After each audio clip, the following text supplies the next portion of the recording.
Tour, a story of ancient Egypt by Louis Couperus. The night that hung over the sea was windless and blissfully silver pure after the glowing splendor of the day. And the great quadrangle glided evenly and softly, as though upon a lake, under a wide firmament of stars. The thin horizon was purely outlined around the oval sea, and on this wide world there was nothing but the stars and the ship. But the ship resounded with music. There was the constantly repeated melodious phrase of the 300 rowers, soft and monotone, in a melancholy minor, with ever the same refrain, after which the boatswain gave out the chant, after which the chorus of rowers again threw back their long, hushed phrase of melancholy, the soft, monotonous accompaniment of the wearying work, the musical encouragement to repeat the same movement of the arms and the same bending of the body over the loins. This music rose in a mournful swell from the ship's lower deck, and harmonizing with it was the soft stroke of the oars, which were like the legs of some graceful sea animal. The ship herself, with her swan-like raised prow, suggested an elegant monster swimming through the lake-calm waters of that silvery night world, a monster with a swan's neck and hundreds of slender, evenly moving legs, and winged with 2 rose-yellow sails, which rose and bellied gently at the ship's own motion, but did not swell, because the wind lay still, while the great winged navigation glided upon that harmony of slaves' song and oar-strokes. There came from the rear half-deck the blither song of the sailors, idling after their work. It sounded cheerful, with deep bass male voices, without the rowers' melancholy, and there was one sailor who gave the time in a higher voice, for the seamen were at liberty to sing, but their singing must be artistically led, because melodious music meant a prosperous voyage and averted evil chances, and did not let the shrill voices of the sirens ring from under the waters, and because the pure sound of the human voice kept away the rocks drifting under the sea, and compelled the sea serpent to dive back into the deep. And through these 2 choirs, through the melancholy singing of the rowers and the jubilant seaman's song, a delicate female voice let fall clear, love-yearning notes, always with a playful and wanton final phrase. It was while as if the golden beads tinkled from twanged harp strings, those very bright gold beads which tinkle from the strings of the little 4-stringed lesbian harp, a hymn to the goddess Aphrodite, whose name constantly rang back, plaintively and wantonly, in the singer's Greek, exotically soft against the harder Latin of the men's joy song, and the melodious, melancholy phrase of the lower deck. Publius Lucius Sabinus lay on the prow, in a pavilion of Tyrian red silk curtains, and listened, the music sounding up from his ship in the silver-pure, windless night, through the blissful, wide-pure, star-strewn air, brought him a moment's respite from grief. He lay calmer now, sated with despair, with his soul of sorrow, as it were bathed in the melodious music. He stared, as though without thinking, now almost free from grief, at the silver statue of Aphrodite, the patroness of his ship, in front of which an alabaster lamp burned, light spiral of nard curled around the goddess' feet from an incense boat. It was not possible to feel always, the same vehement grief. Tomorrow, nay, in an hour, the sorrow would resume its violence now. In this night of coolness and melody, there was just a brief rest, a moment of annihilation, almost a sense of wistful well-being. And in this calmer mood, Lucius felt a need to speak a friendly word to his old friend and tutor, as he had not done since the voyage began. He struck the gong beside his couch, and a little black slave appeared. "Terrar," said Lucius, "find Thrasyllus for me, and tell him that I await him." The little Libyan slave, looking like a monkey in his scanty, many-colored coat, made a drolly serious movement of reverence, crept backwards, and disappeared. It was not long before he lifted the hanging, and Thrasyllus stepped into the presence of his young master, Publius Lucius Sabinus. The pedagogue, or tutor, was an elderly freedman, tall, lean, serious, gray-haired and gray-bearded. His eyes were kindly, his mouth wore a fatherly smile. Lucius, without rising, stretched out his hand to him. "Thrasyllus," he said, "forgive me if I have been unkind." This was all that he said. His voice sounded deep, manly, and earnest. The old tutor had taken a seat on a footstool beside his master's couch, and, holding the other's hand for a moment in his own, he said, "Lucius, I thank you for that word, but I have nothing to forgive. Dear young master, you are the master. I am your slave still, even though you have given me my freedom. I am your servant, but one who has fatherly feelings for you. I feel a father's love towards you, and you have never forbidden it. It is well, and I am content. I serve you and I love you, but I thank you for that generous word. That is what you are, generous, just. You are far above all pride. You know how to admit when you are wrong, and I, on my side, if you think that you need it, gladly grant you my forgiveness, though the word is unsuited to my mouth. You were bitter, and you were suffering. Your sorrow drove you mad. Your nature is violent in all things, in your love, in your sorrow, in your hatred, in all your passions and angers. I was not generous, and not just Thrasyllus, and I raised my hand against you. Forgive me." The old tutor shrugged his shoulders. I forgive you. Your blood flows hotly, and the red cloud sometimes blinds you.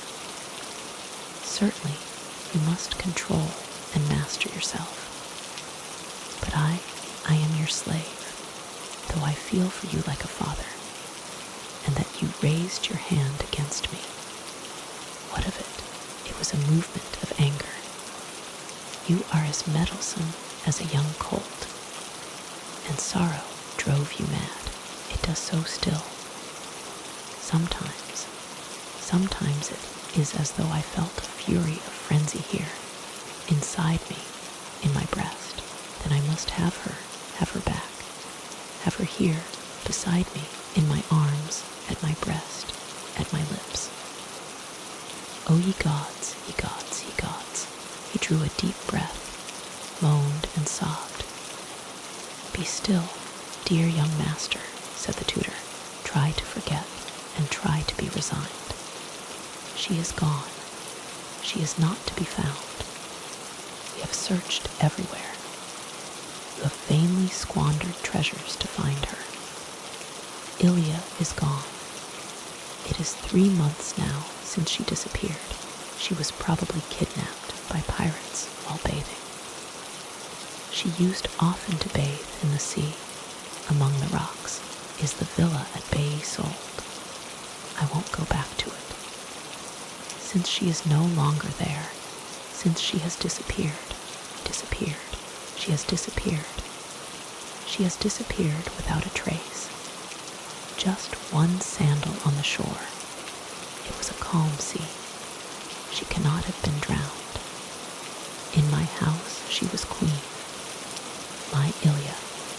She was the queen of my house, though she was a slave. Everything for her and because of her. She was my slave, but she had slaves herself, male and female. She had the jewels of an empress. She had the raiment of a goddess. I worshipped her as I would Venus herself, and she has disappeared. She has disappeared without a trace, without a trace. Not a thing of hers has been found save a sandal, a sandal. Where can she be? Is she dead? Is she alive? Did she run away? Was she kidnapped? Has she been murdered? Shall I never see her again? Here, he rose suddenly, here in my boiling breast. I feel it welling up now, the fury of frenzy. I want her. I will have her. Ilia, Ilia, Ilia. And he uttered a despairing cry, a scream of anguish, and burst into sobs. His cry, his scream was heard in the night, throughout the ship. And suddenly, because of his grief, all the music fell silent, the melancholy chant of the rowers, the joy song of the sailors, and the hymn to the goddess, sung to the twanging lesbian harp. Only the oars continued to beat the waves. For the rest, silence, silence, silence, over all the ship, under the starry dome. Then the boatswain's voice made itself heard. The rower's melodious phrase rose in a mournful swell, always the same. And the high voice of the sailor, who led the singing, set the time. The seamen took up the chant, and bright, golden beads from the four-stringed harp fell like clear drops through the night, and the Greek hymn of the songstress pined away with love and tenderness, to ring out suddenly, imploringly, Aphrodite, Aphrodite, and he uttered a despairing cry, a scream of anguish, and burst into sobs. Aphrodite, Aphrodite. Lucius lay on his cushions, sobbing like a child. Beside him sat old Thrasyllus, with his hand on his master's heaving shoulder. Lucius, pray control yourself, he said. Master yourself and yield piously to fate. Ilia is gone, she is gone. She is probably gone forever. She has disappeared. Pirates must have kidnapped her while she was bathing. Do not think of her anymore. Life is rich in promise. Fortune has favored you not only with untold treasures, but also with genius and soul. You love beauty and study, every art and every science. You did well to follow my advice at last, and not to go on languishing with grief in the villa at Bay. Yes, it is sold. We shall never go back there. The villa is sold to Caesar for almost nothing. Tiberius can look upon it as a gift. What does it matter? Forget the villa and forget Ilia. We are now sailing towards Egypt, the birthplace of all wisdom, the cradle of humanity. You did well to follow my advice. You needed distraction, my dear young master, and this distraction will bring healing to your sick soul. Tomorrow we shall reach Alexandria, The voyage is auspicious and will probably be completed without storms. Try to sleep now, and once again, thank you for your kind word. You are generous. I had nothing to forgive, but I am grateful that you love me better than you would a simple slave. Good night, Lucius. The tutor left the pavilion. Draw the curtains close, Terrar, he said to the Libyan boy. Noiselessly. Yes, Thrasyllus, said the child. The tutor walked to the end of the long deck. The sailor's song was hushed. The hymn was hushed. Only the rower's melancholy phrase sounded very softly, muffled in undertone. The old man stopped. On a pile of cushions lay Catullus, Lucius' penniless uncle, pot-bellied as Silenus, and with a bald and shining pate, and on a low chair sat Cora, the Greek slave from Kos. Her harp stood like a rounded bow by her side, and she leant her head against it. Well, Thrasyllus, mumbled Catullus sleepily. How goes it with my nephew? He has spoken a kind word to me, replied the tutor, joyfully. A kind word, cried Catullus, raising himself, with his hands still behind the gray fringe of his cranium. I shall become jealous. I have not had a kind word since that wench bolted.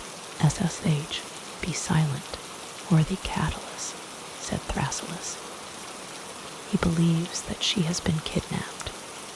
Leave him in that belief, and everyone knows. The steersman told me so himself, that she ran away with Couperus the Cypriot, the sailor. Everyone knows it. All the sailors and rowers. SSH, Thrasyllus repeated. Never tell him. He worshipped the woman, and she was not worth it. She reigned as queen in his house, and she ran away with Couperus the Cypriot. She left a master like Lucius for a scoundrel like Couperus, and Lucius still believes that Venus watches over him. Why should the goddess not watch over him, my lord Catullus? Ilia was not worthy of Lucius. The goddess was in very truth watching over Lucius when she aroused that mad passion in Ilia. Who knows what great and high happiness she has in store for him in the future? I don't believe in the gods, Thrasyllus. Not even in Bacchus, said Catullus. You know I don't. Since the gods ordained that I should be born as poor as a rat, and my nephew surrounded by every earthly treasure, since I was a babe at the breast, I have not believed in the gods, and least of all in Venus, though I could almost begin to believe in her when Cora sings to her, as she has been doing. The Greek slave raised her head from the harp on which she was leaning. Did I sing well? She asked. Thrasyllus, did I sing well? Very well indeed, Cora, said Thrasyllus. Did he say anything about my song? No, said Thrasyllus. He did not. Has he never said anything about my singing? No, Cora. He is suffering too much to take notice of it. Poor Cora, said Catullus. She has been singing hymns to Aphrodite for 3 months now, ever since Ilia went away, and since you, Thrasyllus, bought Cora for her beautiful voice, to divert Lucius a little, and I believe that Lucius has not even observed that Cora can sing, much less realized that she exists. It doesn't matter, said the Greek slave, leaning her head against the harp again. Catullus yawned and puffed out his stomach. I shall stay and sleep here in my cushions, he said. I shall not go to my pavilion. I shall stay and sleep here under the stars. Tomorrow we shall be at Alexandria. Alexandria, the city with the most exquisite cooking, so they say. I am tired of Rome and Bade. I am really tired of roast peacock and oysters. Nothing but Rome and roast peacock. Nothing but Bade and oysters. I shall end by turning into a peacock or an oyster. Change of diet is the secret of good health. I was losing my gaiety and had not a joke left in me to charm an occasional laugh out of Lucius. He did not even listen to me, Cora, when I was witty, and you expect him to listen to your song. He listens to nothing and nobody. Since Ilia is gone, was she so very beautiful? Asked Cora. She was very beautiful, said Thrasyllus, with grave appreciation. She was beautiful, Catullus echoed in airy praise, but she was too heavy and too big. Her ankles were not slender. Her wrists were as thick as a man's. She was very beautiful, Thrasyllus repeated. She was as beautiful as a goddess. That is just where I never agreed, cried Catullus vehemently. Either with you or with my nephew. You both said that she was like a goddess. She was like the Cnidian Venus of Praxiteles, Thrasyllus persisted. I could never see it. Catullus persisted in his turn. I could never see it. There may have been something of Praxiteles' Venus in the lines of her body. Something, perhaps, though much coarser. But her face certainly lacked the charm, the smile of that divine statue. Now, though I do not believe in the gods, though I do not believe in Venus, I do believe in my own correct and sometimes sober opinion. I was not in love with Ilia as Thrasyllus and Lucius were, and really, between ourselves, I can understand her bolting, though she did reign as queen in the house. She was far too much admired for her divine ankles and wrists, and for her big feet and hands. Did she not sometimes have to turn and turn for an hour, while Lucius lay looking at her, to turn on a revolving pedestal, which two slaves under the floor moved round and round and round? And did not Lucius grow angry if she stirred? I can't endure this, uncle, she would often declare to me, and I can well understand it. To play at being a living statue strikes me as wearisome, and I also should say, thank you for nothing, if my nephew were to take it into his head, because nature has at least blessed me with a fairly perfect form, to make me turn and turn on a revolving pedestal as Cupid with his bow and arrow, or as Ganymede with a drinking cup in his hand. What do you say, dreamy Cora? I don't know, said Cora. No one will ask me to pose as the Cnidian Venus. I have nothing but my voice, and I nothing but a terrible sleepy feeling. Yawned Catullus. I shall stay and sleep here, under the stars. He stretched himself and heaved his body over.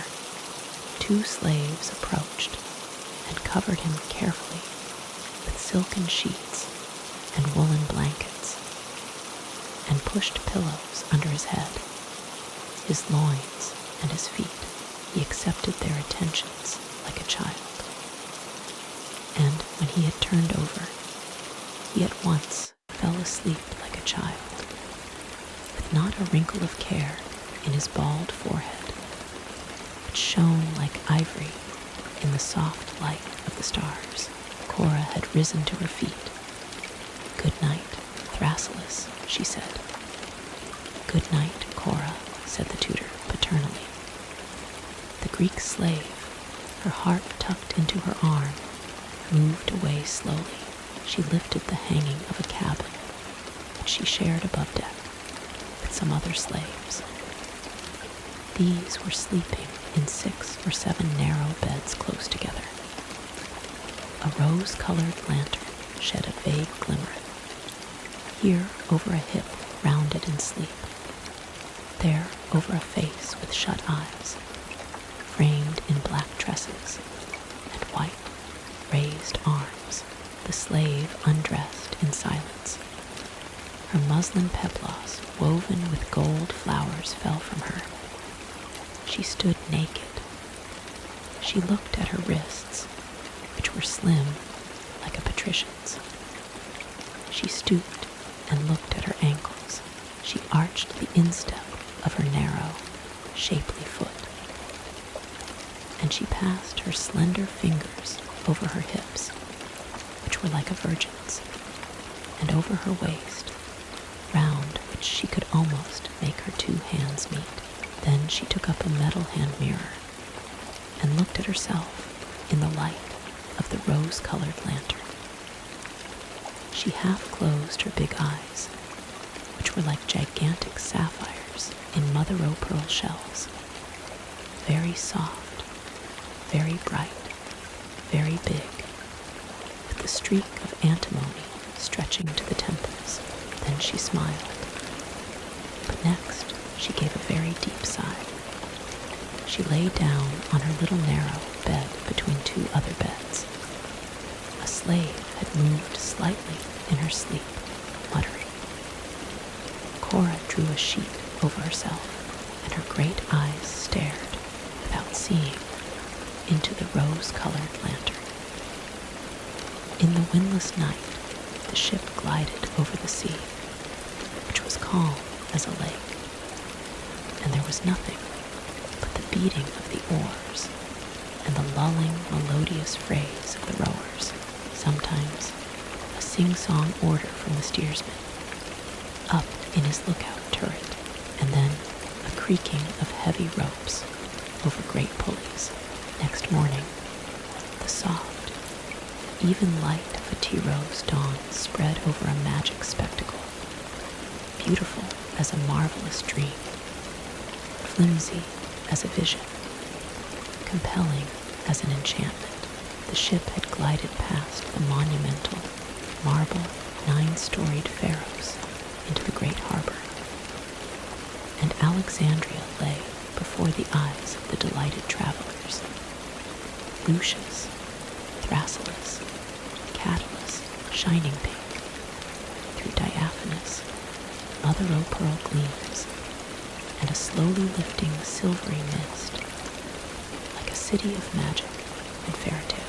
A long, long row of white palaces with irregular gables loomed through the mist and the gleam. On the left, on the rocks of Lochias, the pillars of the former royal palace shone magical and fairy-like in the silvery mist.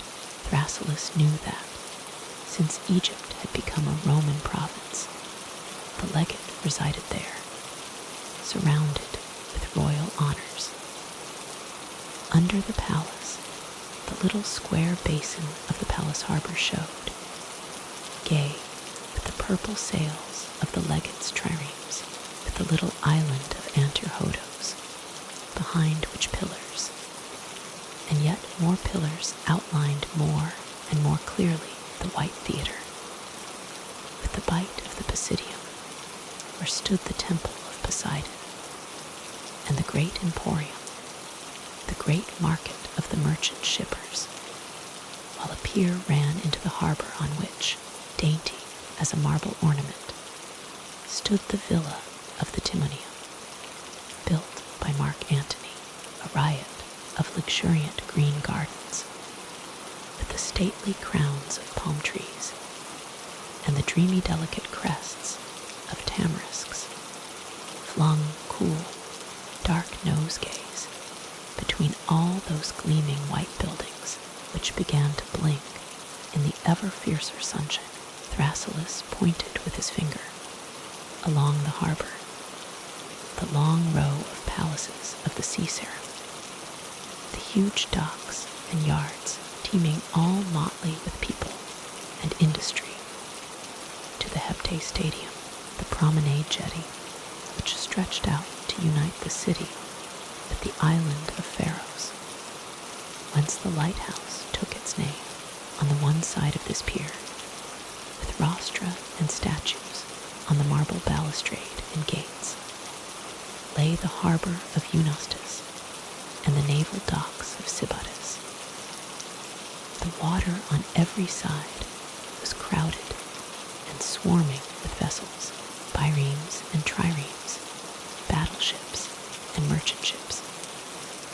The masts rose like a forest of poplars, and the sails glowed like the many-colored wings of one bird against another. And as soon as the quadrireme glided in, she was surrounded by a host of sloops, filled with traders, with yelling Arabs and Nubians. The Aphrodite heaved to, a pilot came on board. Then she glided on again through the press of the sloops, the yelling of the traders, and with swan-like elegance turned and lay to beside the great quay, at the place where she was expected, the place kept open for her. The quay between the obelisks was alive with a maddening concourse of people, sailors and merchants, vendors of fruit and water and vegetables, chattering women, screaming children, Ethiopian beggars, Greek students, priests of Serapis and Isis, Roman soldiers, and all pointed at the ship and streamed in unison to gaze at her in wide-eyed and open-mouthed admiration. For, though numbers of vessels entered the great harbor of Alexandria daily, it was not every day that the quay was visited by so impressive a quadrille as this, and the beautiful ship aroused curiosity. The three travelers stood on the prow, beside the silver figure of Aphrodite, and Catullus said, in an appreciative tone, "It's not half bad. Just look at that row of palaces. It is as though Alexandria were one great palace, opening on its harbor. And what people, white, dark, and black, all mixed.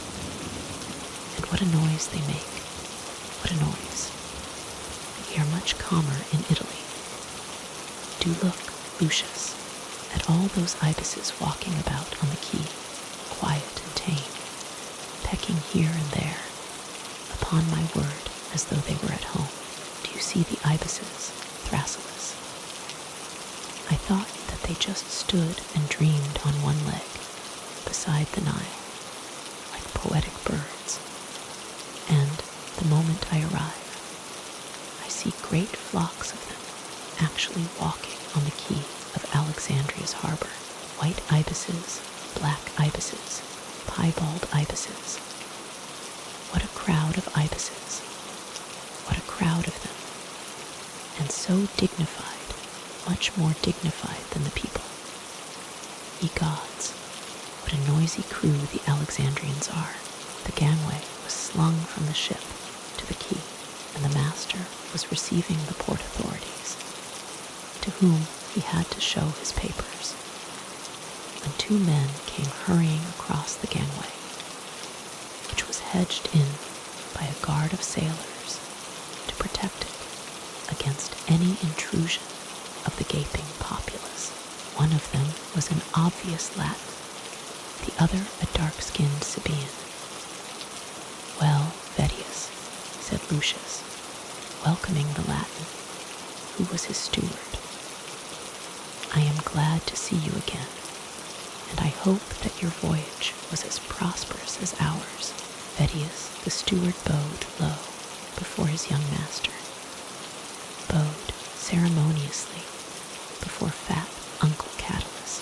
He had traveled ahead of his master to seek suitable lodgings at Alexandria, and he seemed very well pleased with what he had found, for he pointed joyfully to the dark-skinned Sabaean, who had kept behind, and now bobbed down with many salams and respectful assurances, uttered in a language that fluctuated between Latin, Greek, Phoenician, and Arabic. "This is Master Gisla, a native of Saba, my lord," said Vedius, presenting him, "the owner of the largest guest house in Alexandria, and he has at your disposal a row of 3 suites, standing in their own gardens, with spacious annexes near the guest house proper, and I am convinced that, when we have put in our own furniture, they will afford a fit residence for you and the honorable Catullus. Of course, when traveling, all conveniences are but temporary, and not to be compared with your insula at Rome or your villa at Baiae, now the property of our gracious Emperor Tiberius. It is well, Vedius," said Lucius. "We shall not be too hard to please. Are there baths attached to them?" "There are most comfortable baths attached to them, my lord," declared Master Gisla, bobbing down twice and thrice in salams, "and there are taps with very cold water and taps with very hot water. They are suites which I let only to princely nobles like your lordship, and I have had the honor of lodging in them the Persian Prince Carjusi, whom you surely know, and Babab, satrap of Mesopotamia, whom you also surely know, my lords, as princely nobles." Certainly," replied Lucius, trying to jest. "Carjusi and Babab, I know them well. We are even related to them, and call them by their names." Uncle Catullus broke in airily, with a bow, and puffing out his stomach. "But there is something that I want to ask you, Master Gisla, something that neither his lordship nor Master Vedius will care so much about. Are there kitchens to the suites?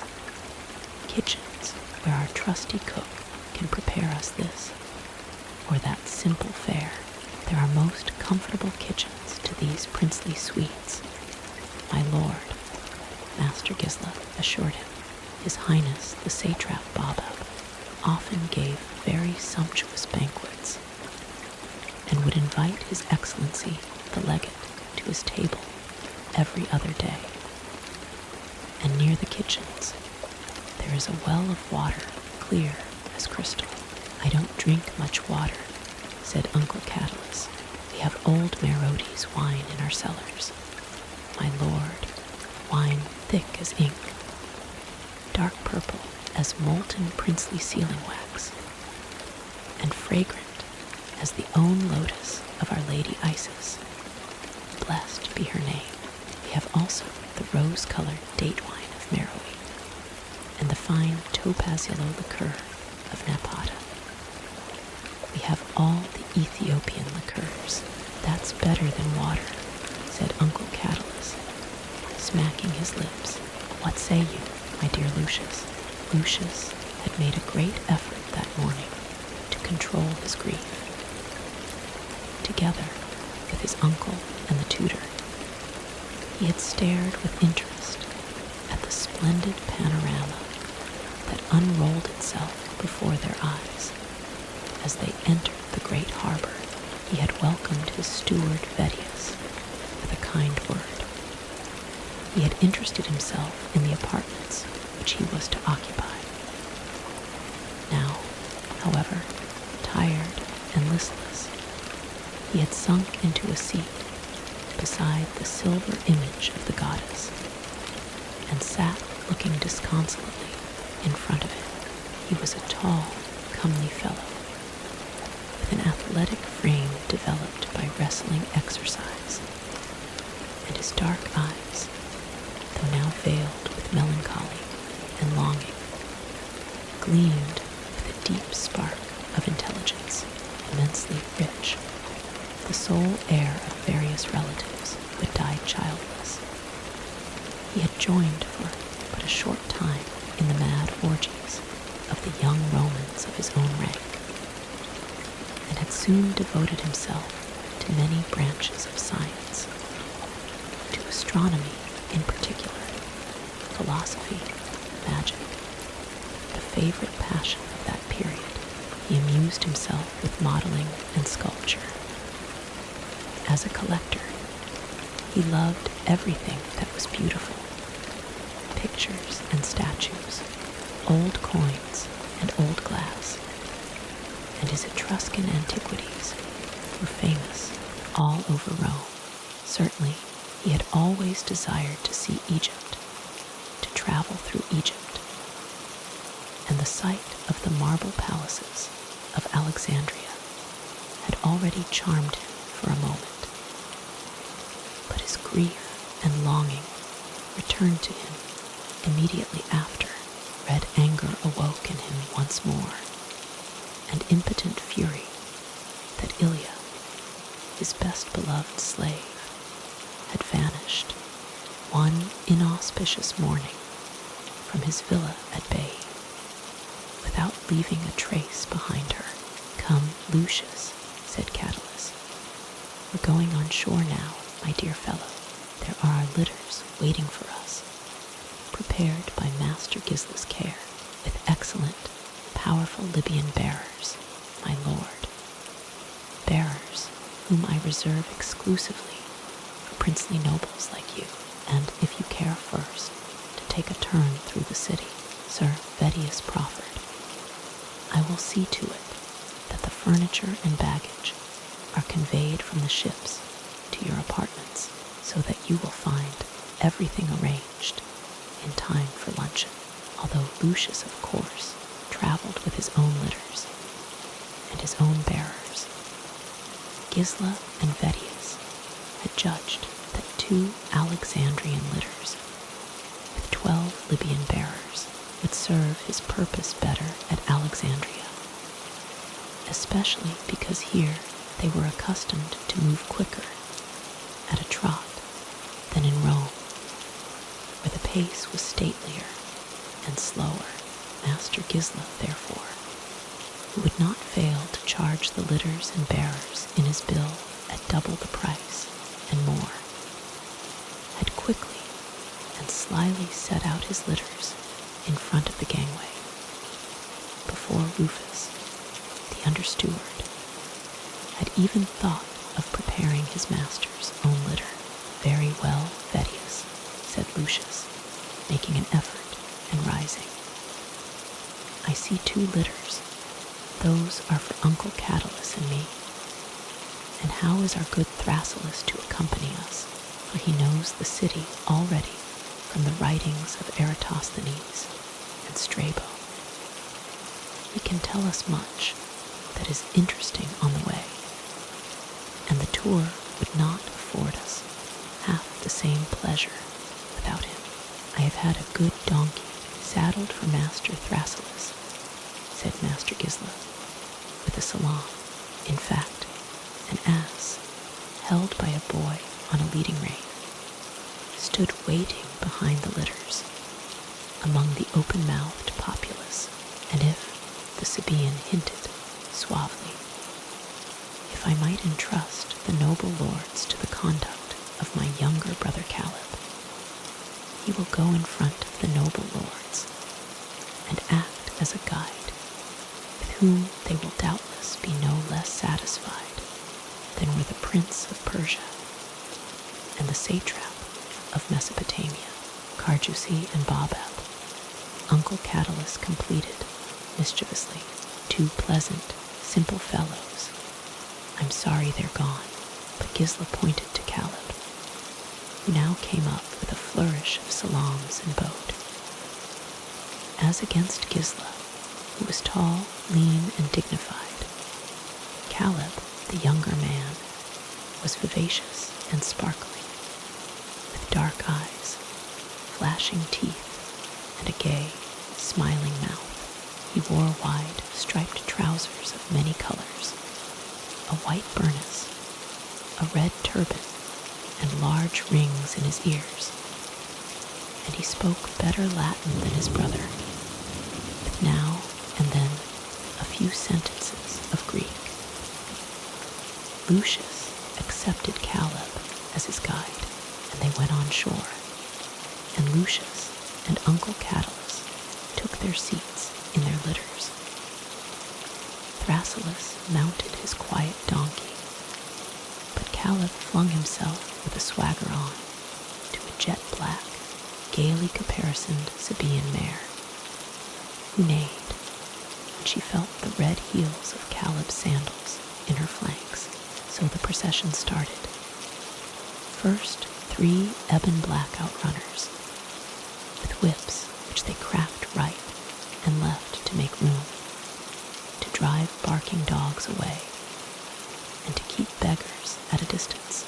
Then Caleb, proudly sitting his horse like a young conqueror, always smiling and sparkling with black eyes and white teeth. Then the 2 litters, with Thrasyllus at the side on his donkey, and round the 3 travelers a number of guards, armed with whips and sticks. They pressed through the crowd along the quay, where everybody looked and pointed at the distinguished foreigners. They went at a quick trot, for the outrunners went at a trot, cracking their whips. Caleb, on his Sabaean mare, showed off his equestrian powers and pranced elegantly along upon his steed. The litter-bearers followed at a short, steady quick trot. Even Thrasyllus' donkey, as sober as a philosopher, trotted blithely on, and behind trotted the guards, shaking their sticks and flourishing their long whips. They trotted along the middle of the broad street, over the great stone flags, and it seemed as though everything were trotting in a quick rhythm, including all the other litters, the carts and horsemen, who with their outrunners and outriders also strove to make their way through the bustle.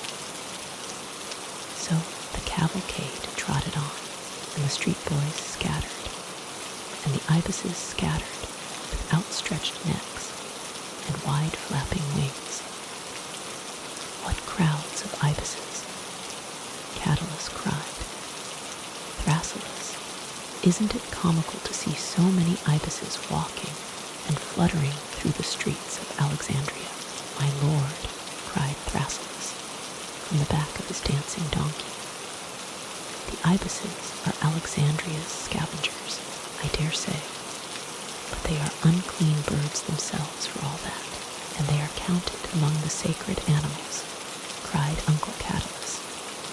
Whoosh, whoosh, and he drove them away, with a flourish of his arm from the litter, for the whips of the runners trotting behind circled, it is true, around the street boys, but ever spared the sacred ibises, one of which would sometimes stray, fluttering wildly among the bearers. Meanwhile Caleb continued to give a graceful equestrian performance on his snorting mare beside Lucius' litter. My lord, cried Caleb, do you see the Hepte Stadium, the great bridge leading to the Pharos? Do you see that tall-masted ships are able to sail under it? It is an interesting walk there of an evening, my lord. All the beauties of Alexandria go there, and a great nobleman like yourself need but make his choice, and any hetera in Alexandria will fall at his feet. This is the Moon Gate, my lord, and this is the High Street. Behind it lies the Racodes Quarter, which is very interesting at night, my lord, most interesting for anyone like your lordship, to roam through in disguise. But now we are going through the high street. And here, you see, is the square, where the high street crosses the museum street and the avenue of pillars. Lucius looked around him with enjoyment. They were still going at a trot of mare and runners and bearers and donkey, a noisy trotting between shouting and laughing voices and cracking whips, while in the streets and squares the hucksters also shouted and laughed and swore, while the street boys cheered and screamed for an obelisk, and the ibises, flapping their wings, darted away to alight again elsewhere and act as scavengers to Alexandria. It is very different from Rome in every way, thought Lucius. It is the East. Yes, it was the East. It was Egypt. It was Alexandria. Never in the forum at Rome, lively and busy though it was, never in the basilicas had Lucius beheld this ever-trotting, ever-hurrying tumult. It was as though everyone were pressed for time and hurrying feverishly. Processions of priests hurried, the Roman guards even returning from the palace after being relieved, marched with an accelerated step, and yet the numerous litters never struck against one another. They all glided at the trot of their bearers, to the right, to the left, beside one another. There was only a shouting, a din, a cursing, a cracking of whips loud enough to rouse the dead. Here was a quarrel, with violent gestures and shrill voices. There the noisy gaiety of squabbling vegetable women and bawling vendors of watermelons. Suddenly, in a rage, the women flung cabbages at the vendors' heads, and the vendors sent melons trundling between the women's legs. The cabbages and melons rolled across the street, and the crowd yelled with enjoyment, while distinguished, but still trotting processions of notables in litters, or on horseback, made a way for themselves. The cabbages and melons rolled in front of the feet of Lucius' bearers, Caleb, rising in his stirrups with flapping burnous and uplifted arms, hardly holding the reins in his fingers, while the mare reared on her hind legs, poured forth a torrent of curses over the women and the hucksters, and then turned to Lucius with a pleased smile, as though all this tumult were the most ordinary morning affair in the streets of Alexandria. Yes, that was the Egyptian character. Bustle, tumult, uproar, yelling and cursing for the least thing, quarreling for the least thing, and then everything just ordinary again, as though nothing had happened. All this in a motley whirl of colors. Rome was monotonously white and colorless beside it, Lucius thought. Here the colors glared more fiercely. The citrons, oranges, and melons lay yellow and gold over the markets, and there were exotic fruits too, scarlet and vermilion. They came to the painter's quarter. Troughs of used coloring matter ran in gutters along the streets. There were rivulets of indigo. There were little waterfalls of ochre. The bearers splashed through purple and trotted on with purple-black feet. A golden whirl of dust in the morning sun powdered over these motley colors, as with handfuls of the finest glittering sand. Tall buildings shot up their pillars in that glitter, seemed to shimmer, to move in that shimmer of light. Caleb now pointed to the Acropolis, standing fortress-like foursquare and heavy, protecting and dominating the city. Next came the Sun Gate. Outside the city wall was a canal. Along the canal ran an avenue of tall sycamores, bringing a sudden blissful calm and coolness and silver-green shadows. And now Caleb pointed to the famous lake, Lake Merodes. It lay spread out like a sea, but was divided by isthmuses into smaller inland lakes. There were islands, often bearing some temple to Aphrodite, and along the margins of the lake rose villa after villa, in royal pomp of marble-colored villas, casting their reflections into the limpid water. That is where the rich Hetairai live, said Caleb, with a wink. Hetairai for people like your lordship. A prince like you can take your choice. Tall papyrus shot up on the lake's edge. There were papyrus iots. The stalks rustled at the least breeze. And on the iots lived the basket makers. There were families of basket makers. The children weaving baskets and hampers looked up and cried out for an obelisk. White lotus and pink water lilies blossomed, and small gilt barges passed across the lake with colored awnings to them. Ibises and cranes fluttered out of the reeds. You must come here again in the evening, my lord, Caleb advised, winking eagerly. This is the place for one like your lordship to enjoy himself. At Racodes, there are only the common women and the houses where the sailors go. But many princely nobles like to see everything at Alexandria.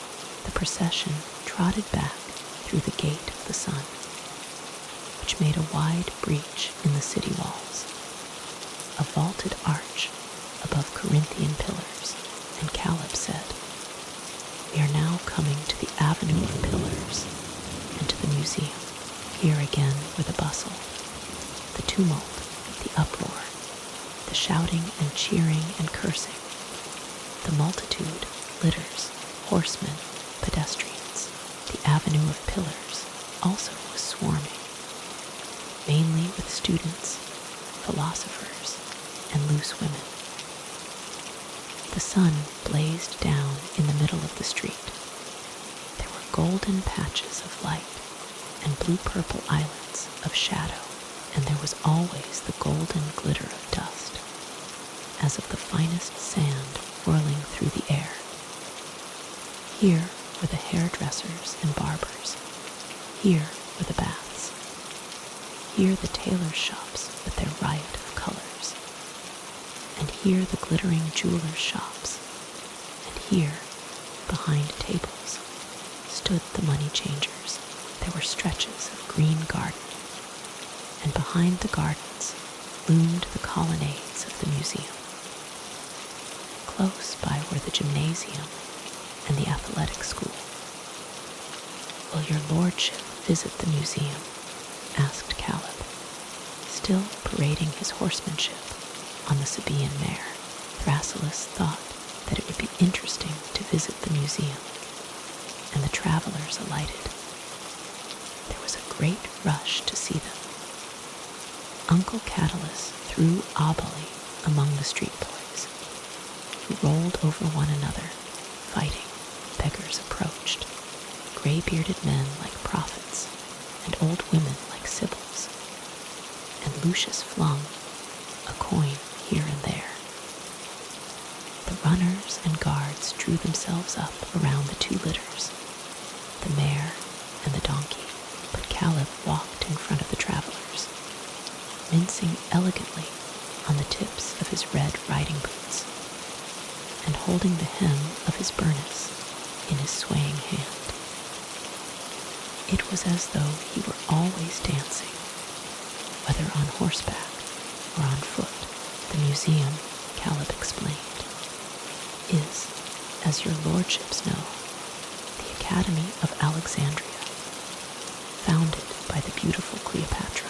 That is not true, Thrasyllus whispered to his young master. It was founded by Ptolemy the First. Here philosophers and scholars in every branch of science devote themselves to study, and they are surrounded by thousands of disciples from all countries, but both masters and pupils are as poor as rats, and do not, all told, possess that, said Caleb, with a flip of his finger and thumb. The museum has produced great scholars, Thrasyllus expounded more appreciatively, such as Euclid, Erasistratus, and Diophantus. Then there were the poets Theocritus, Aratus, Callimachus, and among critics Aristarchus, and among philosophers more than I could name. And because they are so poor, all these learned gentry, said Caleb, with a laugh, pointing, as they entered the gardens of the museum through a portico, to stately white-cloaked figures walking to and fro. Because they are so poor, they live on a fund provided by the state. They're no use for anything, these learned gentry, but they are certainly clever, my lords. They're all that. You won't find their equals for cleverness anywhere. And the books they collect, their library is quite famous. Look, continued Caleb, pointing. It is just the time when they have their midday meal. It seems to be philosophical to do so earlier than princely nobles are used to do. No doubt it will interest you as strangers to see so many very wise and poverty-stricken scholars and philosophers eating their black broth. The colonnades of the museum loomed aloft. There were statues to commemorate famous men of learning, and there was an immense rounded exedra from which lectures were delivered at frequent intervals. The travelers entered the cenaculum, the refectory, which was wide, lofty, and very long. The scholars and philosophers sat eating at long tables. Lucius was struck by the fact that they were sitting instead of reclining. They don't know any better, Caleb explained. They just sit down for a moment and gobble up their broth. They are not epicures. They are only just clever, you see. They have more in their heads, my lords, than in their pockets. But they have plenty in their heads, beyond a doubt. A philosopher moved towards the strangers. He was very old, frail and gray, and looked like a long dry stalk in his toga. He smiled and mumbled words which at first were incomprehensible.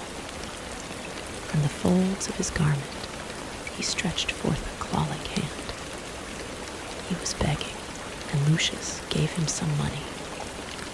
The highest philosophy is to be satisfied with little, he then said, plainly, in pure Greek. And he bowed, ironically, and turned away with the movement of a long, dry stalk in his dirty cloak. The shameless rascal, cried Uncle Catulus indignantly. But Lucius laughed and looked down the long table at which the men of learning ate. Sometimes a beggar would come up to them, and they gave him their bread and fruit. Sometimes, too, dogs snuffled around, and the men of learning flung them their offal, over which the dogs choked greedily. 2 ibises also walked in ludicrous high-legged state through the cenaculum, pecking here and there, and kept the floor clean, though they themselves were not so cleanly. The travelers returned to their litters, and, much shouting and cursing and swearing at street boys and cracking of whips at beggars. The procession started, while Caleb, for no reason, insisted on making his mare rear and curvet across the street with elegant movements of her forefeet, but now smiling with his black eyes and white teeth. He bent to one side, low enough almost to slip from his mount, and asked Lucius, "Would your lordship now like to see the Soma and through the public gardens of Bruttium, along the Paneum, an artificial little rocky mountain built up in the shape of a top or pineapple?" The procession trotted to the Soma, the burying place of the Ptolemies, where it lay in the cool shade of sycamores and tamarisks, a long avenue of recumbent sphinxes, male, bearded, and female, high-breasted, led to the pyramid tombs. The travelers alighted, and the old priests in charge appeared. "These distinguished strangers wish to see the burial places of the Ptolemies," said Caleb. "They are princely nobles, and no doubt will also be interested in the tomb of Alexander the Great. Death is but a slumbering and a twilight transition to the halls of eternal sunshine," replied the priest in charge. "Earthly greatness is the perishable step to the imperishable palace of Osiris, where our dead monarchs now sit enthroned around him, their heads circled with the peshent, and their hands grasping the scarab scepter. And great Isis has appeared to them as the splendor of truth, for she lifted her veil for their delight, so that they saw her. Life is but a dream. Death is a bridge, and eternity is life." Caleb walked mincingly in front, on the tips of his red riding boots, and pointed out things, while the old priest went on reciting the eternal verities. As though to himself, the tombs of granite, porphyry, and marble, inscribed with hieroglyphics, rose like temples, pyramid-shaped. The priest now went in front of the travelers and descended a few steps. Inside, in the subterranean vault, invisible, the mummies rested in their painted sarcophagi. Standing lamps burned on their tripods.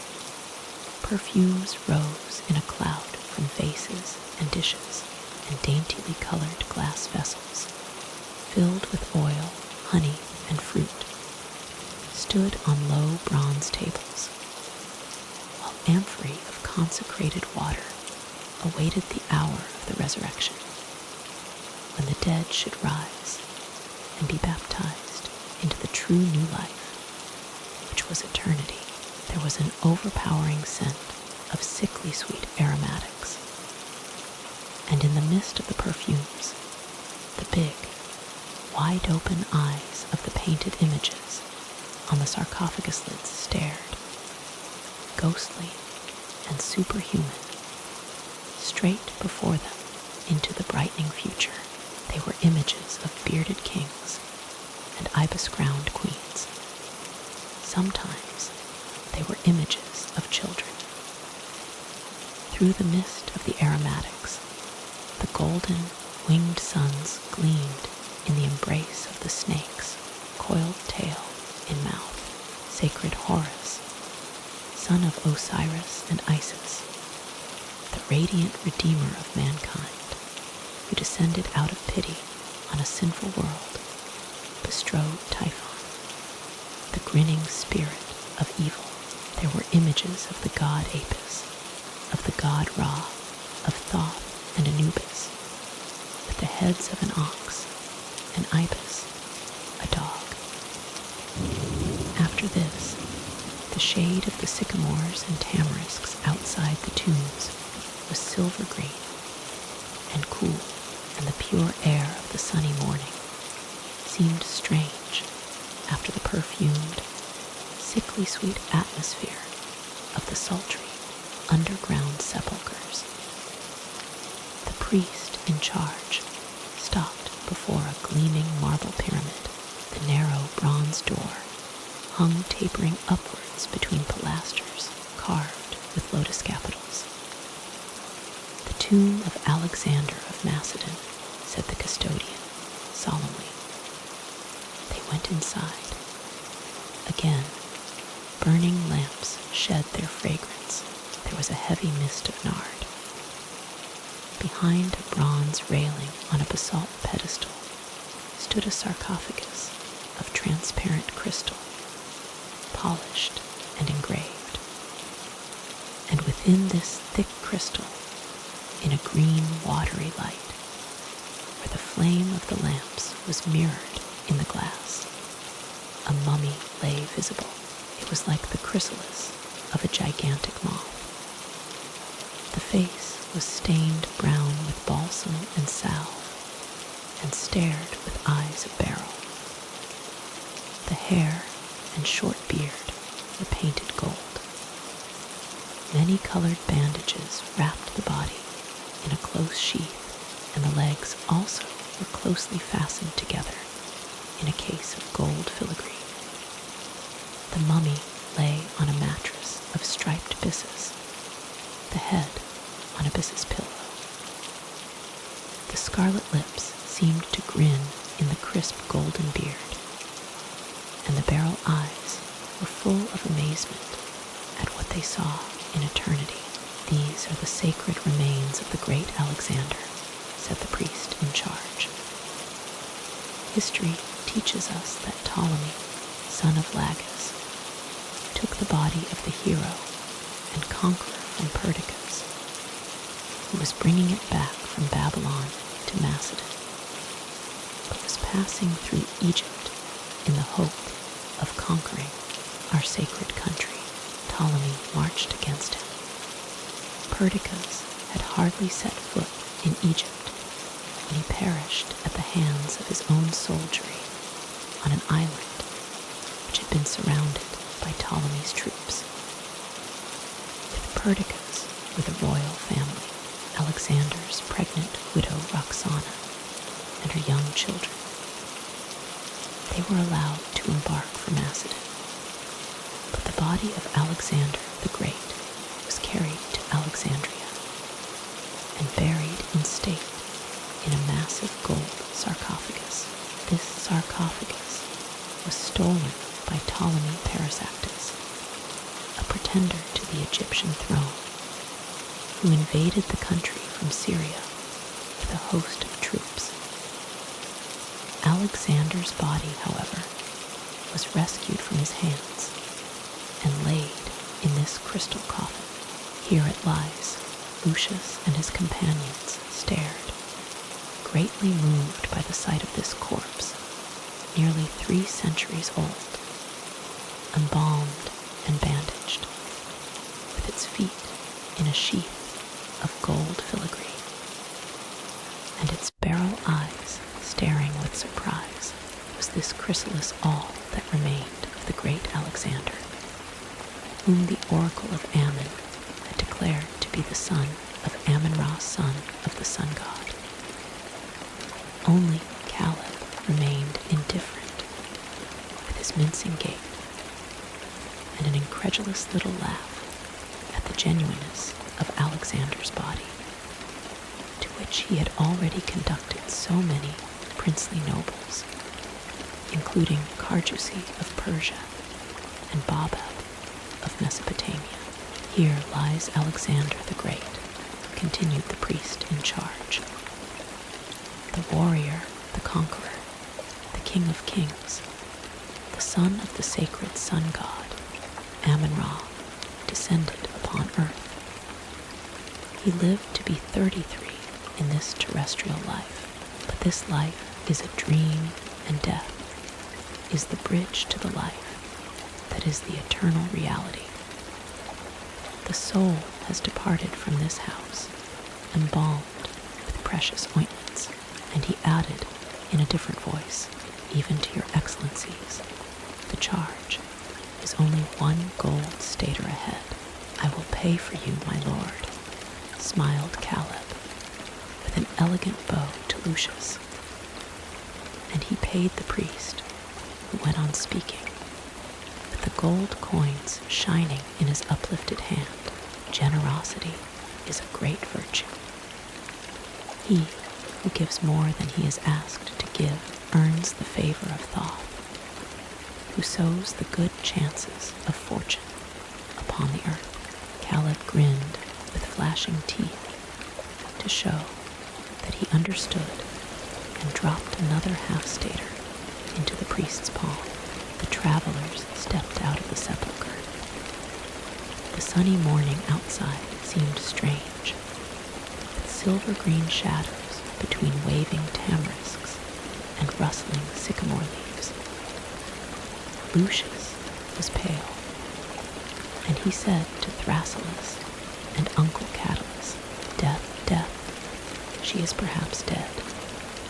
She is drowned, perhaps, in the sea, and we shall never recover her exquisite body to embalm it. In any case, she has disappeared, my dear nephew," said Uncle Catulus, trying to console him. "Let us think of her no more. By all the gods, try to forget her. She had thick ankles and large feet. Lucius, to be sensible at last. Enjoy yourself during this interesting tour. You've had a morning more interesting than any that we ever had at Rome. We have seen an ideal system of scavenging. We have heard philosophical and religious truths. And we have seen the mummy of Alexander. I've really received too many new impressions. My brains are soaked like an overfull sponge.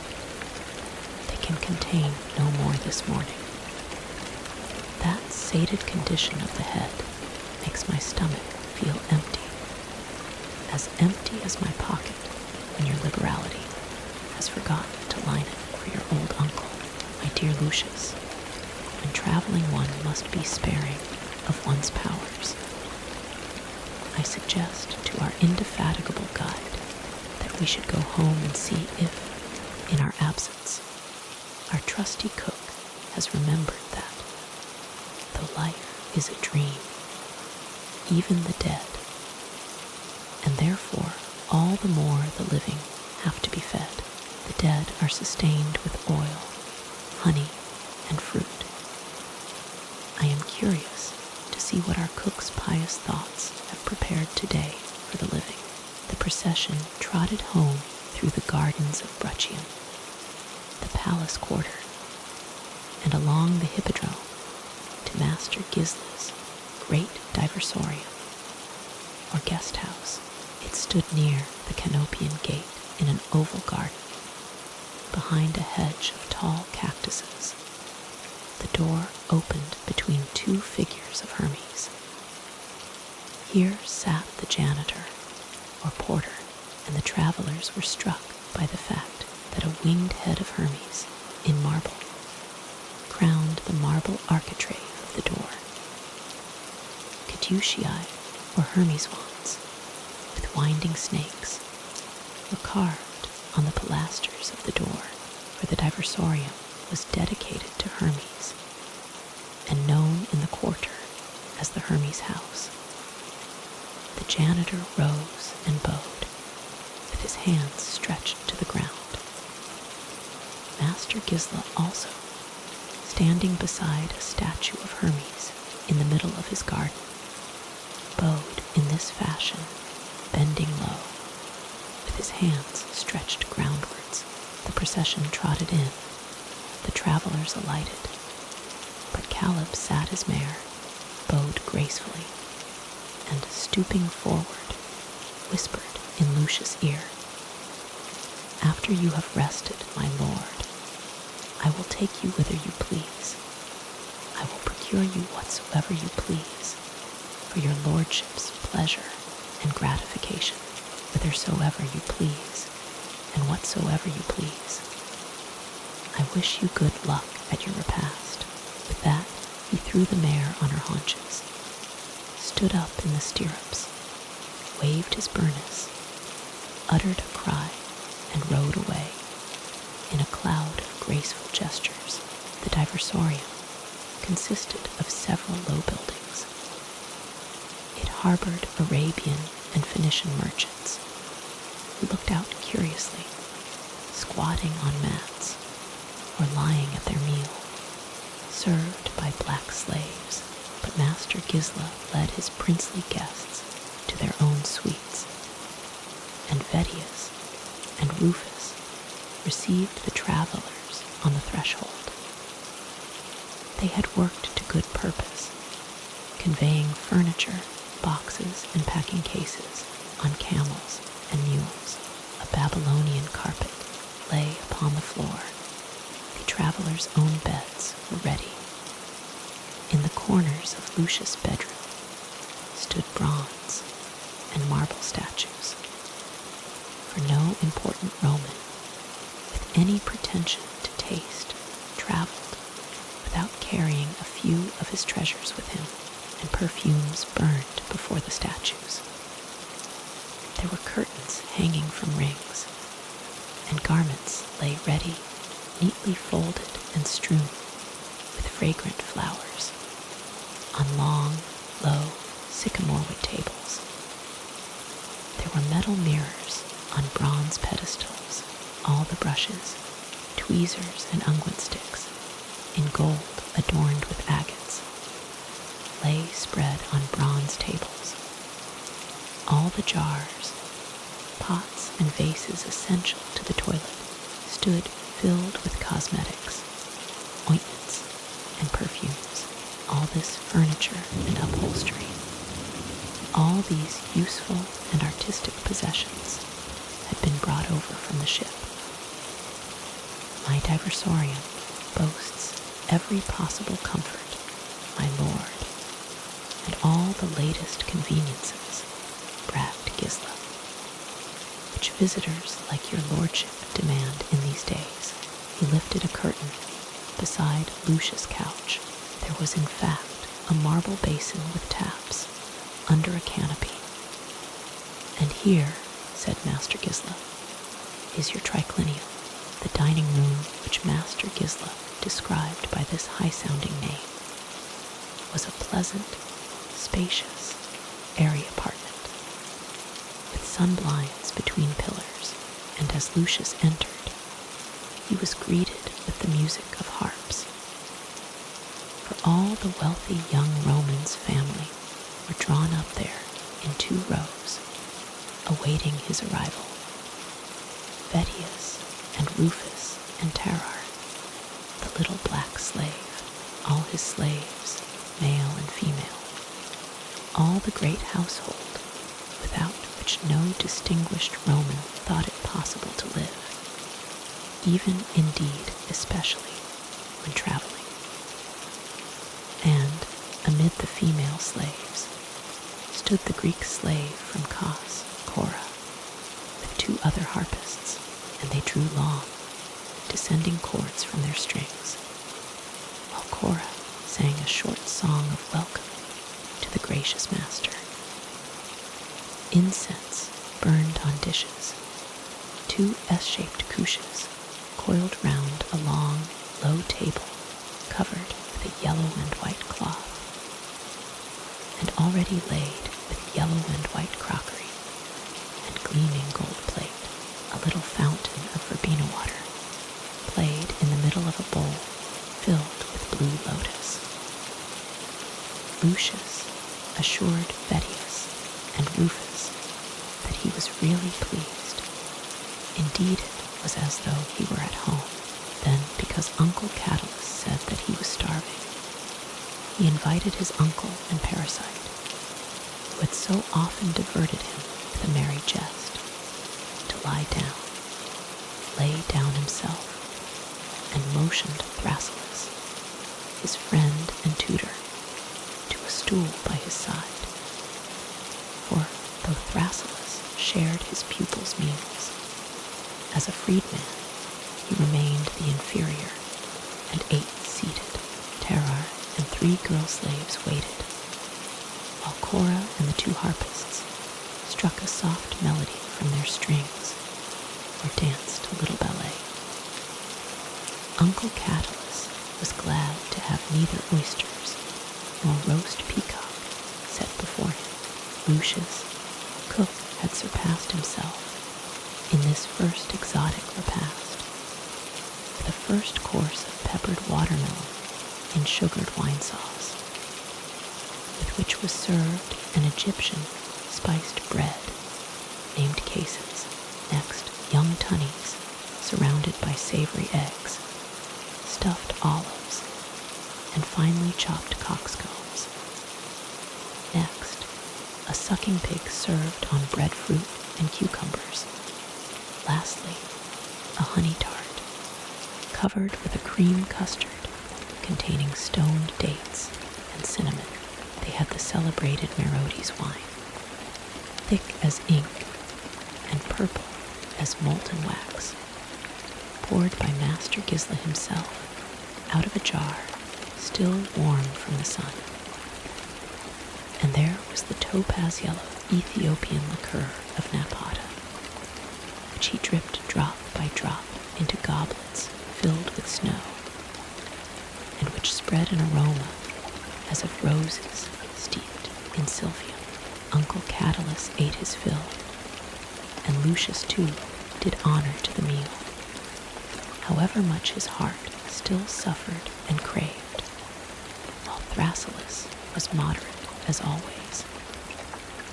Then a legitimate drowsiness overcame the 3 travelers, and they withdrew behind their curtains to rest. But Lucius did not sleep. Now that he was alone, he felt the agony of his suffering and affliction. He drew a sandal from a little casket, a woman's blue leather sandal adorned with gold relief and small. For all that Uncle Catulus was pleased to say, it was the only trace that Ilia had left behind her. And he kissed the sandal and groaned, and stretched himself out impotently, and clenched his fists, and lay like that, staring before him without moving. He lay lost in thought, and suddenly he struck the gong and summoned Terrar, who entered nimbly and respectfully. "Find Caleb and bring him here to me." The little slave returned in a short time and ushered in Caleb, who approached with graceful salams. Terrar left his master alone with the Sabaean. "Caleb," said Lucius, "sit down and listen. I need your advice. Your faithful servant is listening, my lord," said Caleb, sitting down on a chair. "Caleb," continued Lucius, "I have not come to Egypt merely to see the things of interest which this country supplies. I have another object. There are mysterious oracles in Egypt. There are prophets and sibyls, so I am told, living in the desert. I want to know something. I want to know where someone is, one who is dear to me and far away.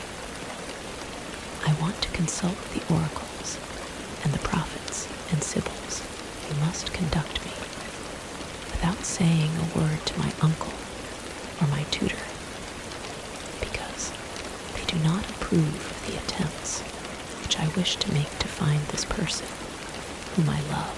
Be my guide, Caleb, and I will reward you." "I will be your guide, my lord," replied Caleb, "and this very night I will conduct you." "Where?" "To the Sibyl of Racodes, an old sorceress who knows everything. We will go by ourselves, in secret." "Very well, my lord. No one shall accompany us." "What do you think? Would you not like a cool sherbet after your rest, and divert yourself with looking at the goods which the traveling merchants from distant foreign lands, who happen today to be staying in the Diversorium, have to offer for sale, I will have the sherbet prepared, and the merchants informed, my lord. And tonight I will lead you through Rhacodes. We will go by ourselves, my lord, and no one shall know anything of our nocturnal expedition. Caleb went away. Terrar drew the curtains aside. Beyond the bedchamber was a pillared portico, and the green shadow of the palm garden outside fell within doors. Uncle Catulus was still asleep, but Thrasyllus already sat reading his Egyptian guidebooks at a table under a palm tree. The wonderful, fantastic stories of Herodotus charmed the old tutor's mind, which was not disinclined to fantasy. But Thrasyllus also took pleasure in the more succinct descriptions of the learned Eratosthenes, Ptolemy, Evergete's librarian, who lived 3 centuries before and was a noted astronomer, philosopher, and geographer. Thrasyllus loved to consult his splendid maps, which had never yet been bettered, and which lay spread in heavy parchment on the table before him. And the tutor followed the cinnabar-traced Nile on these maps down to Ethiopia and the mysterious sources of the sacred stream. Yes, Eratosthenes was the most respectable guide. When he went blind in his 82nd year, he starved himself.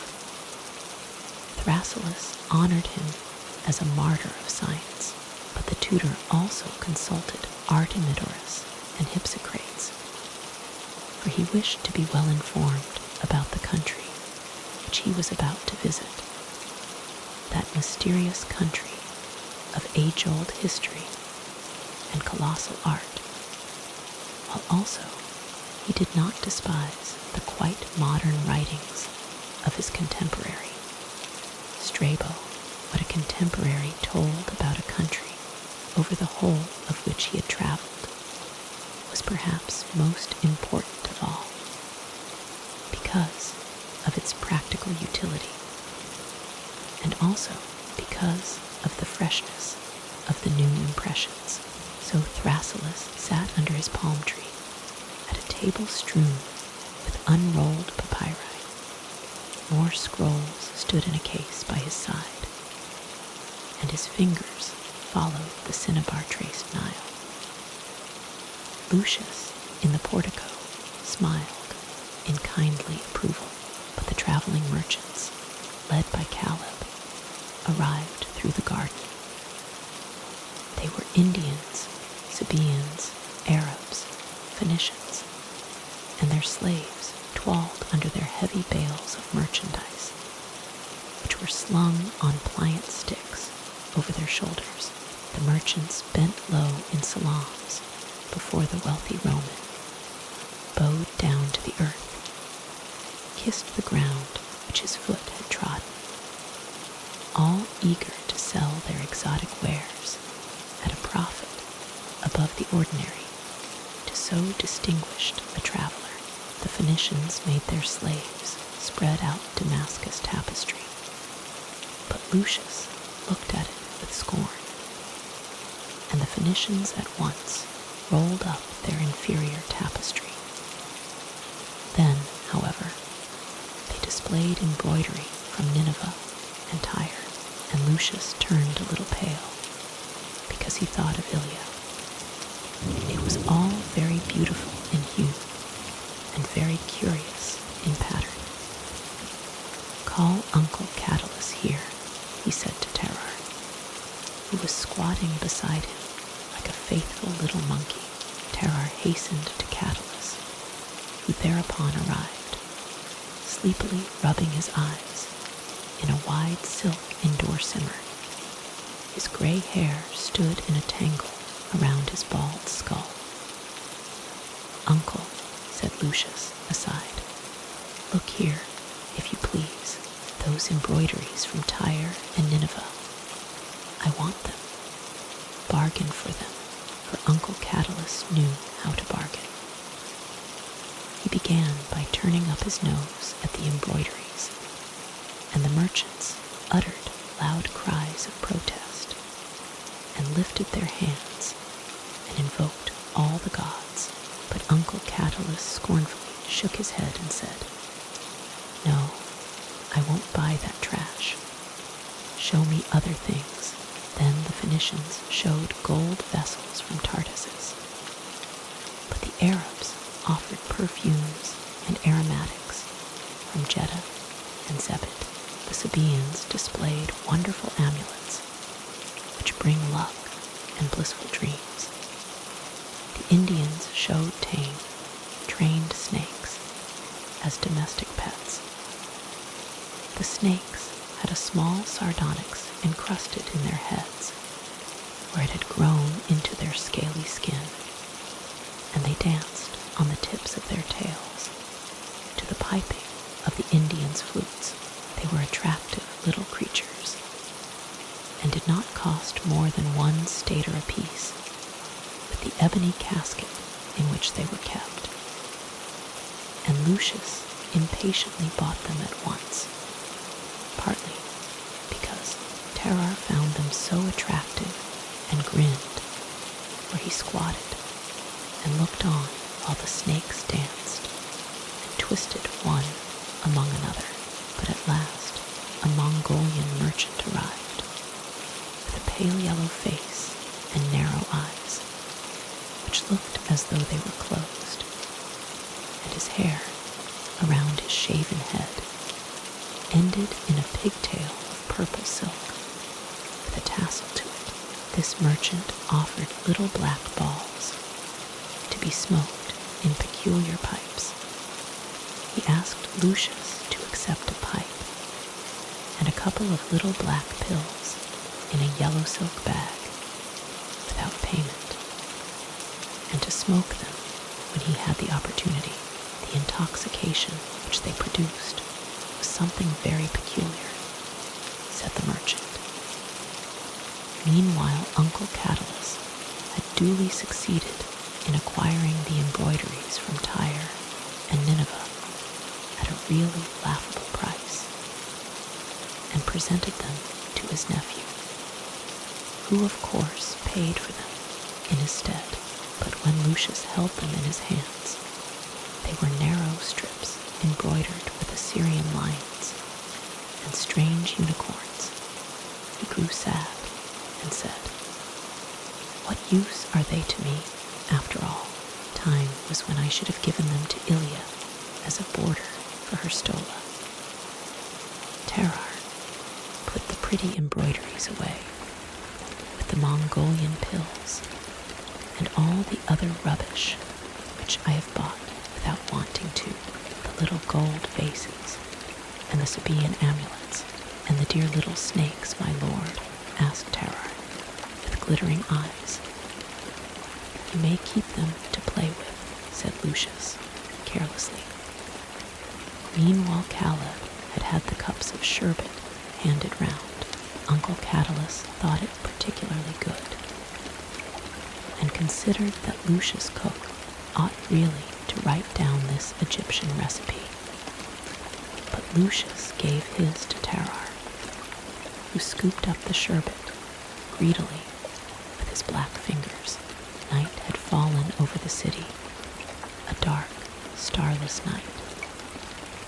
To escape attention, Lucius and Caleb mounted a small, inconspicuous litter at the back of the diversorium. Caleb sat at Lucius' feet with his legs dangling out of the litter, which was lifted by 4 powerful Libyans in preparation for departing at a trot. "Have you your dagger, my lord?" asked Caleb. Yes, Lucius had a dagger in his girdle. "And are you wearing your Sabaean amulets?" Yes, Lucius had hung the amulets which he had bought round his neck. For Caleb was full of confidence in these talismans of his country. The amulets warded off all ill luck. Caleb himself wore amulets everywhere, on his chest and round his waist, and even on a narrow gold bangle round his ankle. The bearers scurried through Braccio and past the gymnasium and the museum, as though they had an enemy at their heels.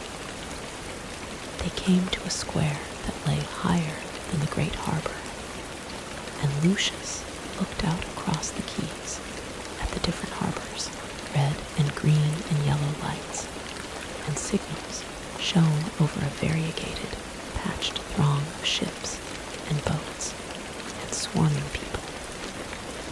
But the wonder to Lucius' eyes was the lighthouse of Pharos, the 9 stories of the tall marble monument, stacked one on top of the other like so many cubes, each cube smaller than the one below, ended in a sort of cupola, where a heap of burning coal gleamed from immense mirrors and reflectors, which turned and turned continually, sending bright, broad rays from the summit of the tower upon the harbors, which they lit up each time before stretching into the dark night.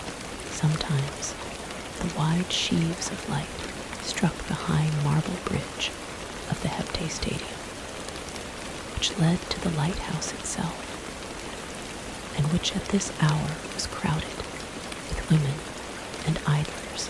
"My lord," whispered Caleb, "would you not like to get out and walk there? The loveliest women in Alexandria are strolling yonder, and you can take your choice." Lucius shook his head. "I want to go to the Sibyl," he said. "Your lordship is sick," said Caleb. "Your lordship is sick with longing and useless pining. The lovely women of Alexandria would cure your lordship. They have often cured me, my lord, when I was sick with longing and pining. Longing and pining for what, Caleb? For my country, for Saba, my lord, for Saba, the fairest and dearest country in the world, my lord, which I have had to leave, for the sake of business, my lord, for the sake of business, for we do no business in Saba." The 4 bearers trotted on. They were now trotting past the immemorial temple of Serapis, the Serapeum. Somber and gray it lay, with its terraces below the Acropolis and numbers of other shrines, also somber, gray, and mysterious, were ranged with the needles of their obelisks around the vast temple. "These shrines are deserted, my lord," said Caleb, "and no longer find worshippers. Even the Serapeum is deserted, for the temple of Serapis at Canopus. And the modern Alexandrians hold all this sacred quarter in but slight esteem, since the quinquennial games were instituted at Nicopolis. All those who wish to do honor to Serapis repair to Nicopolis and Canopus. You will go there too, my lord, and you shall dream dreams full of import high up on the roof of the temple. Look, my lord, here we are at Racodes. The trotting bearers had left the aristocratic quarters. They were now hurrying through a narrower, somber street. "We had better get out here, my lord, and walk," said Caleb. "We shall find our litter here when we return." Lucius and Caleb alighted. The somber street was hardly lit, but was nevertheless swarming with people, including drunken sailors and fighting beldames. "It's very different here, my lord, from the Hepte Stadium and Lake Merodes. Here the people, soldiers and sailors, take their pleasure. Here a dagger is drawn as quick as thought. Here is nothing but kennels and taverns. But every traveler who wants to know Alexandria comes here, my lord, here it is, said Caleb. Here they had gone through a network of little lanes and alleys and come to a square. At one corner, an old, ragged philosopher stood arguing and expounding. Around him soldiers, sailors and wenches gathered, listening attentively to what he said of true wisdom. When he put out his hand for alms, 2 soldiers gave him some coppers, but the others laughed and pelted him with rotten vegetables. He fled and disappeared, pursued by yelping dogs that bit him in the skirt of his torn toga. Will you not see the Syrian boys dance, my lord? Asked Caleb. They dance so beautifully. No, I want to go to the Sibyl, Lucius answered impatiently. We are close to her dwelling, my lord, Caleb declared. They almost fought their way through the crowd. The men cursed them because they pushed, and the women flung themselves round their necks. Caleb drew his dagger and raised it threateningly. Other knives were drawn forthwith. There was a demoniacal yelling and din, but they succeeded in avoiding bloodshed. I want to go to the Sibyl, Lucius repeated, panting, and with his clenched fists pushing away 2 women who were hanging on to his arms. Lucius and Caleb now hurried through a reek of wine, past the open brothels and reeking taverns. Caleb stopped in front of a small, narrow door and knocked. It was opened by a little Greek girl, pretty and delicate as a Tanagra figurine, with very large black eyes. Is Hierophila within? Asked Caleb. A distinguished foreigner wishes to consult her. I will tell her, said the girl. They entered a very narrow little chamber. A woman came from behind a curtain. She was shrouded in a white veil, like a phantom. She carried an earthenware lamp, and it was not possible to see if she was young or old. Do you wish to know the future? She asked, in a hollow voice. No, said Lucius. I want to know the past and the present. I want to know where a girl named Ilia is, and how she vanished from my house. Here is the sandal which she left behind, the only trace of her. If she is dead, can you make her appear before me, so that I may ask her? Yes, said the Sibyl, I can. For I am descended from the witch of Endor. Who was she? Asked Lucius. The witch who made Samuel appear before Saul. I never heard of them, said Lucius. And another of my forbears was my honored namesake, Hierophila of Earthry. Who was she? Asked Lucius. She was the custodian of the shrine of Apollo Smintheus, the divine rat killer. She prophesied to Hecuba the calamity, which would cause the death of her son Paris, whom she was bearing in her womb. I never heard of her before, Lucius repeated. Tell me if Ilia is dead. The Sibyl pressed the blue leather sandal to her head, and her other hand pressed Lucius' forehead. She is not dead, she cried, in a voice of rapture. She is not dead. No, Ilia lives. Where is she? The Sibyl, in a trance, muttered incomprehensible sounds. She appears, she stammered at length. Suddenly, behind her, the curtains parted. There was nothing there but a smoking tripod. Thick fumes filled the apartment and rolled on high like a heavy curtain. She appears, the Sibyl went on stammering. Lucius stared breathlessly.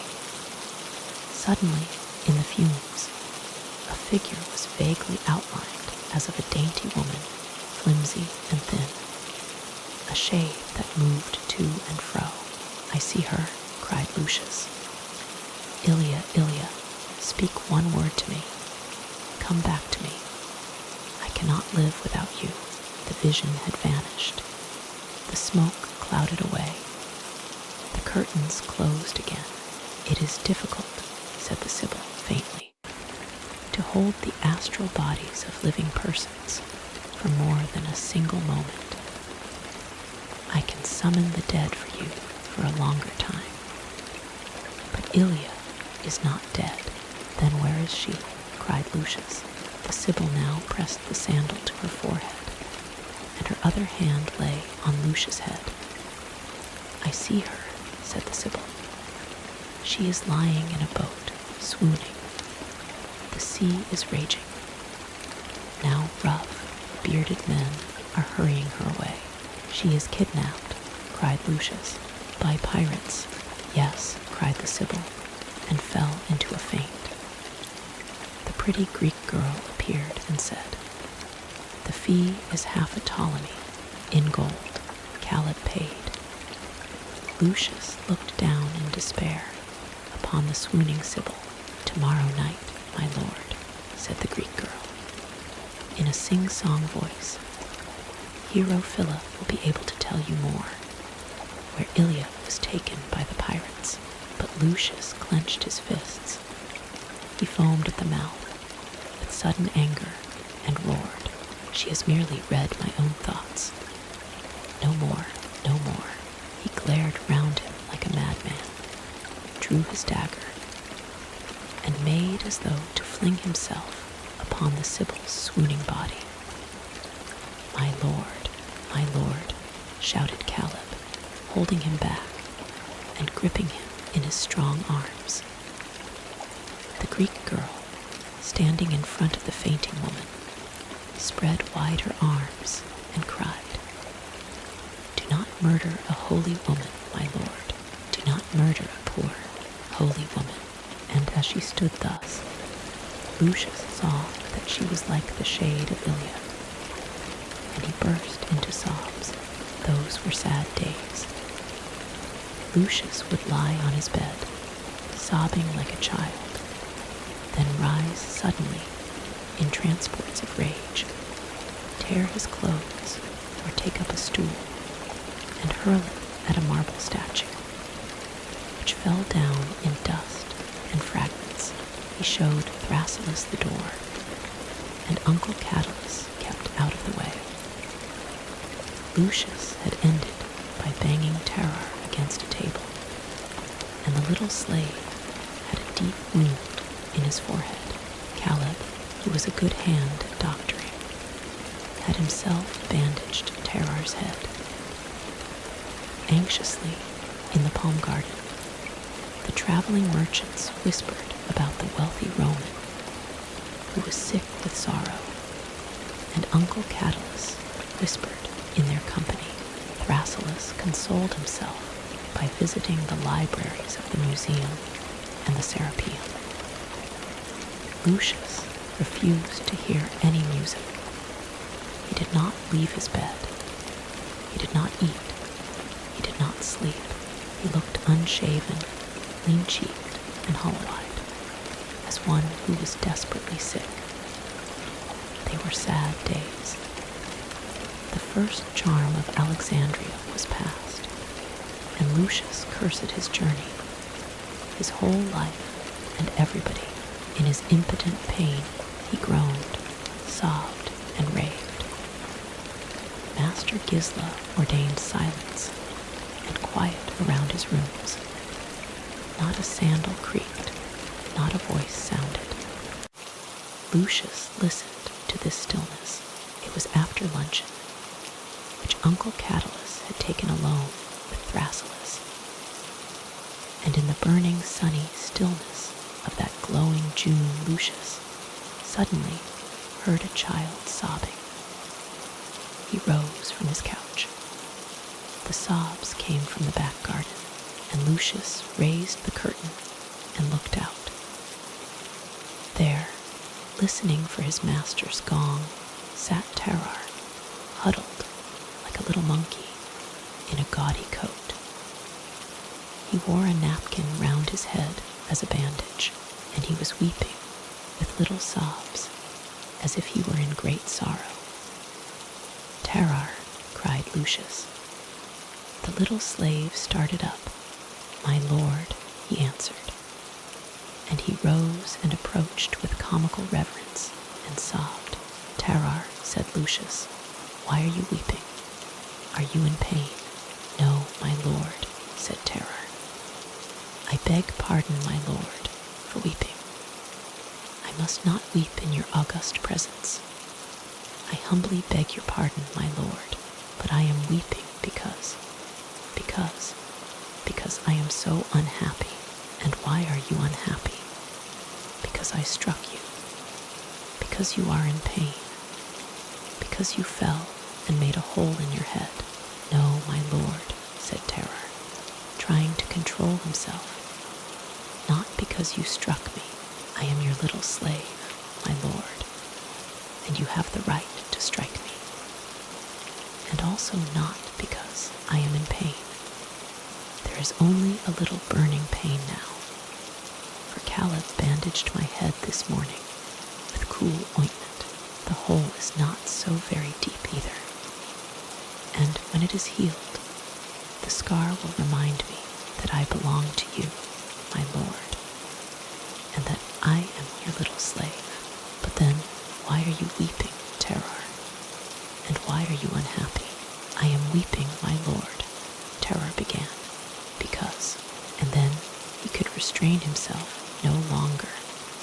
Comical, respectful little monkey that he was, and sobbed aloud. Lucius laid his hand on the boy's curly head. "Why are you weeping, child?" "Because the snakes wouldn't dance any more," sobbed Terrar in despair. "Because one of them is dead and the other gone, for it crept out of its skin and left its skin behind. Because, whatever pains I took to pipe the magic tune on the flute in the garden behind the house, so as not to make a noise or disturb you, the snakes would not dance any more, as they did when the merchant piped to them. And because now one of the snakes is dead, my lord, and the other crept away out of its skin, and Terrar, overcome with misery, sobbed aloud and showed his master the snake and the ebony casket from which a skin hung, with a square piece of glass gummed to the head. Lucius gave a melancholy smile. Was he not himself miserable like Terrar, because he too had been robbed of his plaything? And he said, "Come with me, Terrar." And he took the little slave by the hand and led him to his room. He sat down with Terrar standing in front of him. Then he said, "Terrar, I am sorry for hurting you so badly. Forgive me, Terrar." But Terrar shook his head. "It is not for me to forgive you, my lord," he said earnestly, with great dim eyes. "You are the master, Terrar," Lucius continued.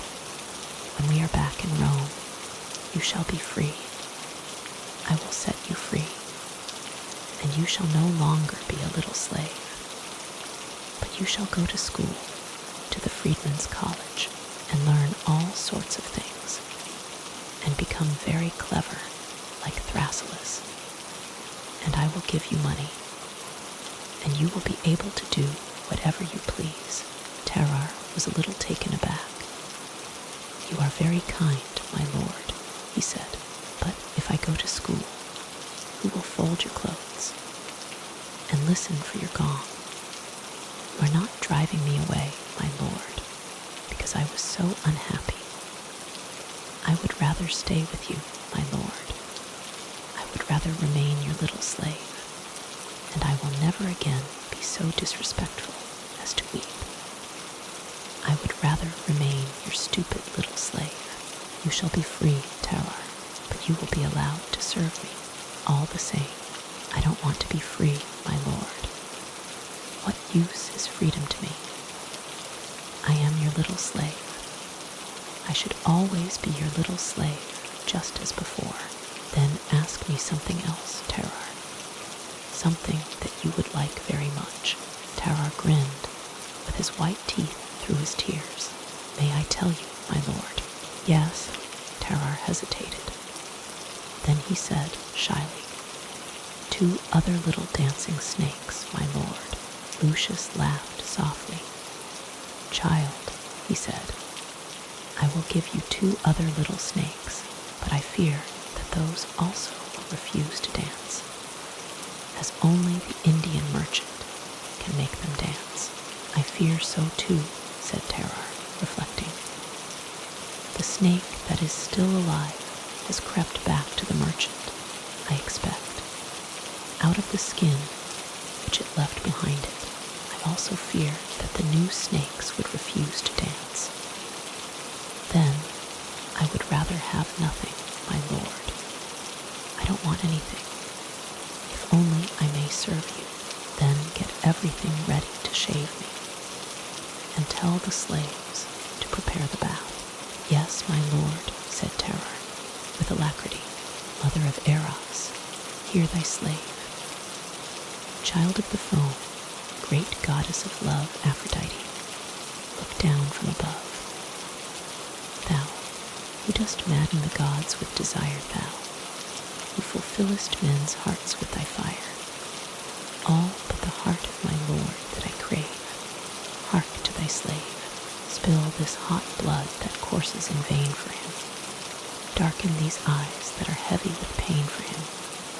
Smite the parched lips that he sees, but to spurn them, the hands stretched in love, take them, break them, and burn them.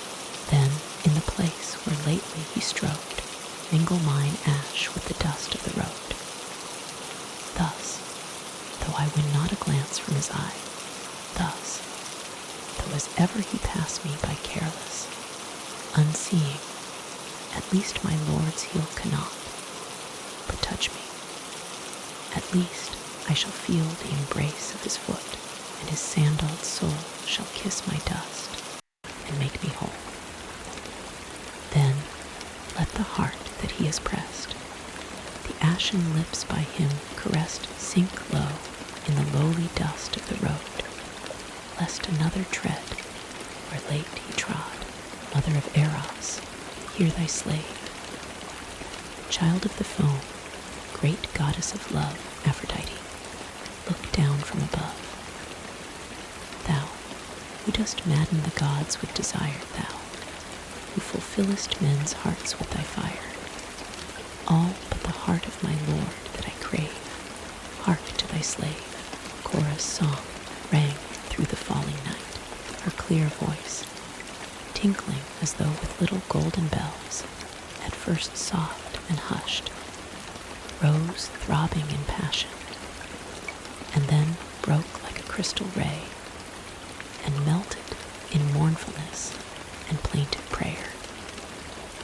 The shadows lay heaped under the palm trees, outside the doors of their apartments, in the galleries of the Deversorium, sat the traveling merchants, squatting or lying on mat or rug, listening. Uncle Catalus lay in a hammock, and Thrasyllus sat beside him and looked up at the stars, which were beginning to show like silver daisies in wide blue meadows. You have sung beautifully, Cora, said Uncle Catalus to the slave, who was sitting on the ground with the 4-stringed harp before her. Thank you, my lord, said the slave. Why not call me uncle, said Catalus, good-naturedly. I should not dare, said Cora, smiling. Ilia used to call me uncle. I am not Ilia, my lord. Terrar appeared in the pillared portico, but his appearance was a surprise. For Terrar, no longer bandaged, looked like a little savage. He wore his his Libyan festive garment. A girdle of feathers hung round his waist. He was crowned with a headdress of feathers. And he stood grinning. "Great gods, terror," cried Uncle Catalus with a start. "What have you done to yourself? You look like a little cannibal. You frighten me. What's happening? You're going to Canopus, my lord, tonight," cried Terror jubilantly. "My lord Lucius lets you know that we are all going to Canopus this very night. Here is his lordship himself," and Terror pointed triumphantly to Lucius, who appeared upon the threshold. Cora had risen, and now curtsied low to the ground, with outstretched arms. Lucius looked like a young Egyptian god. He wore an Egyptian robe of striped byssus, with a border of hieroglyphics worked in heavy embroidery and precious stones. His legs were encased in hose of gold tissue. About his head was an Egyptian coif, like that of a sphinx, with broad, projecting, striped bands, which fell to his shoulders. He glittered with strange jewels, and was wrapped from head to foot in fine gold net, like a transparent cloak, like an immaterial shroud, and he approached with a smile brilliantly, superhumanly beautiful. "Great sacred gods, exclaimed Uncle Catalus. He rose, Thrasyllus rose too, and the merchants gathered round, and in salaam upon salaam showed their admiration for the dazzling stranger. "Lucius, what possesses you? What is happening? Have you turned into Serapis himself?" "No, uncle," smiled Lucius. "I am merely clad in ceremonial raiment, because I want to go to Canopus and dream on the roof of the temple of Serapis. It is the great feast, and Caleb," he pointed to Caleb stepping forward, "has persuaded me to go this night in state to Canopus. You are coming too, uncle, you also, Thrasyllus. We shall all go. All my freedmen and slaves. Caleb will see about a boat." A violent and feverish excitement followed. Slaves, male and female, streamed from every side of the diversorium, rejoicing and clasping their hands in amazement when any princely noble, such as his lordship, Caleb explained, goes to Canopus, to the feast of Serapis thrice holy.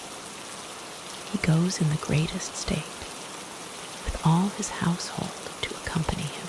So I am going too, as I belong to the household, exclaimed Uncle Catalus. "Only am I to rig myself out like that? And where shall I find such sumptuous raiment?" "My lord," said Caleb, "you will find everything ready in your chamber. You too, Master Thrasyllus." Uncle Catalus hurried away, clasping his fat stomach in his two hands. "You never knew where you were with that Lucius." For days and days he had been mourning and sobbing and lamenting. He had remained invisible and had eaten nothing. And there he appeared, decked out like a young god, and wanted to go to Canopus, to dream on the roof of the temple. And I had just been reckoning on a quiet evening, because I feel that I've overloaded my stomach, moaned Uncle Catalus. "Egypt will be the death of me. Lights everywhere, links and torches, fever and gaiety everywhere, because one and all were going to Canopus that night. What a surprise! Their lord was no longer sick. It was the great feast.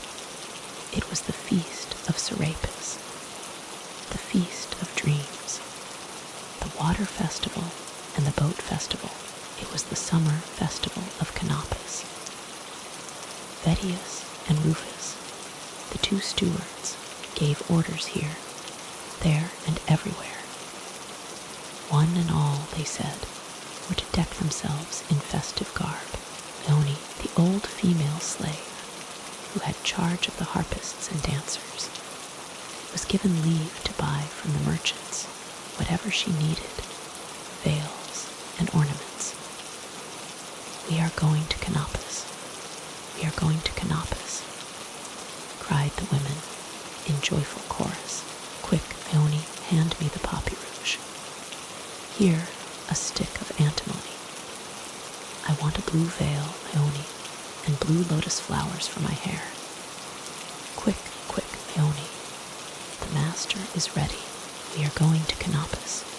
We are going to Canopus." Cora cried joyfully with the rest. My lord was like a young god.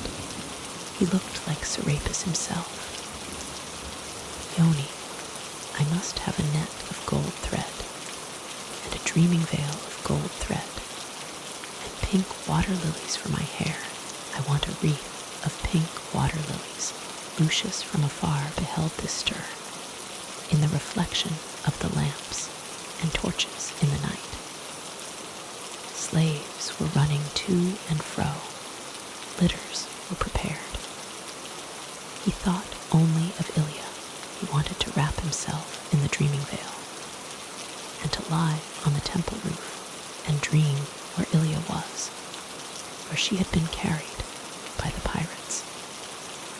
And he stood like a priest, gazing solemnly before him during those evenings of the summer festival. Alexandria was lighted more brilliantly than Rome itself. The town glittered with hundreds of lights, lamps, lanterns, torches, and links. It glittered in its harbors, where the blinding sheaves of light floated from the dome of the lighthouse. It glittered in its two main streets, which intersected each other. It glittered in the colonnades of the museum and the gymnasium, colonnades and stadia themselves restlessly teeming, up to where the multitude were making merry for the festival. But above all, it glittered over Lake Merodes and the Canopus Canal. The splendid villas on the lake were bright with many-colored lanterns and balls of fire. The temple of Aphrodite on the Ilia was silhouetted in flaring lines, and over the golden waters of the lake itself, the illuminated boats pressed and crowded, filled with song, filled with dance, full of color, gladness, and joy. Streamers flapped, and rugs trailed over the sides of the boats down to the water. Through the lighted streets, the bearers hurried and thronged with the litters towards Lake Merodes. They hurried from the diversorium with the harpists and the dancing girls, and a great procession of slaves in festive raiment, an army of freedmen followed on horses and mules, and the passers-by pointed to the imposing procession. Evidently, the household of a very wealthy Roman who was going to Canopus to dream. The procession reached a landing stage on the lake.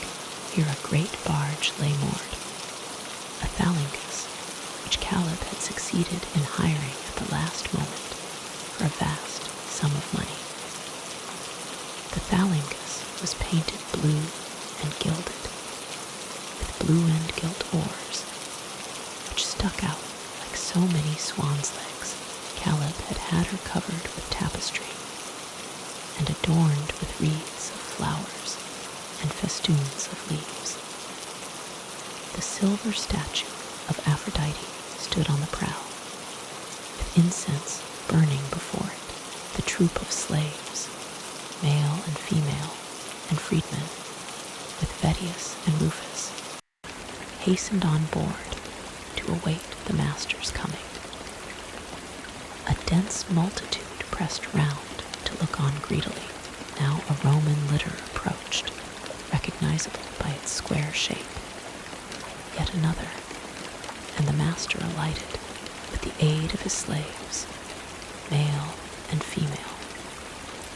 He was accompanied by an old, corpulent kinsman and a grave tutor. "He's going dreaming, he's going dreaming," cried the populace. "See, he has his dreaming veil on. He looks like Serapis himself." Beggars crowded round the travelers. "Divine Lord and exalted Prince, image of Horus, the son of Osiris, may Serapis send you good dreams.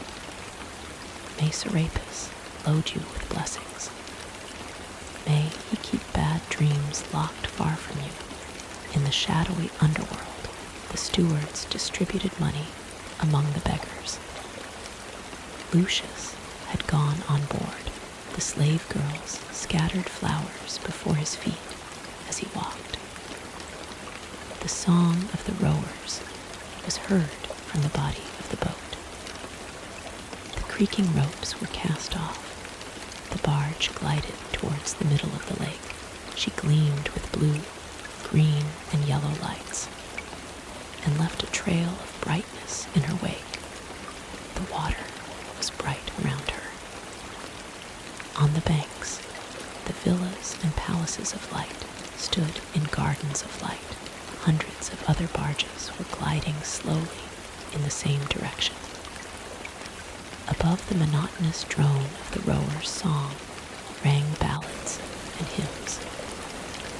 The music of citharas was heard in descending chords. The harps rang out. The notes of double flutes quavered through the evening air with a magic intoxication of melody. The waters of the lake stood high. It was the month when the kindly Nile stepped outside its banks with a moist foot and overflowed the delta. The golden waters of the lake lapped higher than the marble steps of the villas down, which the brilliant hetairæ descended, holding the lappets of their veils, to take their seats on the cushions of their barges.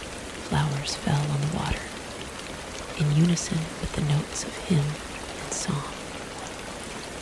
All the craft, hundreds and hundreds, large and small, barges and caracals, square rafts and canoes, pressed gently forward towards the entrance of the Canopian Canal. On the banks were thousands of idlers and spectators, all the people of Alexandria. The vessels glided to the harmony of the twanged strings into the broad canal. It was very full of water. The banks were flooded. Reeds tall as a man, biblos and cyamos, rose like pillars, blossoming during this month with thousands of waving plumes. The leaves of the biblos were long and bending over, as though each were languidly broken. Those of the cyamos were round as scales and goblin teeth, stacked one above the other along the stems, like cups point one in the light on the barges. Golden patches glowed among the stalks, and the reeds and rushes blossomed up as though out of molten gold. Here lay the Canopian harbor, here the suburb of Eleusis, and the canal split into two branches. The narrower channel led to Schedia on the Nile. The broader led past Nicopolis to Canopus. Beyond stretched the sea, wide and blue.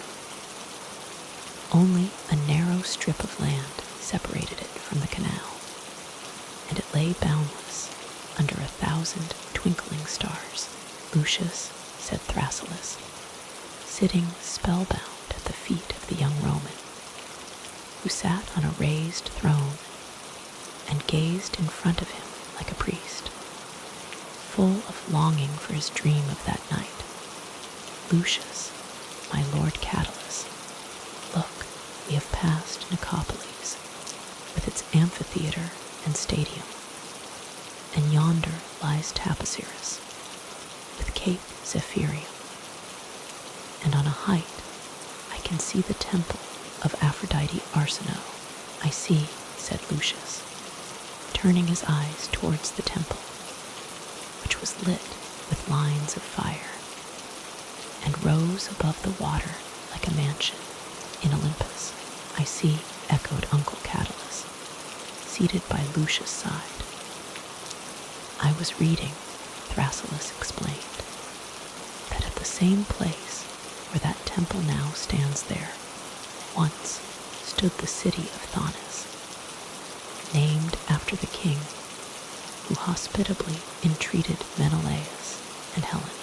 Homer mentions it and speaks of the secret herbs and precious balsams which Helen received from Queen Polydamna, Thonis' spouse.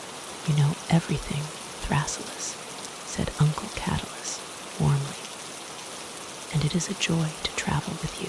Tell the slave from Kos to sing the hymn to Aphrodite as we row past the goddess temple, said Lucius. Thrasyllus went to Cora and communicated the master's order.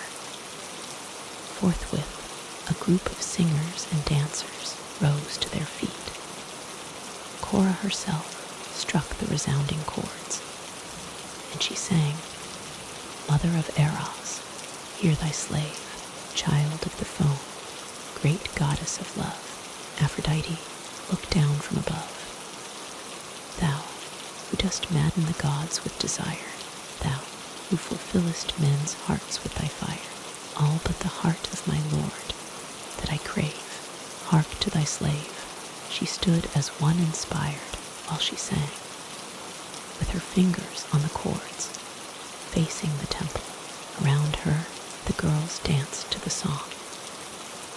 The movements of their lithe bodies, light as the ripple of a silken scarf in a breeze, met and dissolved in picture after picture with each word of the song. The singer's voice swelled crystal clear from the bank of the canal, from the open houses, on the temple steps. The people listened to her song. In the tall reeds lay smaller boats, wherein a man and woman embraced in love. Their hands thrust aside the yielding stems, and their smiles glanced at Cora. All but the heart of my lord that I crave. Hark to thy slave, the other singers now sang after her. She sings well, said Lucius. Cora heard him. She blushed crimson between the great rose-colored flowers at her temples, but she behaved as though she had heard nothing, and she sat down quietly among her companions at the foot of the silver statue of Aphrodite. The barge glided on slowly with the others. From all of them, in turns, came music. The water of the flooding canal was like a broad golden mirror. On the bank, between the stalks of the tall reeds, the open taverns and brothels rose, wreathed in flowers, as from an enchanted lake. The women in them beckoned and waved with long lotus stems. But the barges glided on towards Canopus. They were all going to the temple of Serapis. Not until after the dreams would the brothels and taverns be visited. The orgy was to come after the dream, in the strange, bright summer night of light, lit by the sheen of the stars and the glow of the lamps. Canopus rose amid its slender obelisks and its spreading palm trees. The barges lay moored to the long quay, one beside the other, one solemn train of pilgrims after another, flowed down the street to the temple of Serapis. The town was alive with the whisper of music and aglow with illumination. It was midnight. From the temple of Serapis, heavy gong strokes sounded, like a divine, golden thunder rolling at regular intervals under the stars. The singing processions, bathed in torchlight, streamed towards the temple. There was a wide avenue paved with large, square stones. This avenue, or dromos, led to the sanctuary, the Temenos, along a double row of immense basalt sphinxes, half woman, half lioness, half man, half bull. They were drawn up like superhuman sentinels that had turned to stone, and their great human faces stared raptly into the night. In between the sphinxes, the colored lamps and lanterns blossomed like lotus flowers, glowing blue, red, and yellow. The processions streamed into the dromos at pilgrim's pace. Through the dromos, they reached the first propylaeon, then the second, the third, the fourth. These consisted of a gigantic series of heavy pylons, painted with hieroglyphics, a veritable forest of pylon trunks, rising in serried ranks of frowning columns, and crowned with heavy architraves, which seemed to support the starry realm of the summer night itself. Through these endless rows of pillars, the dense multitude of pilgrims, in search of their dreams, marched to the music of hymns. It marched with its steady, slow, regular, religious tread, and monotonous as the rhythm of its march was the melody of its hymn, borne upon ever the same harp chords. Lucius' procession marched with the others. He walked gravely, with Catullus by his side. Thrasyllus followed. The slaves, male and female, followed. In front of him strode his musicians, singers and dancers, and Cora's voice rose only a little higher in the ever-repeated hymn to the god Serapis. The temple itself produced a sense of infinity. An immense forecourt, or pronaos, soared on high with its pillars, a forest of pylons crowned by the roof, with its painted hieroglyphics. The pronaos gave admittance to the sanctuary, the holy of holies, an immeasurable empty space, without image, without altar, without anything. Nevertheless, as it were a mysterious sanctity descended here, because of the height, the impressive, colossal dimensions. The wings, or tiers, the two side walls, sculptured with symbolic bas-reliefs, painted gold, azure, and scarlet, approached each other with slanting lines in a mystic perspective, where a cloud of fragrance hovered like a conflagration. Behind this, the Holy of Holies lost itself, the abode of the god of Serapis, invisible the statue. A swarm of acolytes, Zachori and Neochori, were officiating on ascending stairs, in worship before close-drawn hyacinth curtains.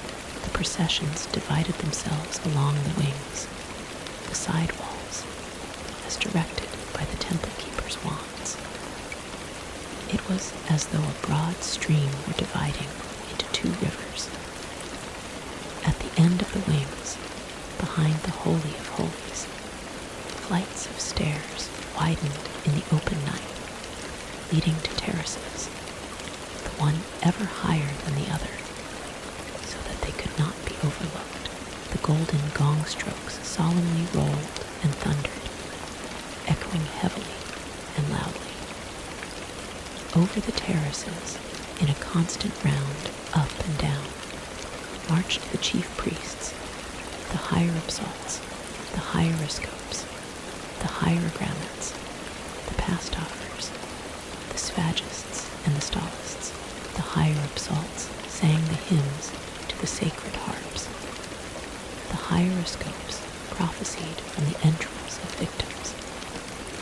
The hierogrammates guarded the secrets of the hermetic wisdom. The pastophers carried the images of Anubis, with the dog's head, in silver boats. The sphagists were the sacrificial priests. The stolists served the sacred images, adorned them, tended them with ever-clean and perfumed hands. But among the hierogrammates strode the prophets. They had beheld the Godhead face to face. They knew the past and the future. They knew the meaning of the sacred dreams.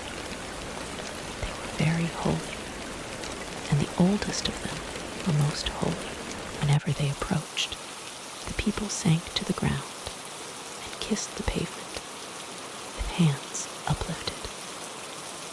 The sacred hour approached, the hour when Serapis would send the sacred dreams from heaven, out of the sun itself, when all the procession would have streamed in, when the gates of the dromos would have slammed with their ponderous monolithic doors, when the last gong stroke would clatter away in the sacred night from the terraces, the town, the canal, and the lake lay visible as in one golden shimmer of lights.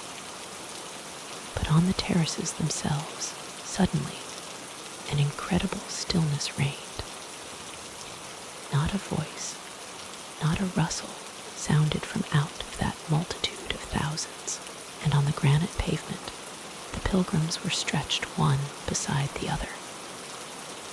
In between the rows, the temple keepers moved, the neokori, and they bent incessantly over the pilgrims and covered them with the dreaming nets and veils, while Zakori slung the censers. A heavy, intoxicating perfume of almost stifling aromatic vapor was wafted through the air. Suddenly, through the silence, the harps of the hieropsalts struck the sacred chord. There was a short hymn, one single phrase, which melted away. On the vast terraces, the multitude of the thousands of pilgrims lay motionless under nets and veils, their eyes closed. Not a sound came from the illuminated city. The sacred silence reigned wide and mystic, fraught with terror.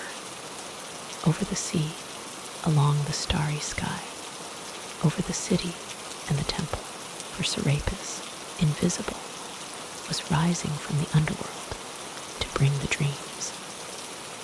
He rose in a cloud of dreams, out of the sacred, subterranean hell, where he reigns even as Osiris reigns in high heaven. He is Osiris himself. Between him and Osiris, there is no difference. He is two. While Osiris is the benevolent Almighty above, he is the benevolent Almighty below. He opposes Typhon. Even as Osiris combated Typhon, victory falls to him in the end, even as it did to Osiris. Now he rises in the cloud of dreams, for it is his feast, the feast of his kindly waters, which he pours in summer, rains from the sacred vessels, wherewith the dog's head of Anubis, his watchman, servant, and comrade, is crowned, the waters which he pours into the sacred stream, so that it may flood sacred Egypt. Now he rises in the cloud of dreams. The earth splits, and Serapis rises from the subterranean hell. He is everything, even as Osiris is.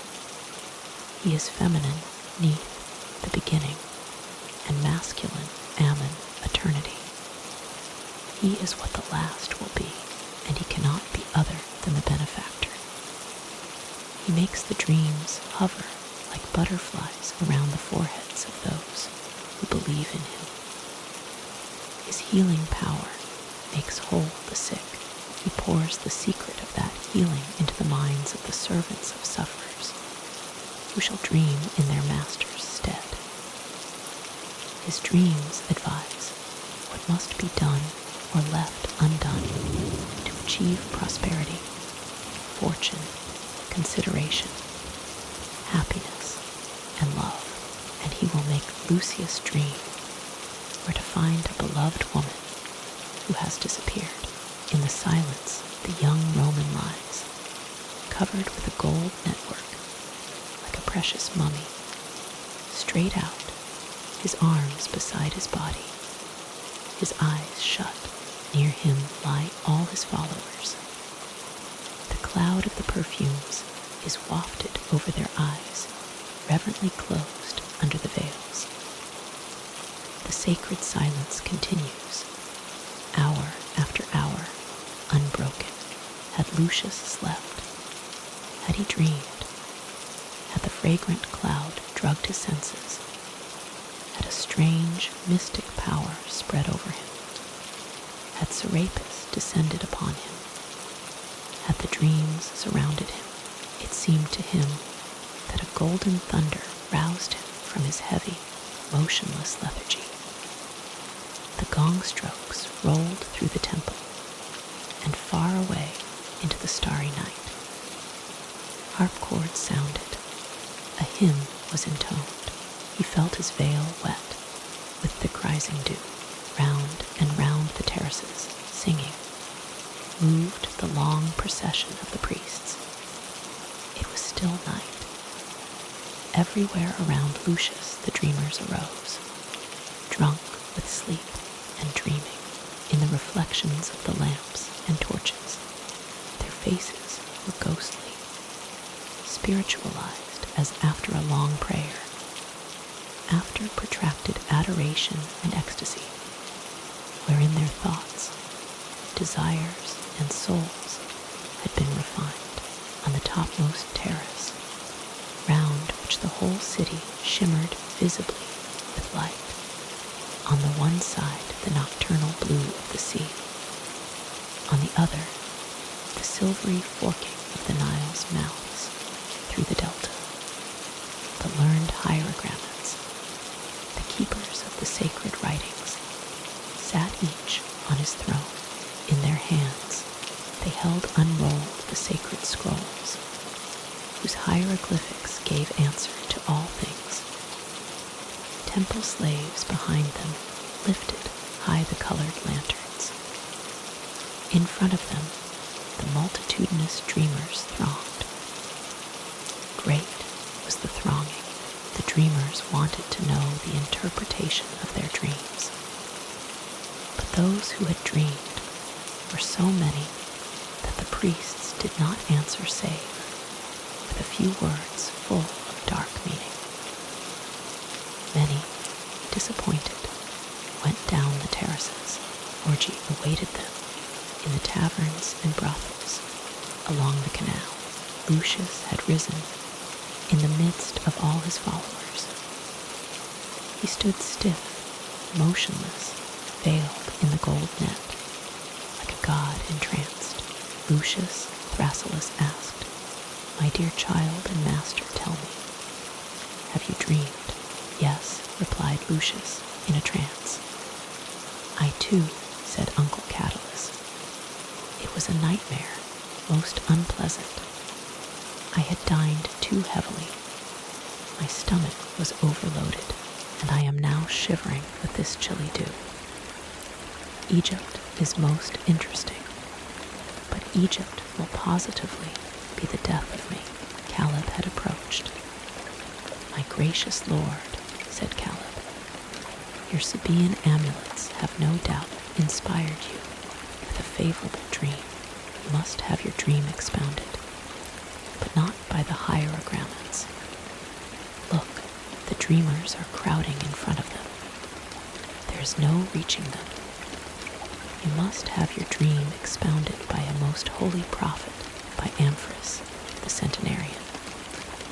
Come with me, let me lead you to him. He took Lucius by the hand. It costs half a talent, no less, said Caleb. 30 minni, my lord. But then Amphras will expound your dreams for you, Amphras, the holy Amphras. The hierogrammats charge 10 or 20 drachmae, but they can never tell it as the holy Amphras, the prophet, does. This is where he sits enthroned, my lord. They were standing in front of a small pyramid. On one of the upper terraces, 2 sphinxes beside the narrow door lay, like mysterious stone sentinels. Temple keepers guarded the gate. The most holy Amphras, Caleb asked. 40 minni, said one of the priests. Why not a talent right away? Grumbled Caleb. 40 minni, repeated the priest.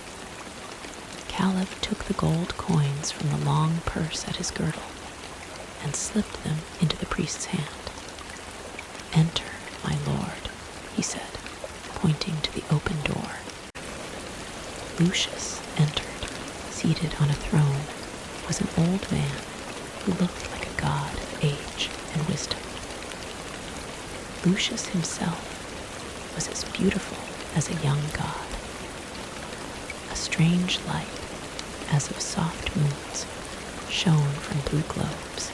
Lucius bowed to the ground, fell upon his knees, and kissed the floor. He remained in this position. Did Serapis pass over you, my son? Yes, holy father.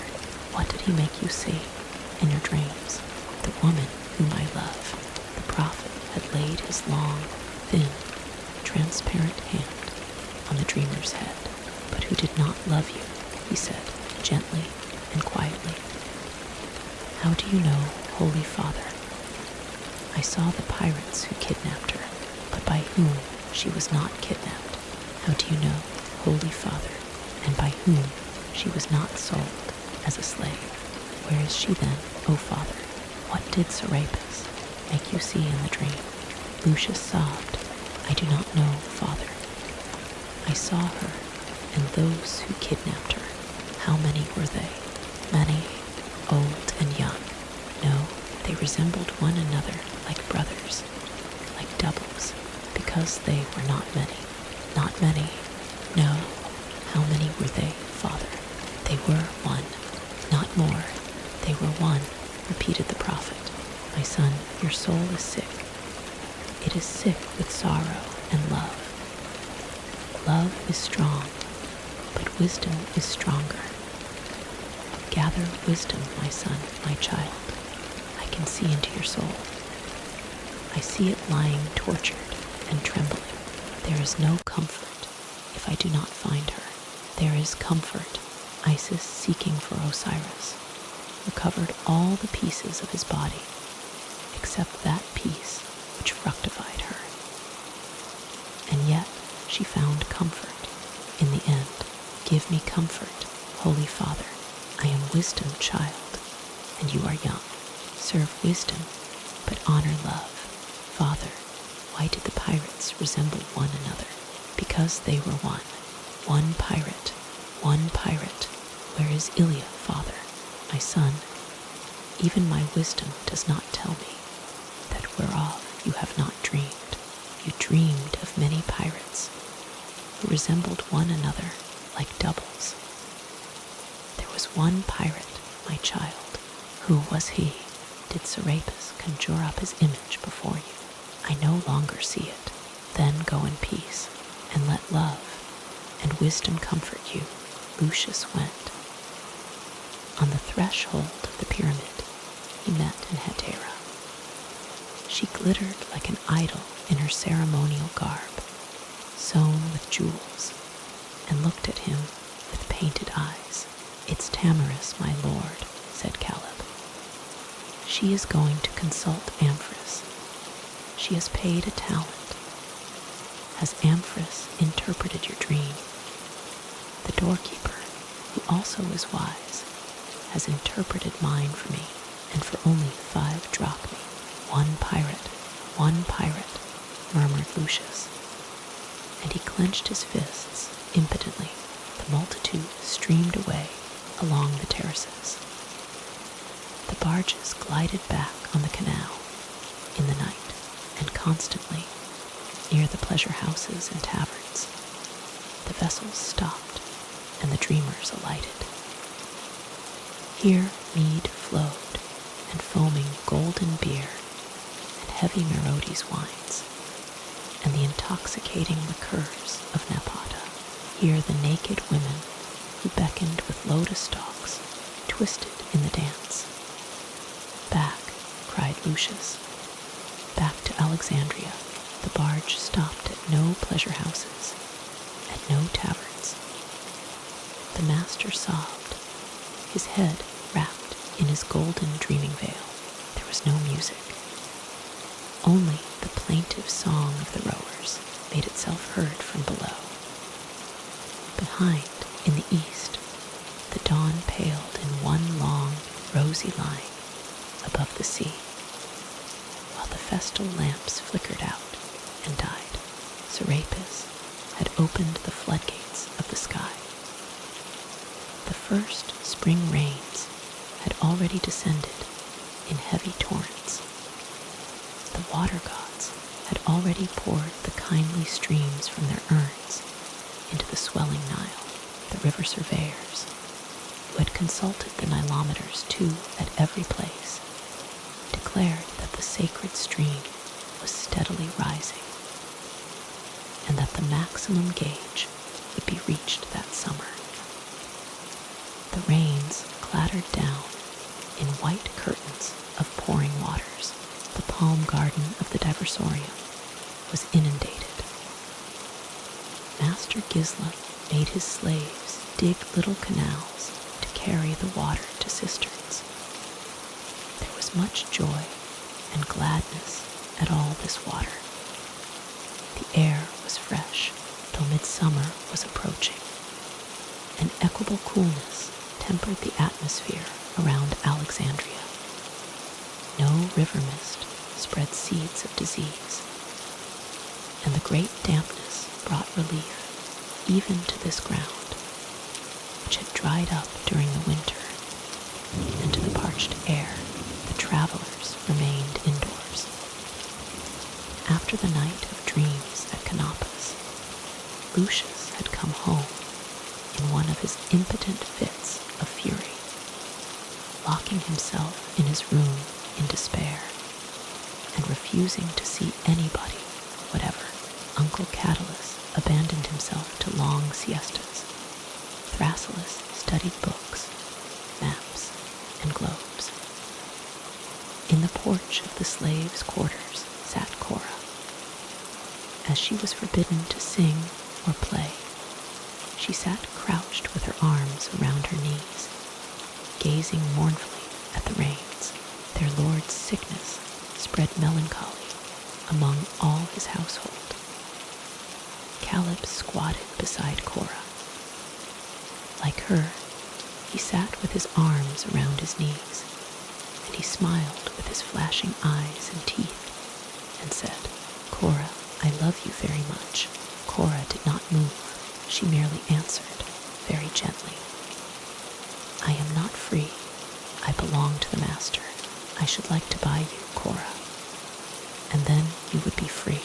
Cora did not answer.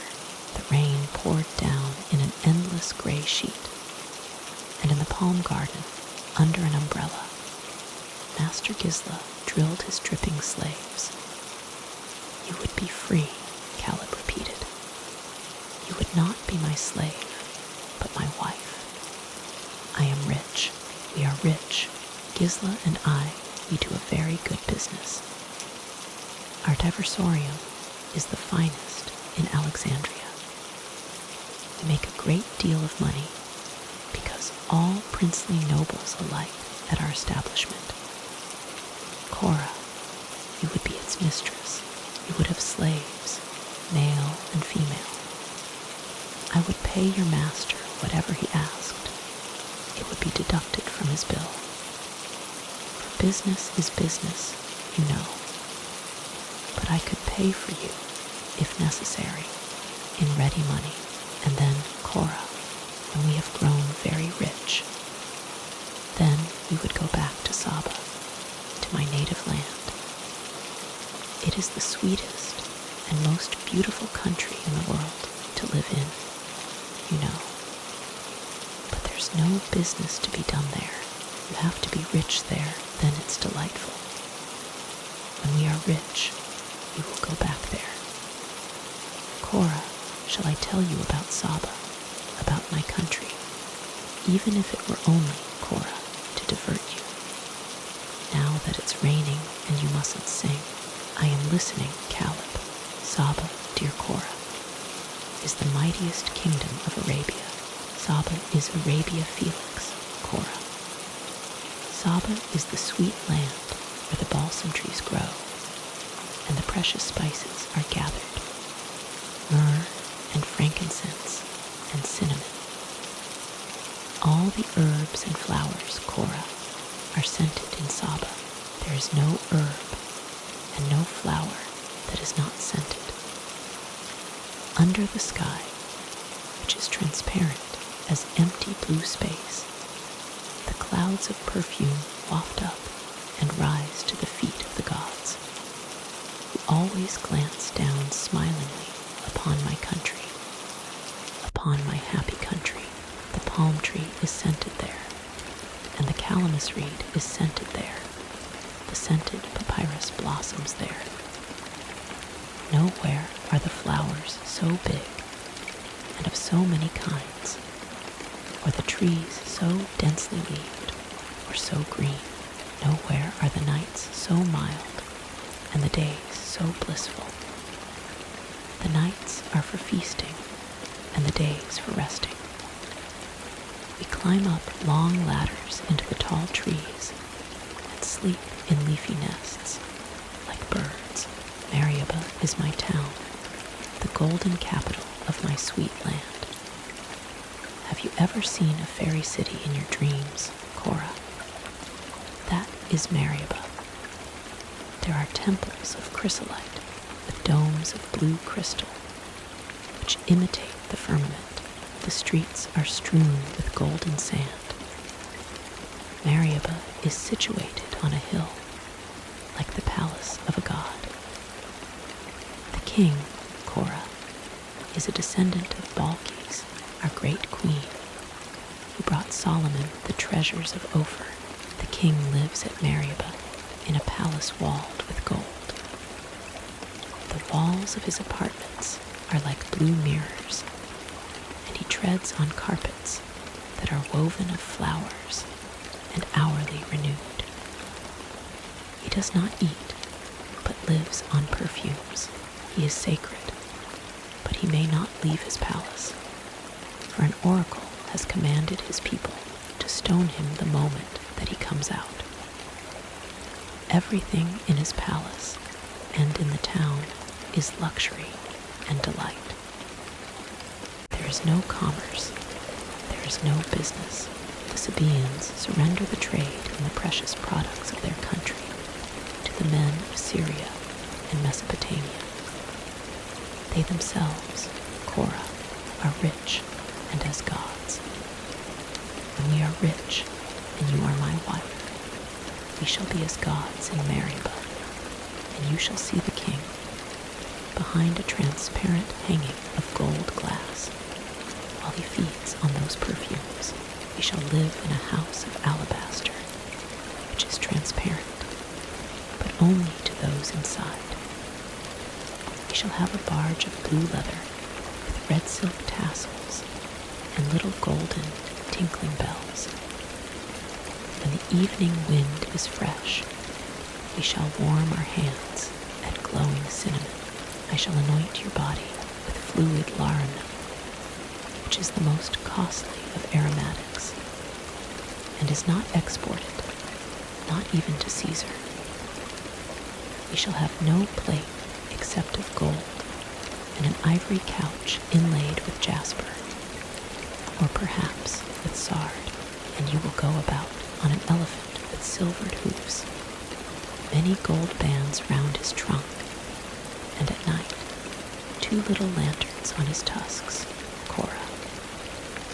And we shall be happier than you can imagine, or than I can tell. 3. What you are describing, Caleb, is indeed like fairyland, but I have heard say that, because of all that fragrance in their country, the Sabaeans won, and all suffer from headache. When we suffer from headache, Cora, we burn asphalt and the hairs of a goat's beard. There is no remedy to compare with that for headache. Or else we wear the sacred amulets. Wear one, Cora. Wear this amulet, which I have always worn. No, Caleb, are you afraid that I shall bewitch you? Yes, I fear the Sabaean amulets.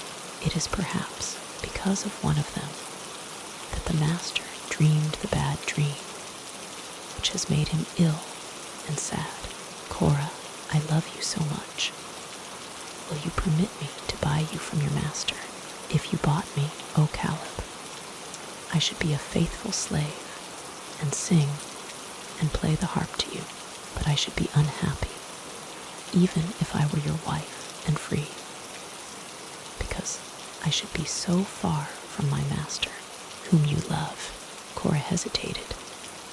Then she said, whom I love, Caleb, but as the flower loves the sun, as the moth loves the star from afar, and from the depths, without hope, the rain poured down in an endless gray sheet.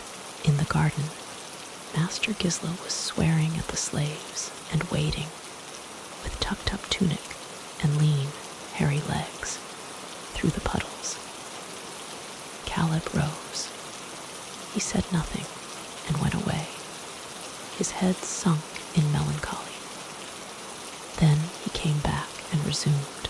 You would go hunting with me, Cora, and you would sit in front of me on a Sabaean stallion, which would be swift as the wind, and we should catch lion whelps in nets and tame them with palm wine, and they would follow you about like big cats.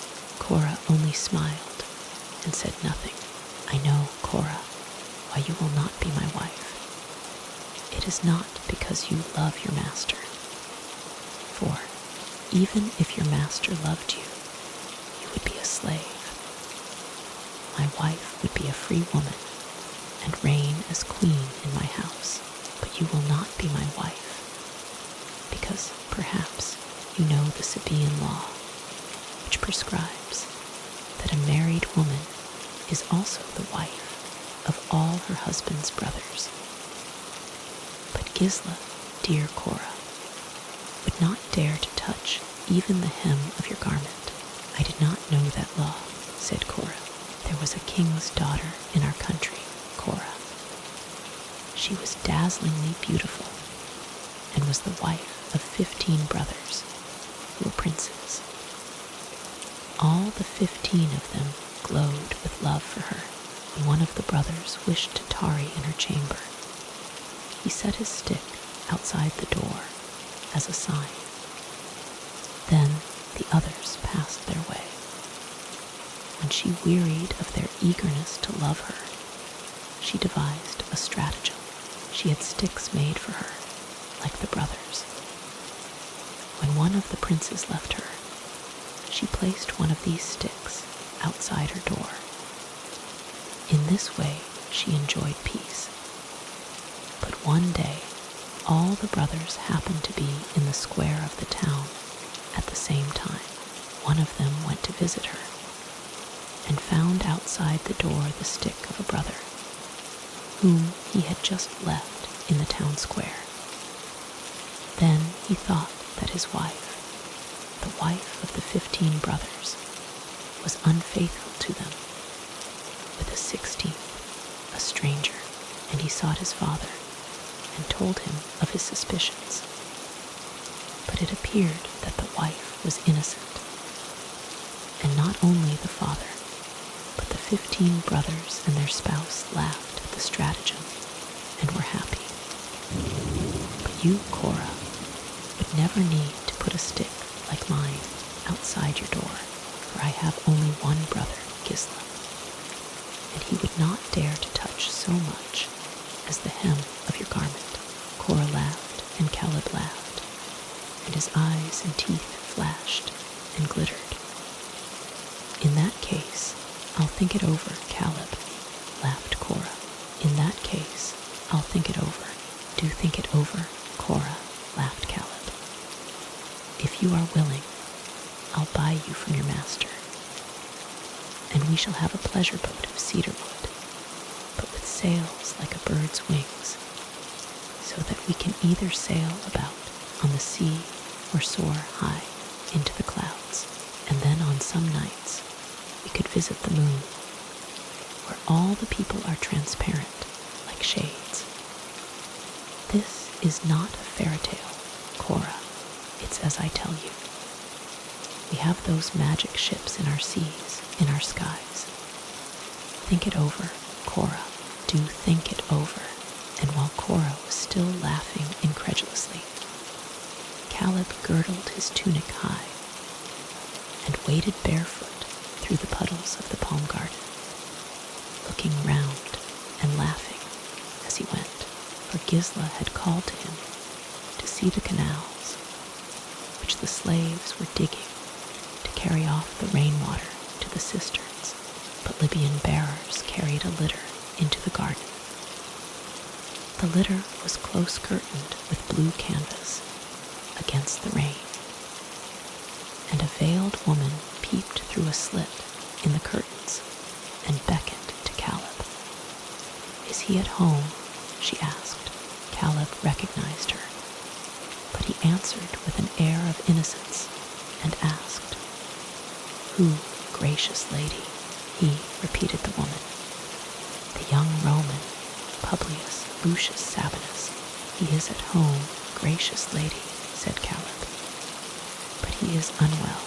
He will not see anyone. If he is at home, I want to see him," said the woman. And she alighted on the stone steps of the portico.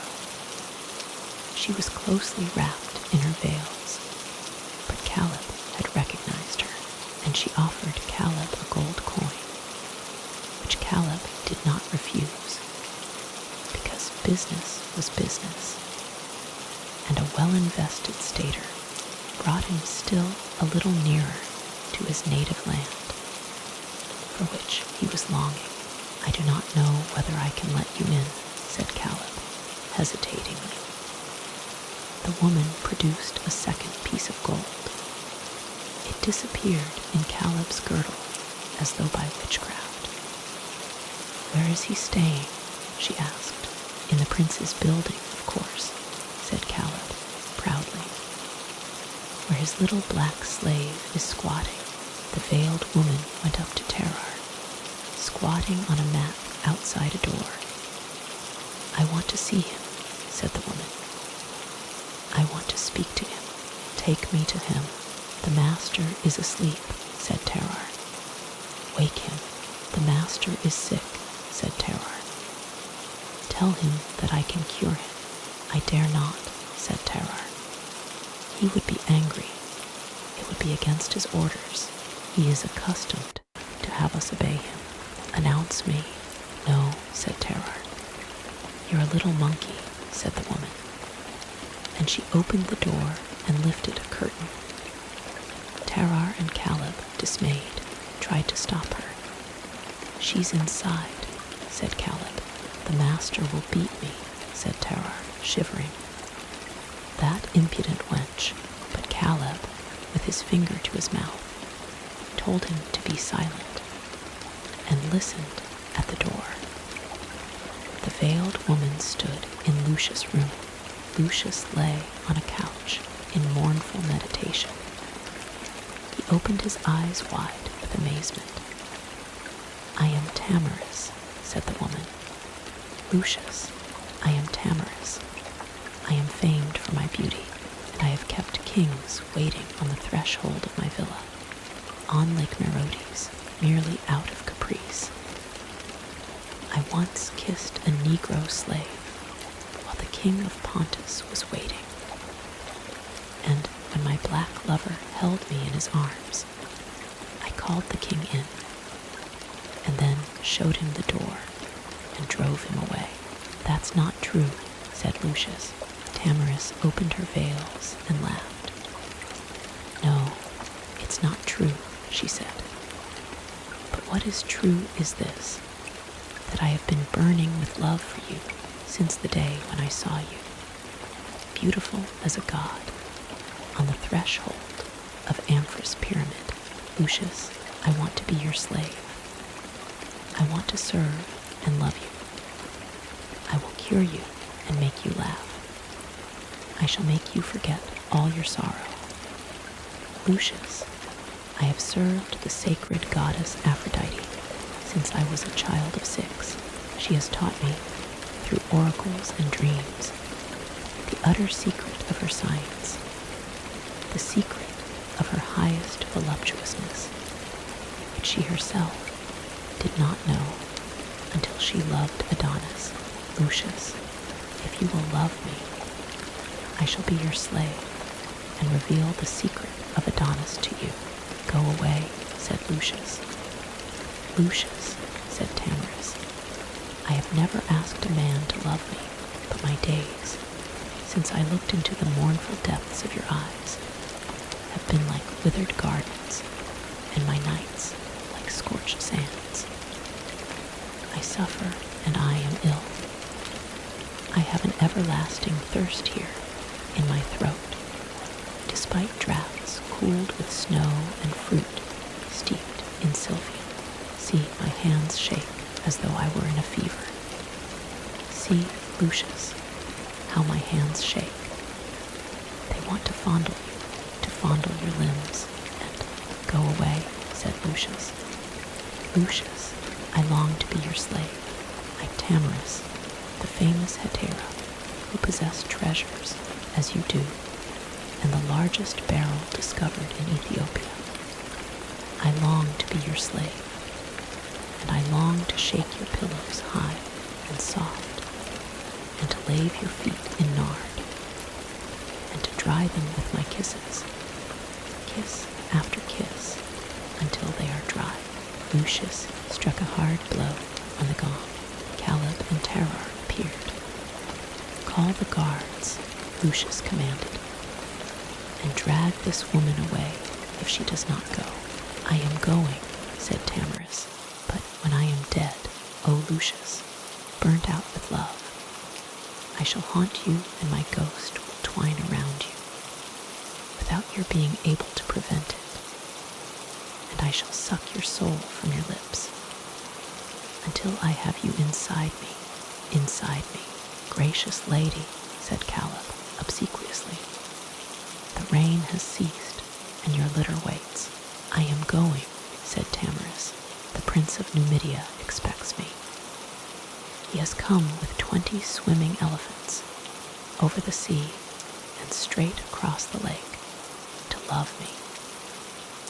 I am giving an orgy tonight, just to amuse him. Lucius, if you call on me tonight, you will tie up the prince of Numidia and tickle the soles of his feet till he dies of laughing. Will you come, Ilia?" said Lucius. "There is no prince come to see you, and there are no swimming elephants. You weary me. Go away, or I shall have you scourged from my presence with long whips." "I am going," said Tamaris. "But at a moment when you are not thinking of it, I shall bewitch you. Then you, without knowing it, will drink a philtre which I have prepared for you, and you will come to me, and I shall embrace you. And in my embrace, you shall know what otherwise would have always remained a secret to you. I am going."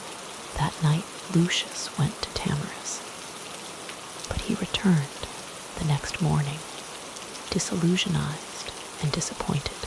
"My son," said old Thrasyllus, sitting beside his couch. Do you intend always to cherish your illness and longing, like a serpent that devours you, bone and flesh? The Sibyl of Rhacodes merely guessed your own thoughts. The holy Amphras could explain nothing more than that many, who resemble one another, mean only one in the dream. After that, what could your credulity imagine that a crafty hetera would make you guess in her embrace? The name of that one man, the name of the pirate, the place where he is hiding Ilia. One pirate. Who could have stolen her? I don't know, said Lucius wearily. My poor, sick boy, said the tutor. No one knows, and no one will ever know. She has disappeared. If she has not been kidnapped by pirates, she is drowned. Did you not visit the slave markets in Rome on purpose to find her? Have you not done the same thing here in Alexandria? She is not to be found. Forget her, my son. Try to get better. If no other woman can cure you, let some other power than love cure you. Amphras mentioned wisdom. There is wisdom. Seek it here in the land of wisdom. This city, my son, is a sinful city, though it is fair to look upon. This city is as Tamorus herself. It is a wanton among cities. There is no more wisdom in this city, notwithstanding the museum, notwithstanding the Serapeum, notwithstanding the dreams of Canopus, which die away in orgies. In this city I have met none save merchants, usurers, and venal women. This magnificent city is a venal city. Even the philosophers here are avaricious and venal. Even the prophets demand a talent for their divinations. The power of money holds sway here, and no longer wisdom. Let us go farther. There is wisdom left in Egypt, and in the wisdom which we shall find you will be cured. Listen, my son, there is the sacred word of the Kabbalah, which Moses himself received from the Godhead on Mount Sinai. That word has never been graven on tables of stone, but Moses whispered it to his sons, and those sons to theirs. It is the key to happiness. He who utters it has the power to avoid suffering, and to know all that can be known on earth. I have sought for it in the museum, in the Serapeum, here and at Canopus, while you lay sorrowing on your couch, my son. I have held converse with priests and with philosophers, with prophets. I am persuaded that I shall not find the word in Alexandria, but where will you find it, Thrasyllus? The tutor stared before him. Perhaps farther on, he said. Perhaps at Memphis. Let us go to Memphis. If I do not find the word at Memphis, I shall look for it farther still. Let us sail up the Nile to Thebes, to Ethiopia. Let us go to the pillars of Sesostris. Something tells me that we shall find it, and that you will be cured, my son. But let us go. Lucius approved, and the departure was decided. Thereupon Master Gisla and Caleb had a long talk on business, after which Caleb asked for an interview with Lucius, which was granted, and at which Uncle Cadalus and Thrasyllus were present. Noble lords, Caleb began, I should like to speak to you in your own interest. The question, noble lords, is this. I understand from the most learned Master Thrasyllus that there is a plan on foot to leave Alexandria. and to travel over Memphis to Ethiopia, as far as the pillars of Sesostris. That will certainly be a fine journey, and all great lords take that road. But permit me, your servant, to give you a piece of advice, in your own interest, noble lords, in your own interest. My advice is this: hire from me and my brother Gisla a comfortable and spacious Nile barge, a thalingus, not only to ascend the Nile in, but also to live in, so far as possible, because spoken without slander, noble lords, spoken without slander. The diversoria which you will find at Hermopolis, at Leontopolis, aye, even at Memphis and Thebes, are bad, are all bad, not to be compared with our far-famed Hermes house. O my honored benefactors, no, they are unclean hovels, standing on the edges of marshes, without any modern conveniences. And, though you have your own cook, you would not even find any unpolluted wells there, not to speak of wine, and would never have a good meal again. O my Lord Catullus, therefore, O my patrons, hire our Nile thalingus, in which you can live with a small following, with a few slaves. Leave the other slaves here, with the greater part of your splendid equipment, and allow me, if you have been satisfied, O my Lord Lucius, with my conduct at Alexandria and Canopus, to be your guide, at the head of your own escort, and to remove all difficulties from your path. I know the whole of Egypt. I have already conducted numbers of noble lords, I, to the sources of the Nile. To those most mysterious sources we will take tents with us and hire camels when necessary. But take my advice, and never alight at any other Egyptian diversoria, except our Hermes house, for they are all bad, bad, bad, indescribably bad. O my noble lords, Caleb, said Lucius, I was just about to propose to you what you are proposing to me, that you should be our guide to the pillars of Sesostris, and hire me a barge to sail up the Nile. O my lords, cried Caleb, overjoyed and obviously relieved. How glad I am of that. For now I am convinced that you will be comfortable and travel pleasantly, and that you, O my Lord Catullus, will dine as you have been wont to do here, especially as we shall not forget to take our own wines on board, the purple Merodes wine, thick as ink, and the topaz yellow liqueur of Napata. But is the last really necessary, Caleb? Asked Uncle Catullus mischievously. After all, we are going to Ethiopia, and on the way, my lord, before we reach Ethiopia. And above all, let me also explain that the Ethiopian liqueurs must first descend the Nile, to acquire the perfume and the rich flavor which they do not possess in Ethiopia itself. If only they don't lose that perfume, Caleb, when they ascend the Nile again, said Uncle Catullus, jestingly. I shall see to that, my lord, said Caleb, who saw through Uncle Catullus quite as plainly as Uncle Catullus saw through Caleb. I'll see to that. You just leave it to me. We are leaving everything to you, Caleb. Get the barge ready for tomorrow, said Lucius.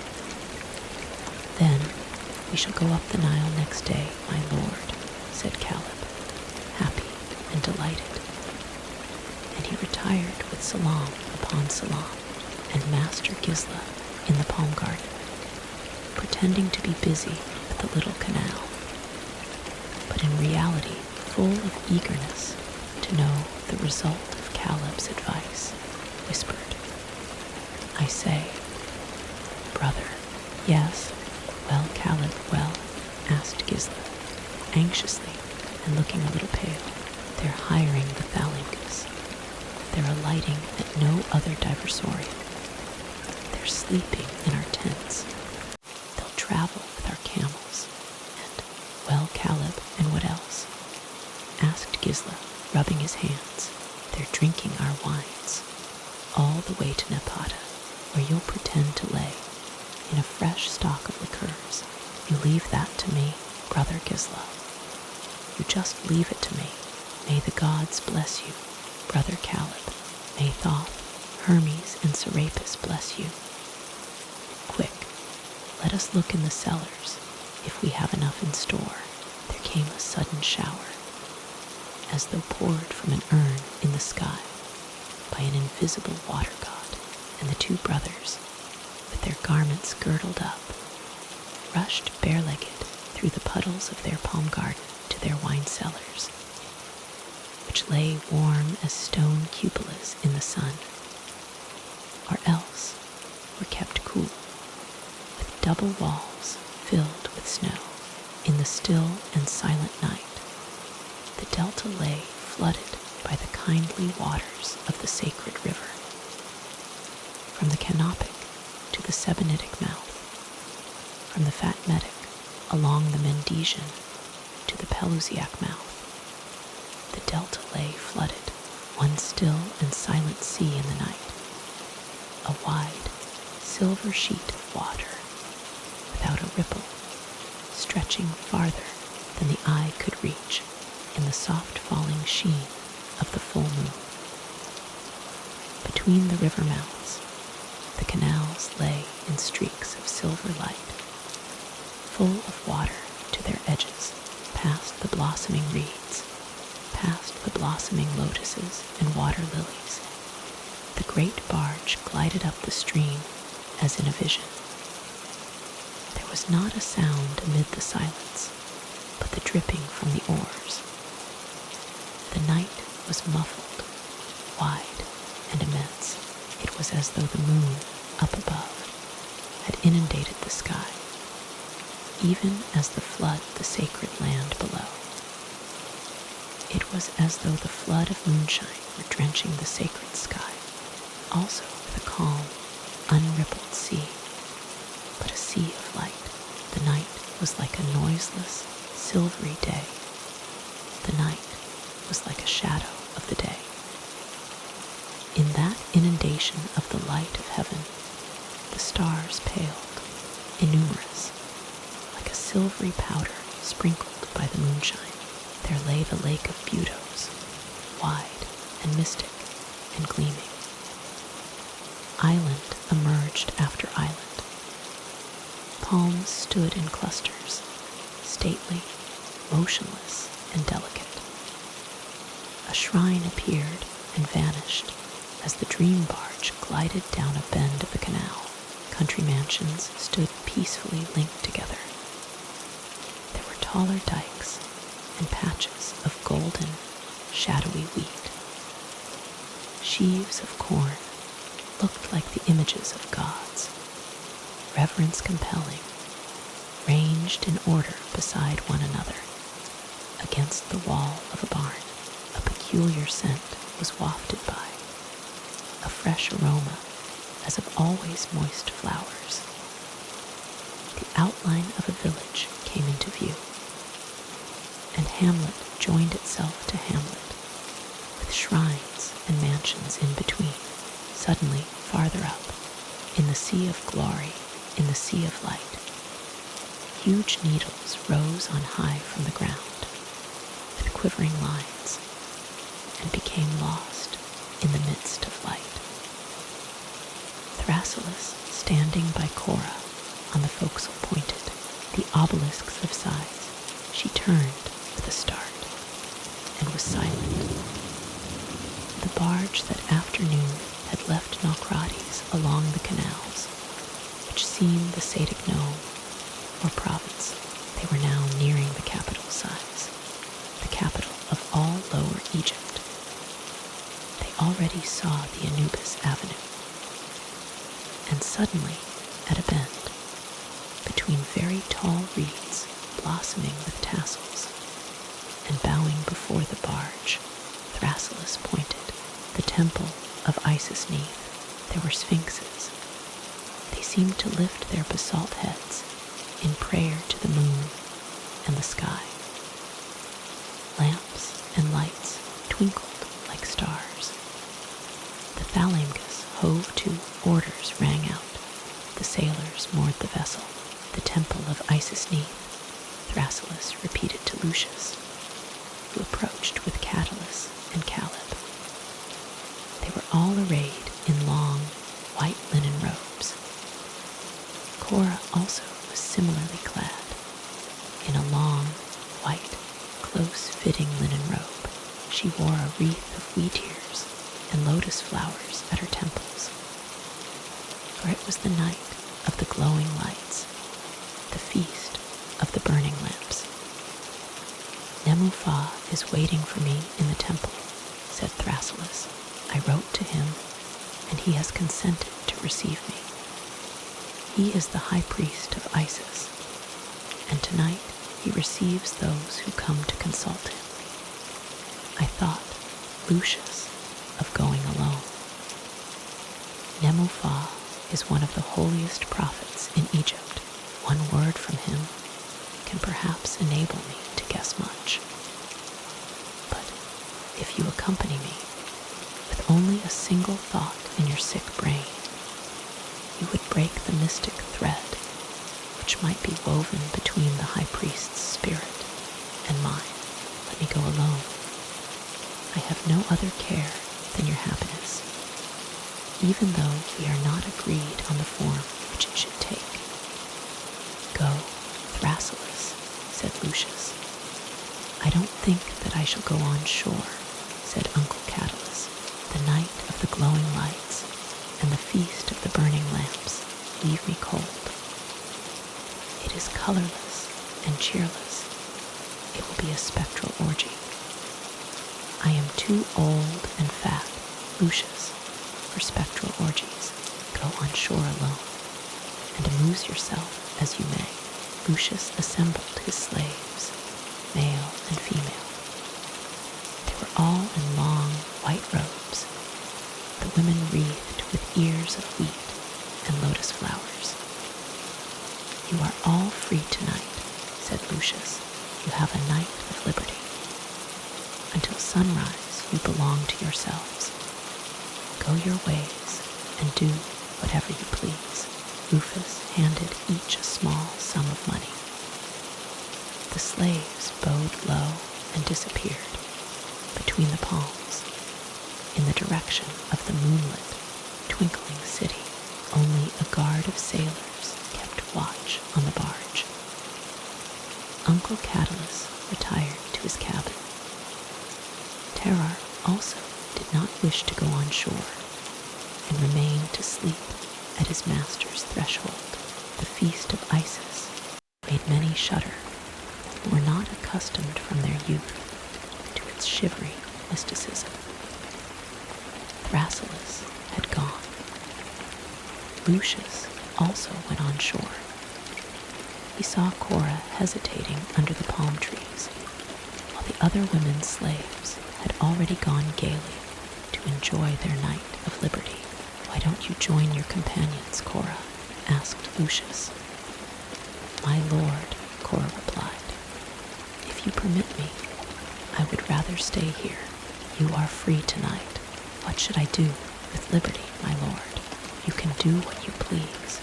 Go to the temple and see the veiled Isis, and enjoy yourself as and with whom you choose. She cast down her eyes and blushed. There is a general holiday tonight, continued Lucius, for slaves male and female. She folded her hands as though in prayer. My lord, she begged, suffer me to remain here near the barge. I am afraid of liberty and of the big city. Do as you please, said Lucius. He went on alone. loneliness sent a shiver through him because of this strange night, which was like day. A white melancholy emanated from his soul. He felt aimless. He would have preferred to accompany Thrasyllus. He would not have minded going to bed. He had almost invited Cora to accompany him to sighs, but did not think it suited to his dignity. He went alone in his white raiment in the bountiful moonlight. How strange the night was, all white and trembling. He approached the town. There was nothing but the monotonous rattling of the sistra carried by the long-robed pilgrims who walked in procession to the temple. All the houses along the road were lit with the lamps burning at the doors and windows, vessels full of oil with burning wicks. It was a strange pale yellow twinkling in the moonshine. It was like a funeral ceremony, for it commemorated the night on which Isis had collected the scattered limbs of her brother and husband Osiris, murdered and quartered by Typhon, and scattered all over Egypt. The procession streamed to the temple along the road. The hierarchs, the priestesses, danced to a monotonous chant, hand in hand, in a long row. They threw a laugh to the numberless strangers who had come to sighs. For that night, the strangers laughed back and picked out the priestesses, and they withdrew together, first to the temple, then farther away. 3 hierarchs laughed to Lucius. They danced round him. He did not wish to seem uncivil. Also, he felt very forlorn. He just laughed back, wearily and kindly. "Shall we come with you?" asked one of the hierarchs. "As you please," said Lucius. "Are you going to the temple?" "If you wish." They walked in front of him, and beside him they wore white, close-fitting robes, with lotus flowers and ears of wheat in their hair. They were gentle and civil and obliging and young, like 3 young children. The white multitude streamed along the streets. The obelisks of the dromos came into view. The temple rose gigantic and mysterious, with numbers of square buildings and terraces stacked one above the other. There were rows of gigantic pylons, which lost themselves in the moonlit night. The monotonous melody of the sistra rattled on every side. On every side, the lamps twinkled. Lucius felt within him an immeasurable melancholy. Because of life, and because of death, because of people, and because of himself, the hierarchs led the way. They were kind and courteous, glad at meeting this amiable stranger, to whom they would be obliging, as their duty prescribed that night. They entered the Pronaos and Sicos in the immensity of the pillared spaces. The countless sistra rattled eerily, producing a vibration which was no longer music.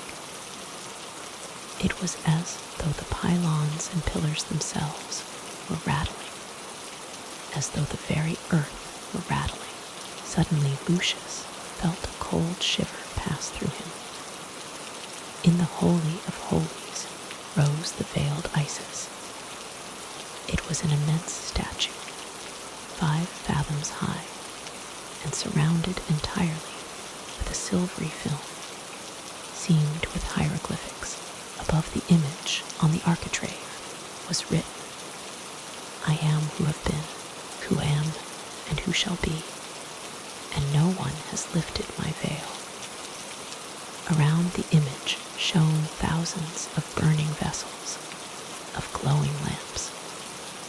There was a mist of light smoke of incense, and round about the image there was the incessant dance of the hierodules and the worship of the sacrificing priests, all the night through. And ever, like an obsession, there was the rattle of the sistra, as though the whole immense temple were rattling. Lucius, led by the 3 women, offered his sacrifice at one of the numberless altars. The priest pronounced the sacred words, and Lucius poured forth the libation and paid his gold coin. He felt desperately unhappy. "Sir," asked one of the women, "do you wish us all 3 to accompany you to one of the temple chambers? Or would you have 2 of us go away?" He laughed softly at their polite manners, like those of young and well-brought-up children. He gave a melancholy glance. "I am unwell. I am very unwell," he said. "I think I will go home alone." "Your eyes are full of pain, sir," said one of the hierodules. And one of the others said, "Cannot we comfort you and cure you?" Lucius shook his head. "Then let us lead you home," said the third. They left the temple. "I live on the river," said Lucius. "I came in a phalangus." They walked beside him like shades. When they reached the barge, Lucius said, "I am at home here. Let me thank you and pay you. May holy Isis protect you. May holy Isis cure you, sir," said the hierodules. He gave them a gold coin apiece. They disappeared in the night like shades. But under the palm trees was another shade. It was Cora. "I am not well," said Lucius. "I came back." "Do you wish to go to bed, my lord?" asked Cora. "No, I should not be able to sleep," replied Lucius. "This night is strange and unreal. I will lie here under the trees. I will leave you, my lord." "No, stay," he said. "I am ill and I feel lonely. Stay, suffer me to fetch you a cloak and a pillow, my lord." "I thank you." She disappeared into the barge and returned with the pillow and cloak. She covered him up and pushed the pillow under his head. "The night is strange," he repeated, "and unreal. It is like a white day. There is no dew falling. I shall remain here till Thrasyllus comes. But do you stay. I feel ill and lonely. What can I do, my lord? I may not sing. Only the sistrum may sound tonight. Dance to me. Move in the moonlight. Can you dance without accompaniment?" "Yes, my lord," said Cora. He lay under the palms. Cora danced in the open moonlight near the tall river reeds. She twisted and turned like a white water nymph that had risen from the stream. She stood still in attitudes of rapture. She adored Isis, her hands uplifted to the moon. She was very lithe and slender, very white, with white flowers and ears of wheat around her temples. He lay without moving, watching her, and he thought his only thought, where could Ilia be? For there had not been more than one pirate. When late in the night, Thrasyllus returned. He found Lucius asleep under the palms, with Cora keeping vigil beside him. "My lord is asleep," said Cora, and she asked, "Tell me, Thrasyllus, what did Nemuphah say?" The old tutor looked gloomy, and he said, "The wise ages have been drowned in the night of time.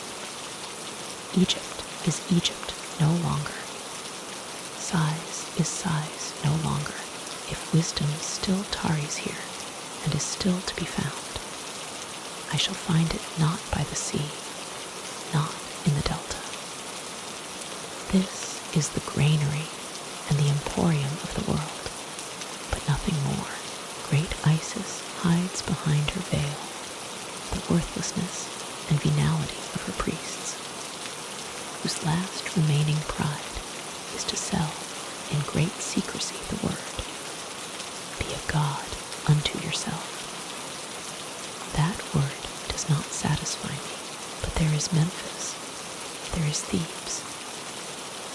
have hope, Cora, that I shall find the divine word which will cure him. The old man stepped on board the barge. The night waned, yonder, in size. The twinkling of the burning lamps died away. In the east, the light broke through, as through a bursting sluice. Long, rosy islands seemed to drift in an ocean of molten gold. A long flight of cranes, black against the golden sky, swept down to meet the dawn. Cocks crowed, and on the waters of Lake Butos, the first lotus blooms opened their white chalices. As it were, crimson flowed and lay here and there over the silent, silver streaks of the canals. In pools of purple red, the travelers had left sighs. After visiting the temple of Athene and the tomb of Samitichus, son of Necho, founder of the 26th dynasty, one of the 12 kings of the Dodecarchy, who divided Egypt among themselves after the death of Sethos in BC 671. Samitichus, in obedience to the oracles, defeated and expelled his 11 fellow kings, and reigned alone at Memphis and afterwards at Sais. Here was his tomb. It was sacred. There was an oracle attached to it, and Lucius had consulted that oracle. After that, Lucius had consulted the Mantium, or oracle, of Latona at Butos, on an island in the lake. He had next visited Zois, Hermopolis, Lycopolis, Mendes, and all the Sebennytic Nome, which contained numberless oracles and shrines. At Mendes, the god Pan was worshipped, and there was an oracle which spoke by means of the god's pipes. Here the goat was held sacred and received public worship at the hands of priestesses in Dionysiac frenzy.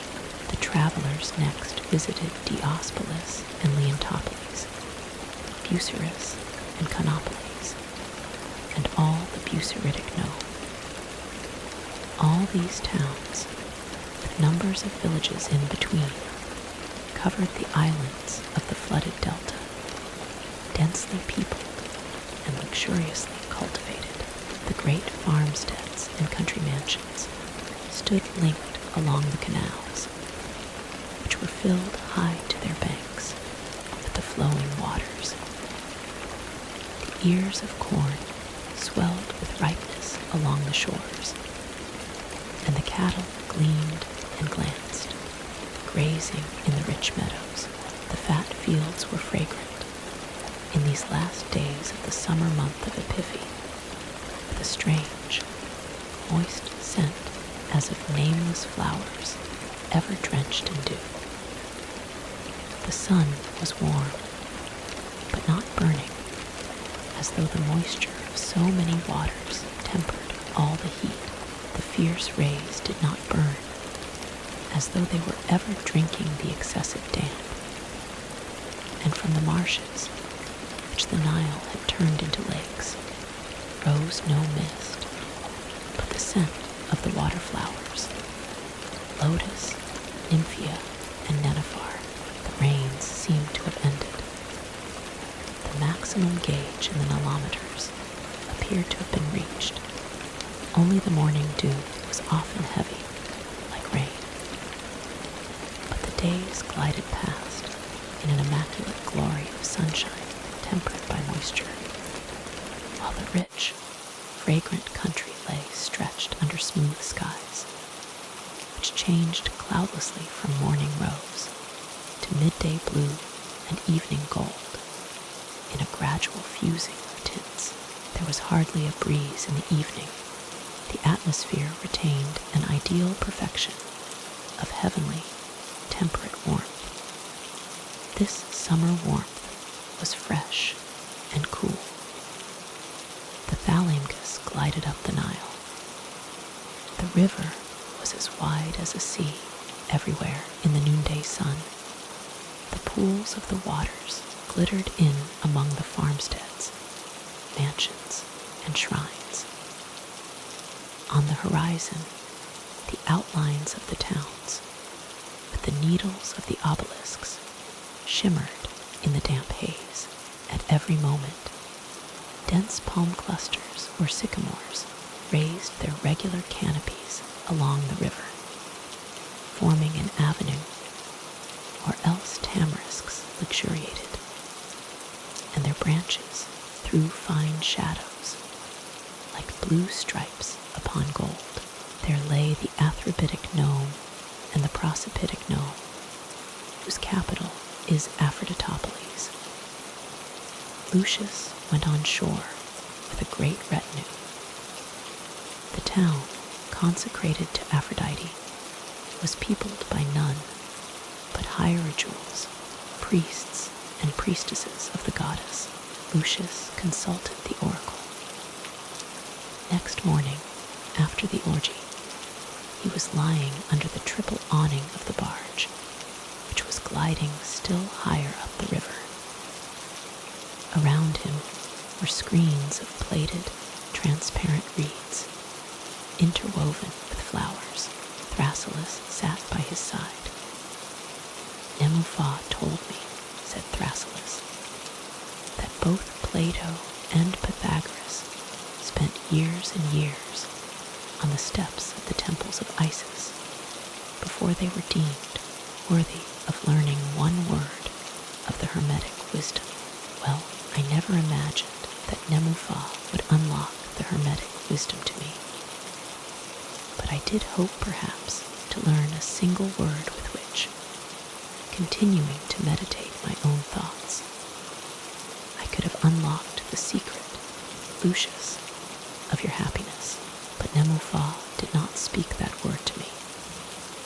And yet, my son, I had to pay him a high price to be admitted to his sanctuary.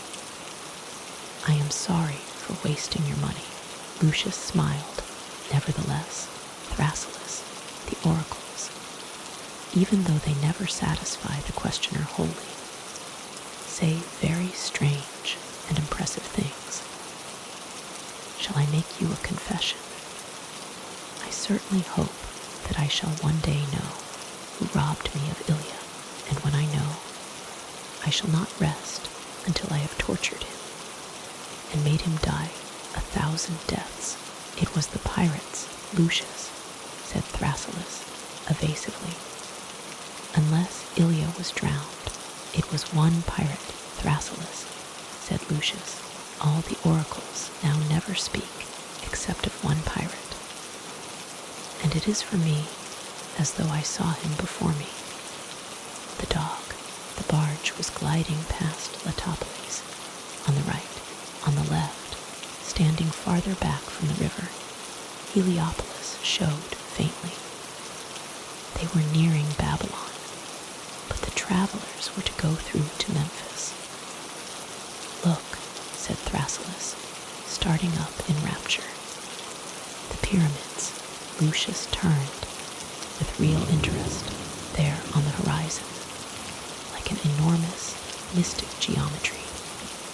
The triangles of the pyramids, which announced Memphis, rose against the pink morning sky. They were like eternal lines drawn by the gods from earth to heaven. The pyramids, echoed Lucius, as though overcome by a mystic impression.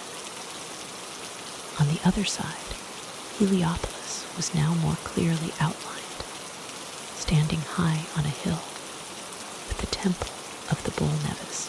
Babylon, a suburb of Memphis, swarmed on the riverbank, and with the battlements of its forts, was visible through a sycamore avenue. And suddenly, after a grove of palms, Memphis loomed into view. Memphis, cried Thrasyllus, and Uncle Catullus, appearing from his cabin, pointed and repeated. Memphis, the old Egyptian capital, lay cyclopean, like some extinct monster, with heavy lines of squat, bleaching sanctuaries, and on the river, a portico of giant pylons. Behind these age-old, massive buildings the pyramids showed spectrally. Thrasyllus pointed his long, crystal spyglass towards the horizon. There, he said, with a shiver, the most sacred monument in Egypt, the great Sphinx, the immense Neith, the ever-silent wisdom. Next to the second pyramid, that looming figure of a gigantic, motionless animal, the barge hove to and was moored.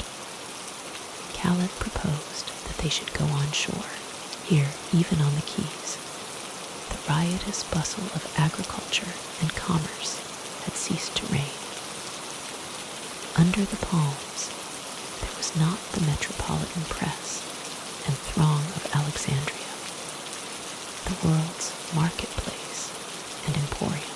Only a few fruit sellers squatted beside their wares and uttered their cries, now that they saw strangers offering sliced melons and coconut milk. Here and there, an Egyptian coward, dreaming, with long, split eyes. The quays were old, gray, wide, and deserted. Even the foreigner's barge roused but little curiosity. A few children at play assembled when the 2 litters were carried on shore. Caleb found it difficult to hire 2 camels for himself and Thrasyllus, but he succeeded. The cavalcade started. Caleb's armed guards for an escort was needed here, because of the robbers in the desert surrounded the litters, and the strangers proceeded along the quays under the palms to the city. Caleb rode ahead, for he knew the city and the way. The city was gloomy, huge, and empty, but Lucius, ever sensitive to impressions, underwent the enchantment of that past, for Memphis was the eternal past. The town had once numbered 600,000 inhabitants. It now haply numbered a few thousands. The rare figures in the wide streets were dwarfed and lost. Sometimes a woman's face peeped out from the half-opened vermilion shutters of some great gray, dilapidated house. Ye gods, what dimensions, what lines, what spaciousness of deserted squares, what heaven-high rows of pylons, the Serapeum yonder, at the endless end of an avenue of 600 sphinxes, 6 rows of 100 sphinxes, the ever-silent incarnations of wisdom, the lion women who were the wisdom of Neith. What colossal statues, hewn out of one block of stone and towering to the sky with the pea-shent crowns of their diadems. And everywhere the deathly silence, and under the feet of the Libyan, bearers the dust of ages, which flew up on high in one dense cloud after another. Caleb rode ahead by the sphinxes in the avenue. They stood in rows, the wise lionesses with fixed women's faces, eternal guardians of the secret. Some of them were already sinking in the sandy ground, disappearing with their stretched forepaws. Others shelved to one side, borne down by the pressure of the centuries. Here the pharaohs themselves had passed in sacred processions. Here Moses had walked, and Hermes Trismegistus. Here Joseph had wandered, the interpreter of dreams. Here, lastly, Cambyses, with his Persian hordes, had ridden sacrilegiously. This was Memphis, thrice sacred Memphis, profaned long centuries ago and now dead, and sinking in the devouring sands of the desert, which approached from the west. Out yonder, the city would be swallowed up by the sands. That past would sink back into the lap of the earth. Suddenly Lucius shuddered at the mystic awe of what has been, and his own life and grief seemed small to him. They approached the sanctuary. It rose as a huge shadow, and from every door swarmed serving priests of Serapis, minor priests and doorkeepers, because they saw the strangers. They ranged themselves in front of the entrance and stood waiting. Caleb said, "These are distinguished Latin lords, cousins of the divine Caesar Tiberius, blessed be his name. They wish to see the sacred bull." Appies said the oldest priest, "Who is Osiris?" In the sacred shape of the bull, added other priests, and others again, oracularly.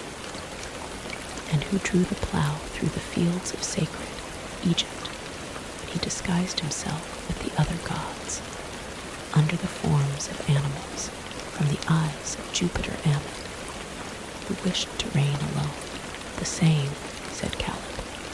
Flinging himself from his camel, the priests arranged themselves in processional order, while the travelers alighted, and Thrasyllus also slid from his camel. And they sang the hymn of Apis, as they were wont to do when visitors came. For in the huge dead city of Memphis, inhabited by hardly a few thousands, who were dwarfed and lost in the spaces of the ancient, mystic capital of ancient, mystic Egypt. In truth, the worship of Apis was still maintained, only because all the travelers came to see the sacred bull. The fees which the travelers paid to the priests formed the principal revenue of their brotherhood. The temple was falling in ruins. The enormous pylons seemed to totter. The gigantic architraves leaned forward. The giant statues were bruised by the rains and eaten away, as though the centuries themselves had mutilated them. The sphinxes were sinking into the sand. But still, the worship of the bull Apis was maintained. Because of the strangers and their fees, a young priest who spoke a little Latin was allotted to the travelers, and took his place by Lucius' side, respectfully. "It is a pity," he said, smiling cheerfully, "that Serapis did not bring you to Memphis a month earlier, for then, my noble lord, you would have beheld the death of Apis and his return to life." "What is this, then?" asked Lucius. "The incarnation of the god in the sacred bull lasts a quarter of a century," the young, pleasant, smiling priest explained. "After being incarnated in the bull for 25 years, the god disappears out of the bull, and the bull is marked down for death. The priests drown him solemnly in the Nile, and embalm his sacred body, and celebrate his obsequies with special ceremonies. What a pity, my lord, that you have come too late." After the obsequies, they seek the young Apis. They seek him throughout sacred Egypt. As a rule, they find him immediately, for the Godhead immediately becomes reincarnated in a newborn bull, and if it omit to do so, the calamity is so great that the country is plunged into mourning, and the disaster foretells universal plagues. But Serapis, Osiris, loves his Egypt, and but seldom delays the new incarnation. This time, after Apis' obsequies, we were able at once to celebrate his blessed advent. And where was Apis found? Asked Lucius. On the farm belonging to my father, who is a landowner, replied the pleasant young priest, smiling mischievously. I am a landowner's son, and when Apis was born in our stables, my father dedicated me to Osiris, that I might take care of the god. I came here with him. I have been here hardly a month. I came with him, and he smiled, glad, young and happy. His fresh, young cheeks were still bronzed with the sun, and his arms and hands were sturdy as those of a young peasant and shepherd. The singing priests drew themselves up before a seacoast, a square plot of grass surrounded by columns. My lords, said the pleasant-looking priest, this is the seacoast of the mother of Apis, and we are going to show her to you. So she also comes from your father's farm? Asked Uncle Catulus. Most certainly, my lord, replied the priest, roguishly. That of course goes without saying, commented Uncle Catulus.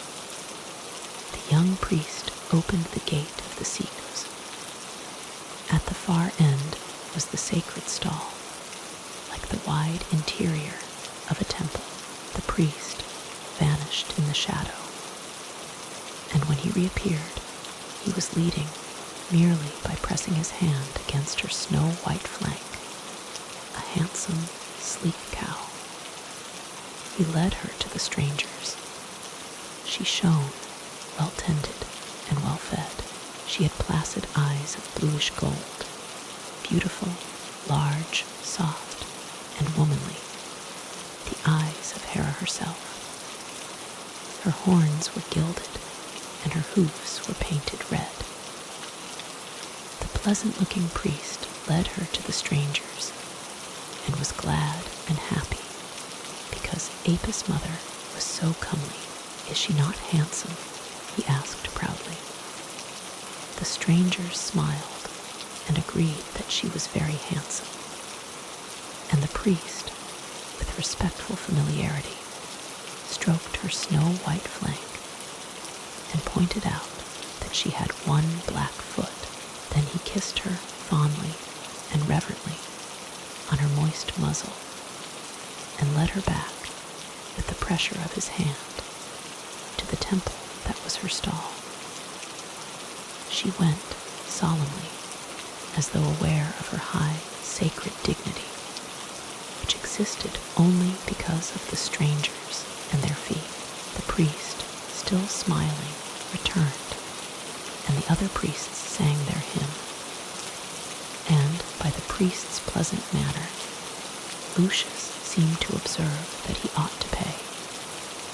He beckoned to Caleb, and there were mutual, smiling, roguish negotiations between Caleb and the priest.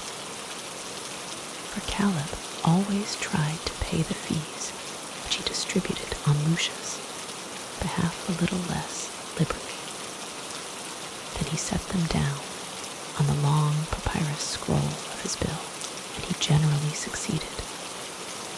But the priest was not only roguish, but very crafty and polite, and the transaction, conducted in mysterious and jocular whispers, lasted a long time, until Lucius said impatiently, but still smiling, and may we now see Apis himself. So Caleb paid grudgingly, but the priest remained pleasant, and the other priests sang while conducting the strangers to Apis' own seacoast.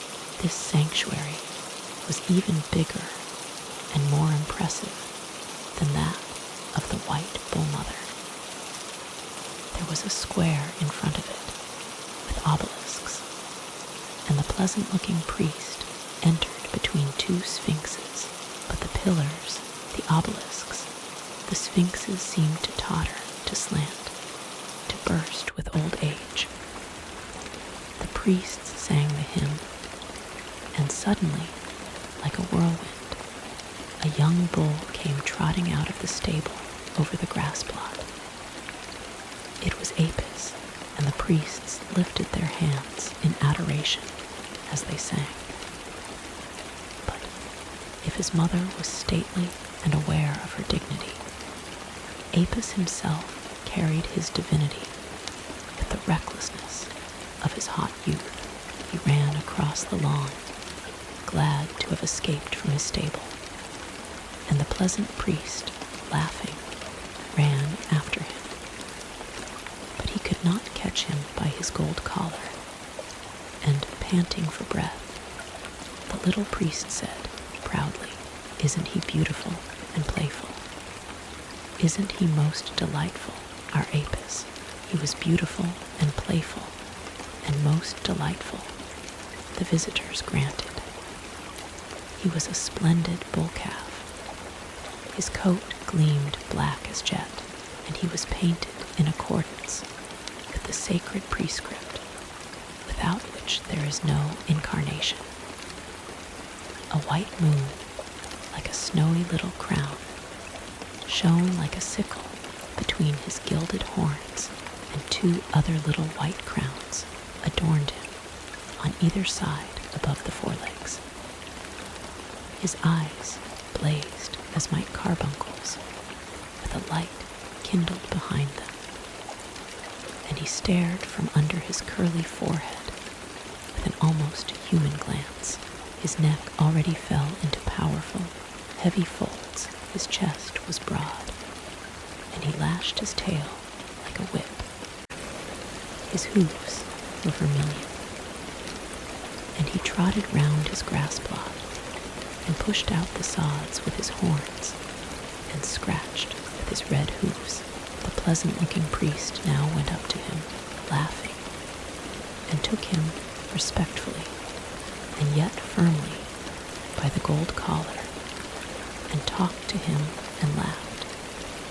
And Apis shook himself, and the priest laughed, and now all the priests began to laugh, and the strangers laughed, and Caleb roared, and Uncle Catalus held his sides. Even Lucius had to laugh, and Thrasyllus too. They all laughed at Apis, because he was such a delightful, pretty, playful bull calf, just like a merry boy, with his human eyes which looked at you naughtily and watchfully and archly, until all of a sudden he tore himself loose from his little priest and ran like a whirlwind, till the clods of earth flew all around. "He is so pretty and playful," said the little priest, glad and happy as a boy, and he came back panting, after locking up the little bull again in the sanctuary. But he is wild, he is very wild. As a rule, we only show him through the windows of his seacoes. But when such very distinguished strangers come to look at him, we let him out for a trot, now and again. Yes, then he may come for a trot, once in a way. And he himself thinks it great fun to come for a trot, now and then, in the presence of strangers. Then the pleasant-looking little priest went up to Caleb, who was still laughing aloud, because Apis was such a very delightful little bull, and there was a long and protracted discussion, mysterious, jocular, and yet weighty, for Caleb was taken aback. But then the little priest knew what it cost to make Apis trot about so prettily for such very distinguished strangers. They took the repast provided by Caleb outside the town, in a farmstead beside a canal, under a cluster of palm trees. There were no dainty dishes. There were no purple-colored wines, thick as ink, But there were omelets, and there was cestrius, the sea fish that swims up the Nile in certain months, fried in sisig oil. This is a popular, homely dish. It is true, but nevertheless toothsome for hungry travelers picnicking in the grass. There was foaming beer and hydromel, or honey water, and Uncle Catalus, spoilt though he was, thought the simple meal anything but unpalatable, and considered that an idol of this sort was good for the stomach. Once, in a way, Lucius told Caleb to have his luncheon with them, and Caleb, after much deprecation and many salams at the honor shown him, squatted down and crossed his legs and ate with relish, and kept on laughing at the thought of dear little Apis trotting round his seacoast for the strangers who paid so generously. The travelers were to rest under the palm trees and allow the midday heat to pass before going on to the pyramids. For Caleb had sent the litters back to the barge and had now hired 4 good camels at the farm, including 2 with comfortable saddles of bright tapestry for his 2 noble clients, the farmer and his wife, glad at the visit that brought them in money, spread awnings under which the travelers could enjoy their siesta, and laid mats on the ground. And Uncle Catalus called for a fly net, which he wound round his head, and while he slept, and Caleb also closed his eyes, Lucius, with Thrasyllus by his side, gazed at the wonderful, divinely geometrical lines in the distance, the lightly traced triangles against the golden noonday sky. The base is square, said Thrasyllus, and the summit is square, but looks pointed. To me they seem strange, mysterious embodiments of vastness, said Lucius. What are they actually? We don't altogether know, replied Thrasyllus. Some of the pyramids were sepulchres of kings and sacred animals. Those are the pyramids of Cheops, or Khufu, of Chephren, and of Menshurs. And we shall see the king's chambers inside them. They were built 20, perhaps 30 centuries ago. Herodotus says that the pyramid of Cheops, which is the biggest, took 30 years to build with 100,000 slaves, who were changed every 3 months. The name is derived from pi letter 1fe6 rho fire, because, like a flame, the pyramid ends in a point.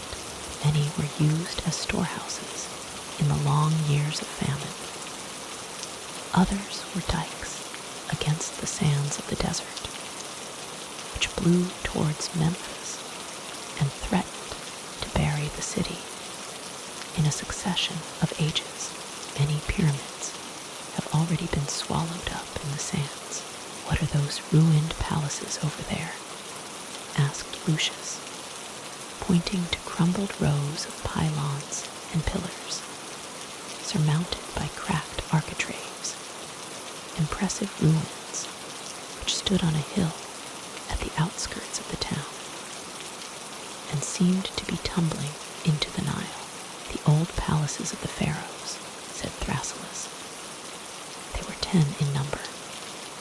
Joseph, the Jewish interpreter of dreams, was a powerful governor under one of them, Moses, who knew Hermes Trismegistus and learned the occult wisdom from him. All the wisdom that can be known was saved as a babe by the daughter of a pharaoh, where his sister had exposed him in a basket made of bulrushes at the place where the princess was wont to bathe. She was the daughter of Amenophis II, who saw his people smitten with 10 plagues sent over Egypt by Jah, the god of the Jews, because the Pharaoh would not suffer them to leave the country. This Pharaoh was drowned in the Red Sea and was the father of Sesostris. I have written on these scrolls everything that is more or less interesting, and Thrasyllus, glad to see that Lucius' attention was attracted, handed him the scrolls. Lucius began reading. "This all happened here," he said, startled and arrested. "This is all the past, the age-old past, which is gone, which was swallowed up by the sands thousands of years ago. How small we are when we look into the past, and when we gaze into the centuries that have buried themselves so deeply." "My son," said the old tutor, "I am so thankful that your mind is once more capable of receiving these impressions, for the beauty of the past is a comfort for the future, and the sick soul is healed in that beauty when it understands that its own grief is but a grain of sand in a desert which blows in the wind and conceals all things." Lucius made no further reply, absorbed in what he was reading about Joseph and Moses, about Job and Pharaoh Amenophes, who was the father of Sesostris. The golden noonday sky paled, the blinding topaz of the heavens melted away into amber honey, and the sands of the desert stretched out wide, far and endless, to the last glittering streak of the horizon, on which the sun had set. Behind the group formed by the travelers, 4 camels surrounded by drivers and guards, Arabs and Libyans. Between the darkening palm trees, the gigantic city of Memphis sank into shadow like some vast extinct monster, and the crumbling palaces of the kings sloped down the hill as it were tumbling into the Nile, and mirrored their ruins in the clear sapphire of the stream, where the pools lay pink and gold among the tall reeds, and the lotuses closing on the face of the water. The last fallen pillars lay, round and immense, in the luxuriant grass, amid a riot of scarlet and crimson poppies, mysteriously carved with hieroglyphics. They were as fell titans of rose-red granite, and they pressed heavily on the ground wherein they were sinking. They were of a melancholy majesty, those huge, overthrown pillars which had supported the golden roofs above the might of the pharaohs. Caleb rode his camel with a swagger, as though he were bestriding his Sabaean mare. He dug his heel into the camel's side, and the startled brute took great strides, snorting and grunting. Caleb roared with delight. The Libyans, big-limbed and powerful, went silently. The Arab drivers yelled and shouted. 40 stadia from Memphis rose a broad, hilly dike on which the pyramids stood. And Caleb, who, as the guide, also knew a thing or two, cried, "My lord, 2 of the pyramids yonder, the largest, belong to the 7 wonders of the world. They are a stadium high, and the length of their sides is equal to their height. They are the 2 tombs of the pharaohs, but the smaller pyramid, higher up on the hill, and as you see, built entirely of black stone, was the costliest of all." He trotted on his startled camel around the others and cried, "Master Thrasyllus won't deny it, learned though he is." Thrasyllus smiled and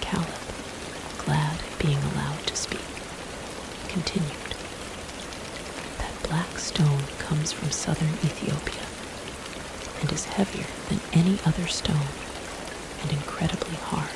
That is why the pyramid cost so much.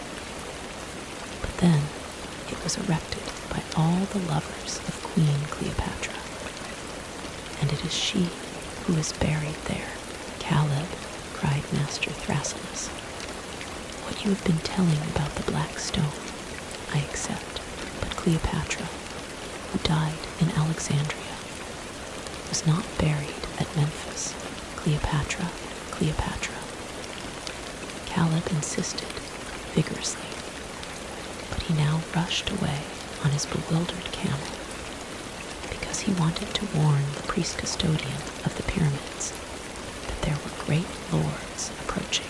Caleb is wrong, said Thrasyllus, as the three camels stepped along sedately among the gigantic Libyans and shouting Arabs, while Caleb tore fantastically over the sands. The black pyramid yonder is really not the tomb of Cleopatra. The historians speak of Dorica and Hetera mentioned by Sappho, the famous poetess, as the mistress of her brother Charaxus, who was a wine merchant at Lesbos and traveled constantly to Naucrates. This costly black tomb is said to have been dedicated to Dorica, who died young by her lovers. The cavalcade had drawn near. The camels, in obedience to the driver's orders, knelt down. The travelers slipped to the ground, and Caleb at once came to meet them, smiling, at the head of 6 priest custodians, whose business it was to keep up the interior of the pyramids and show the shrines to foreigners. Do many foreigners come here? Uncle Catulus asked of the oldest priest. Not a week passes in this present month, said the old priest, but foreigners come to admire the sacred pyramids. You are Latins, but we receive visits also from Greek lords and Persians and Indians.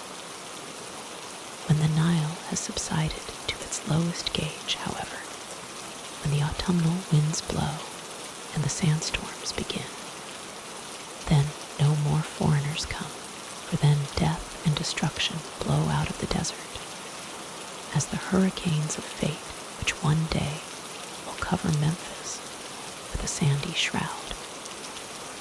See these few sphinxes, whose heads alone still project above these downs. Once they numbered hundreds, and an avenue stretched between their silence to the pyramids. But the desert swallowed them up. The hurricanes spread them with dust. The sandy shroud covered up the wisdom of Neith. One day the shroud will cover up all Egypt and veil all her wisdom. What was known will be known no longer. That will be the punishment of the gods, inflicted upon unworthy man, who will be plunged into a night of ignorance and the bestiality of primitive desire. The centuries will turn about, the priests in attendance, with a simple pressure of the hand, had caused a heavy monolithic door to turn on its hinges in the largest of the pyramids. They lighted torches and went through the syrinx, a winding tunnel painted with gigantic figures of gods and with hieroglyphics. It was strange, but there was a humming and murmur of voices. Though the pyramid was uninhabited, it was as though a swarm of ghosts were whirling around like a gale of wind.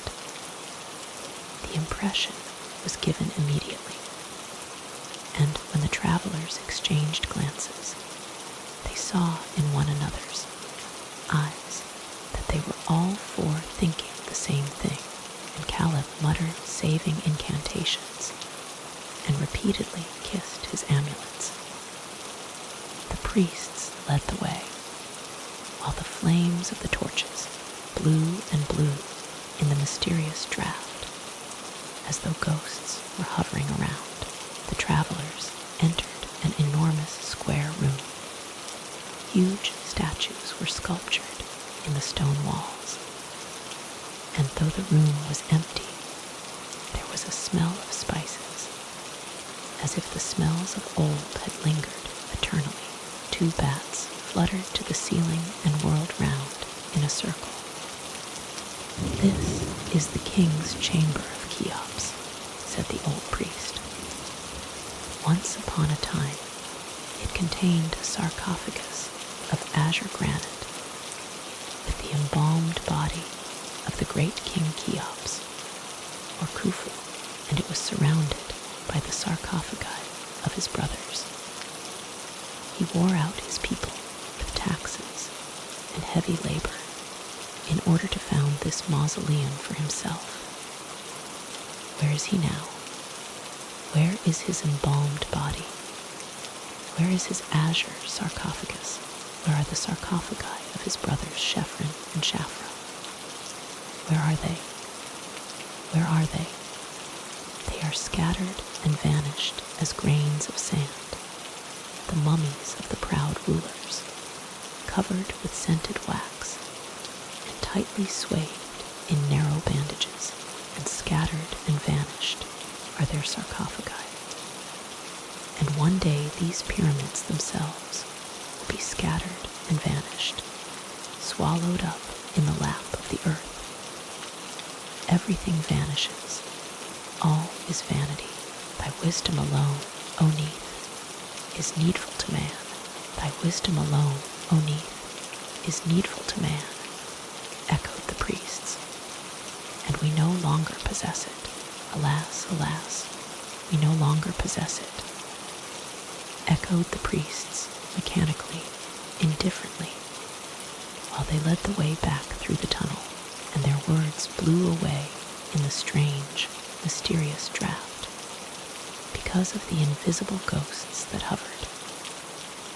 But when they were outside, the priests kept their torches alight, and they led the travelers to the small, black pyramid. They pushed open the stone door, and the old priest went in first. There was a long tunnel, followed by a room with smooth, black, polished walls, in which the torches and the shadows of the travelers and priests themselves were reflected curiously. "The pyramid of Cleopatra," whispered Caleb to Thrasyllus. "The pyramid of Dorcha," Thrasyllus corrected him with a smile. But the old priest shook his head gently, and in a low and fond voice said, "The pyramid of Rhodopes.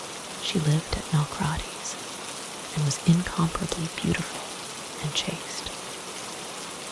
One day, when she was bathing, an eagle flew through the open ceiling of the bathroom, and plucked from her maid's hands the sandal which she was just about to lace on her mistress' foot."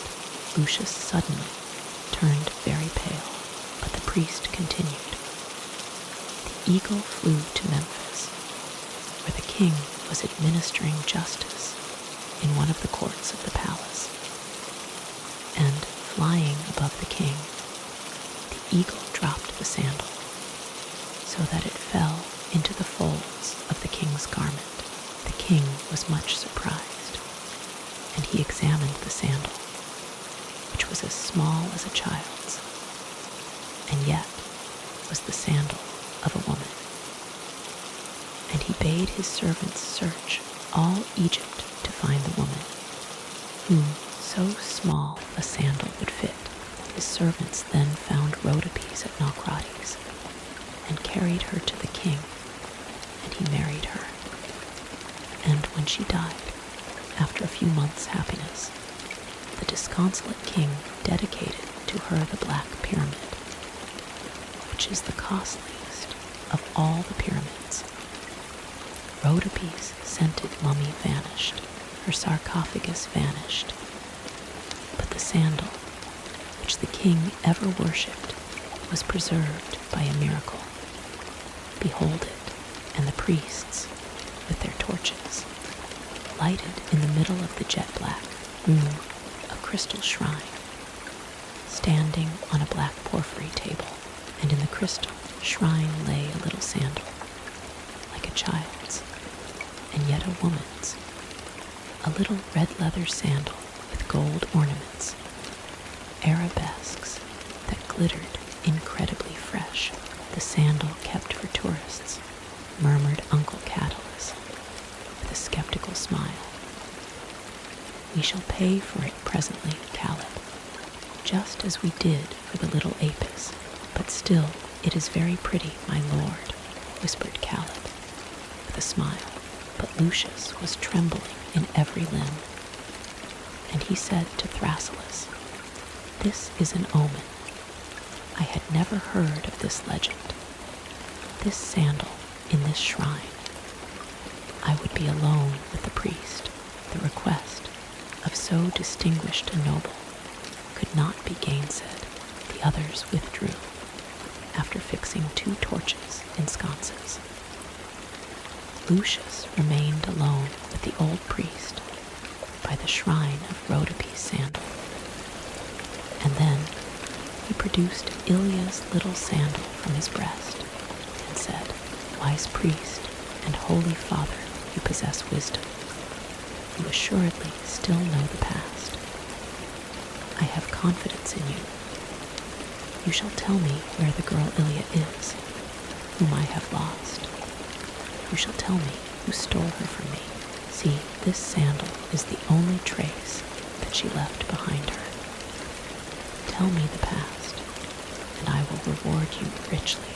The priest took the sandal and pressed it to his head, while his other hand trembled above the crystal shrine. "May the spirit of Rhodopes enlighten me," said the old priest. "I see Ilia, dead, no, alive, alone, no, with her kidnapper. Do you see her kidnapper? Yes. Describe him to me. Give me your hand, here, above Rhodopes' sandal." Lucius stretched out his hand to the priest, above the sandal. "Describe him to me," he repeated. And in his tortured mind, he saw before him the image of one of his own sailors, of whom he had been thinking lately, who at that time used to prowl about the villa at bay, a Cypriote whom he had once caught talking to Ilia in the oleanders. She had never been able to explain what he was doing. There was a pause. The priest's lean hand trembled violently in Lucius' firm grasp, and at last the priest said, with his eyes closed and his other hand still pressing Ilia's sandal to his forehead, "I see him plainly, plainly. Rhodopes' spirit is enlightening me. I see the kidnapper. I see Ilia's kidnapper. Is he tall? He is tall, broad. He has broad shoulders and a coarse face.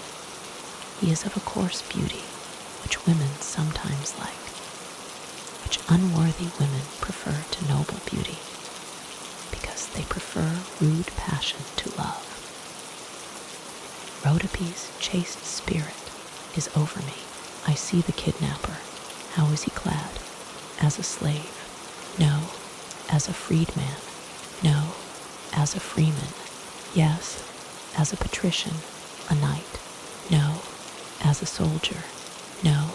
As a sailor? No. Yes. He is clad as a sailor, I think, my lord, but I no longer see him," said the priest, opening his eyes. "And I shall never be able to tell you anything more." He gave Lucius back the sandal. The other priests returned, took up the torches, quivering with suppressed rage. Lucius walked out of the black pyramid. Uncle Catalus was already sitting on his camel. Lucius also mounted his. The Cypriote's image now stood clearly before his eyes, but he said nothing. His lips were tightly shut. His forehead frowned. His grief seemed to be restrained and subdued in his heart by his outraged pride. And while Caleb paid the lordly fee, as he always did, Lucius slipped into the old priest's hand a purse, heavy with gold. The short twilight had deepened to purple over the desert. Night came gliding along the firmament. The stars began to peep. And Caleb, who suspected Lucius' emotion at each fresh divination, considered that new impressions would be the best medicine for him. After a short deliberation with Uncle Catulus and Thrasyllus, he said, "My noble lord, before the night has quite fallen, I should like to take you to the great Neath, for the sake both of the statue itself and of the Jewish prophet, a hermit, who dwells in a cave hard by." Lucius nodded his approval, and in the falling night, he sat erect on the saddle pad of his camel and raised his head towards the stars. Had he guessed the truth? Had the truth gradually been revealed within him? Or had the Sibyl, Amphras, the oracle, and the priests whom he had consulted really shown him the way to that truth? He did not know. He had so many vague memories that it all grew confused in his seeking, solving brain. But he certainly was the Cypriote, the sailor, Couperus, who, shortly before Ilia's disappearance, had himself disappeared from the crew of the quadrille, and whom he had once found with Ilia among the oleanders, a thing which she had never been able to explain. Couperus, a sailor, not a slave, it was true, but one of his meanest servants. A Cyprian sailor, to have robbed him of the woman who reigned as queen over his house, whom he dressed like a goddess, whom he covered with everything that was precious, and she must have been kidnapped. It could not be otherwise, with her own consent, her own infatuated consent. Had he guessed the truth? Had his groping brain at last divined the truth? Or had the priests, and the oracles, and Amphras, and the Sibyl indeed revealed the truth to him? He decided that they must have done so. His soul was inclined to accept the supernatural, and he knew, thanks to the wise knowledge of the priests and the oracles. So she had been able to leave him for his hired sailor. He raised his head towards the stars. His lips were tightly clenched, his forehead frowned, but never, he resolved, would his lips utter to anyone, not even to Thrasyllus, the secret truth which the oracles had revealed to him. He would be silent, and his pride would suppress his grief. "Look, my lord," said Caleb, while Lucius still stared straight before him, up towards the stars. Lucius lowered his eyes, and suddenly he gave a start. The Sphinx loomed before him in the night, in the immense starry night, with the sands glittering all around like a silver sea, loomed the immense Neath, the omniscient wisdom. It was more gigantic than any sphinx that he had ever seen. It had been shaped by nature herself out of an immense monolith.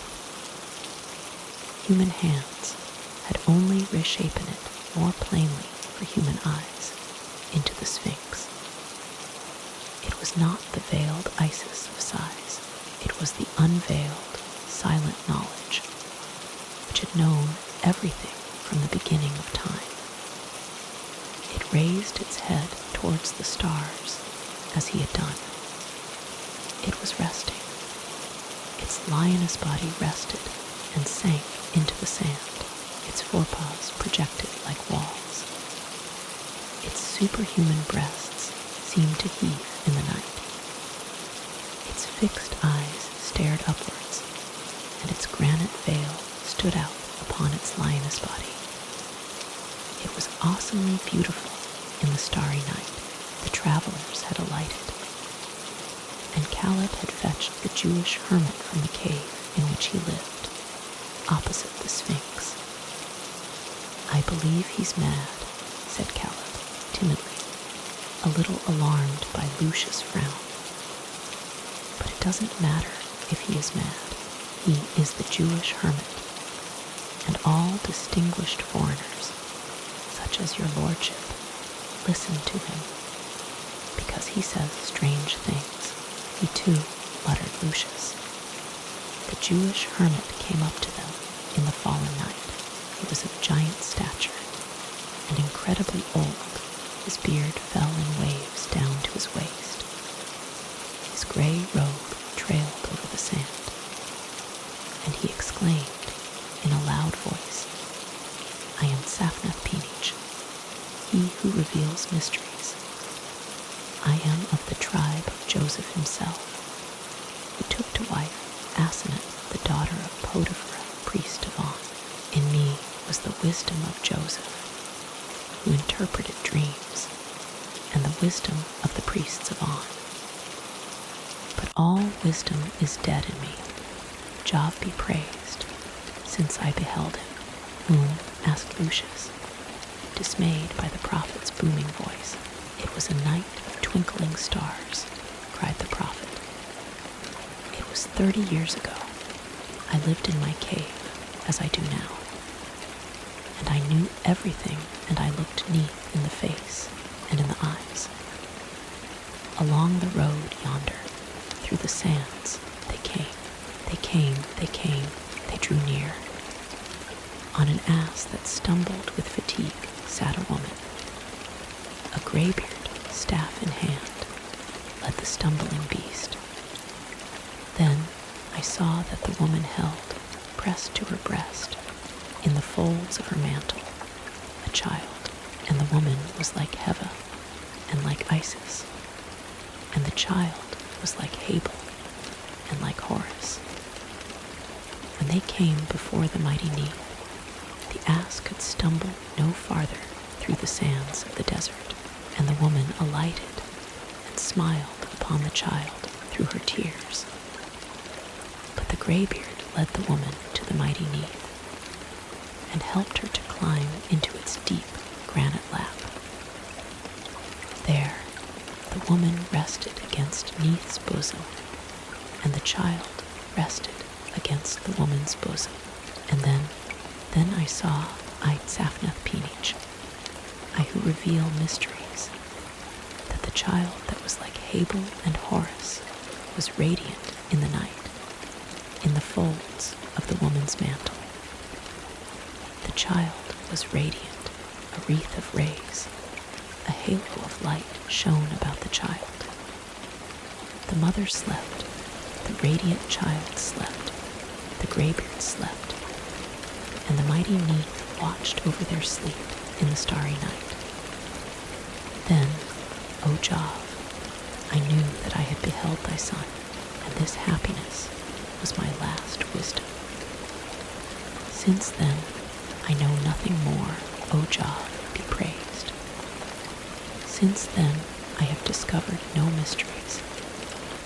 Since then, the knowledge of Joseph has died away within me, and that of the priests of On, for I have seen Job's son, there, in the lap of Neath. And since then, I have seen nothing but that vision, and I shall die with the vision of the radiant child before my eyes. The prophet's loud, booming voice had risen to a cry of joy, and Caleb repeated to Lucius in a whisper, "You see, my lord, he's mad." But Thrasyllus, on the other side, whispered, "He's not mad, Lucius. He is a seer. he has seen. He has perhaps seen the new god of whom all the Sibyls speak. Which new god? Asked Lucius. I don't know his name, said Thrasyllus. But Uncle Catulus spoke. My dear nephew, that great monstrous fellow frightens me. Here in the dark, in the desert, in front of this awful statue. Egypt gives me too many impressions. I feel like a sponge full of water. So soaked am I with impressions. Egypt will be the death of me, Lucius. You'll see it will. Meanwhile, I propose to mount my camel, and Uncle Catulus called his guards and drivers, and bade them make his camel kneel down for him. But Lucius went to the prophet and drew him aside. Do you know the past? He asked anxiously. The past, echoed the Jewish seer in an uncertain voice, and his eyes were as though blind. Do you see? And can you tell me if that which I think has happened is undoubtedly true? I no longer see either the past or the future, said the seer. I see nothing but the present, and the present for me is nothing but the radiant child yonder. Who is he? Asked Lucius. I do not know, unless he be Job's son, cried the seer. He was like Habel, he was like Horus, but I do not know, unless he be Job's son. Thrasyllus approached. Lucius, he said, let us go. The night is falling, and the guards have warned us against wild animals and robbers. Let Caleb give the prophet a gold piece, said Lucius. Caleb produced a stater, but the prophet's laugh of thunder sent him staggering back. Gold, cried the prophet, laughing like thunder.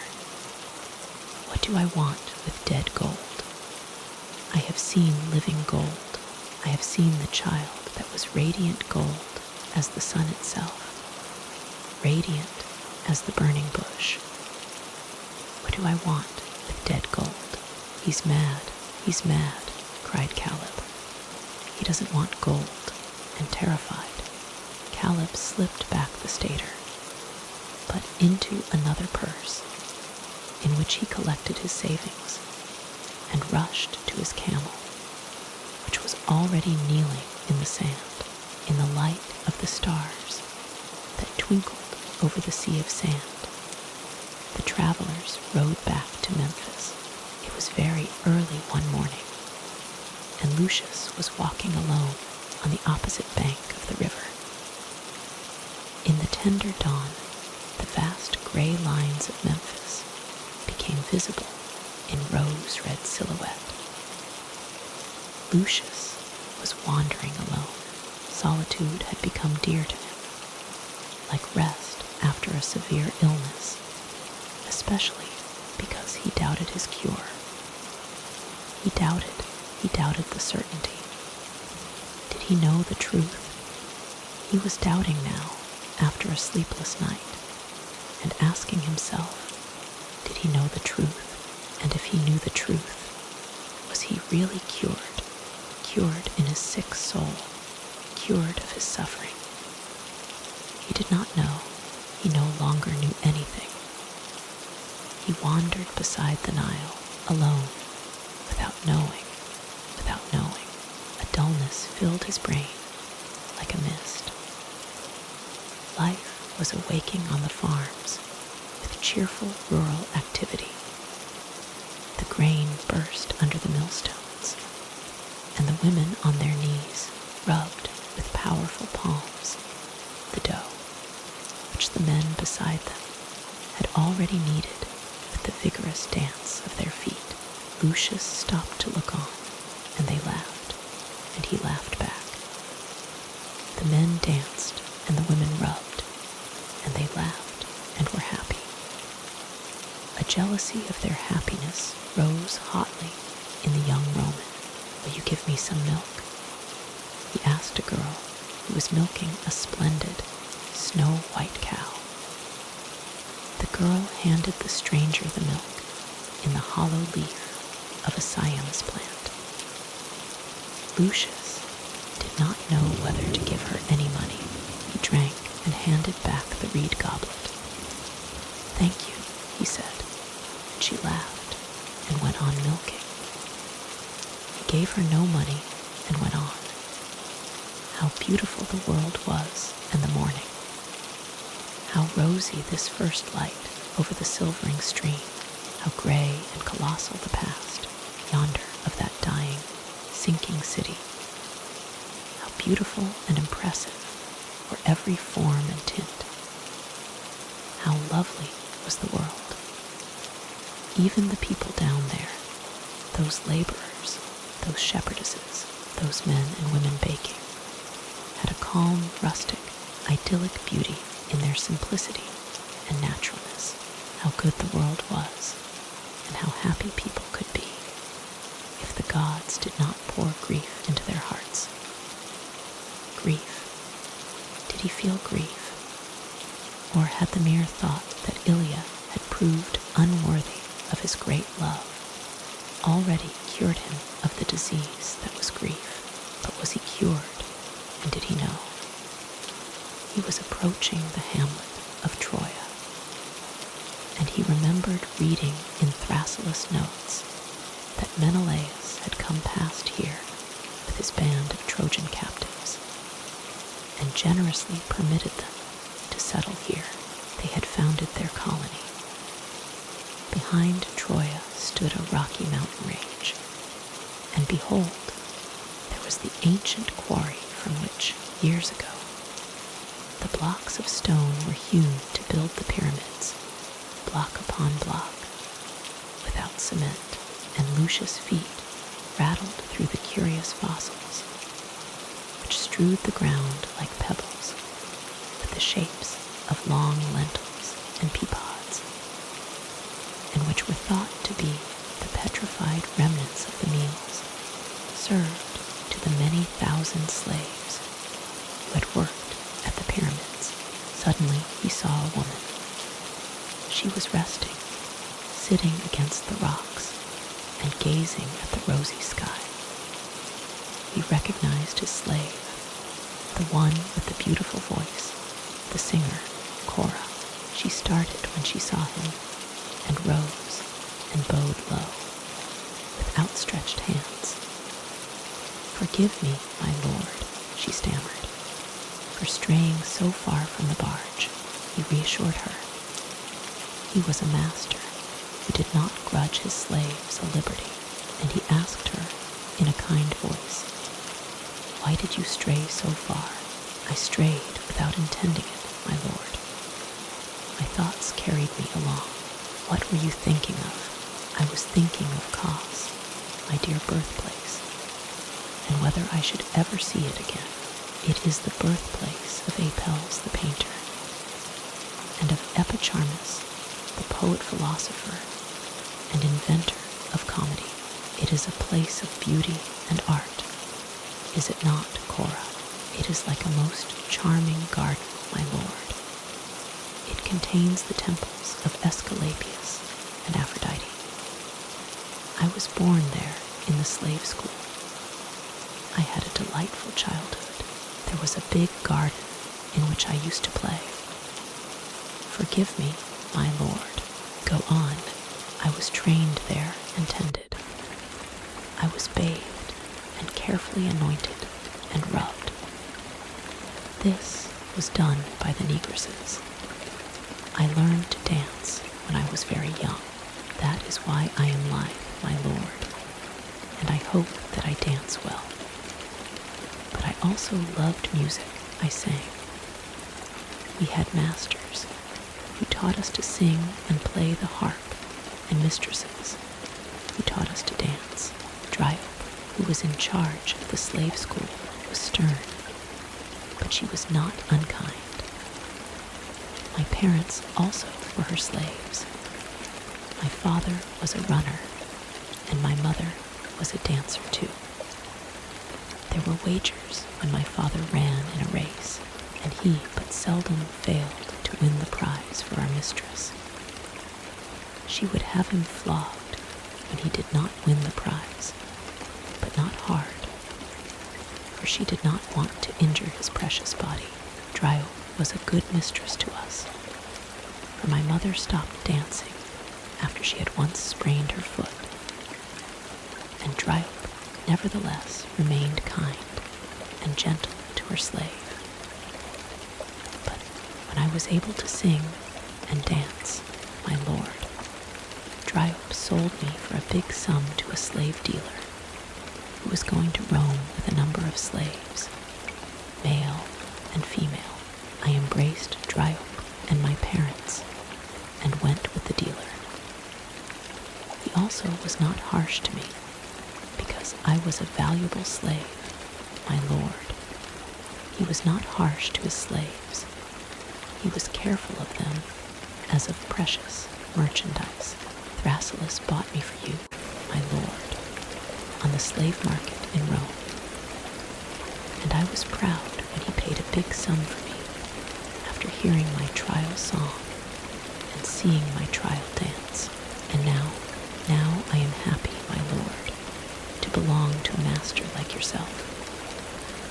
But still, my thoughts often wander to Kos, to the slaves' quarters, to my parents, to my fellow slaves there, and to Dryope.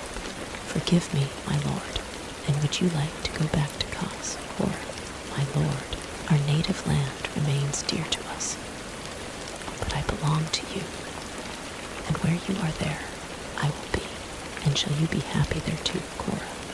So far from Kos, I shall be happy where you are happy, my lord, and unhappy where you are unhappy. Lucius looked at her.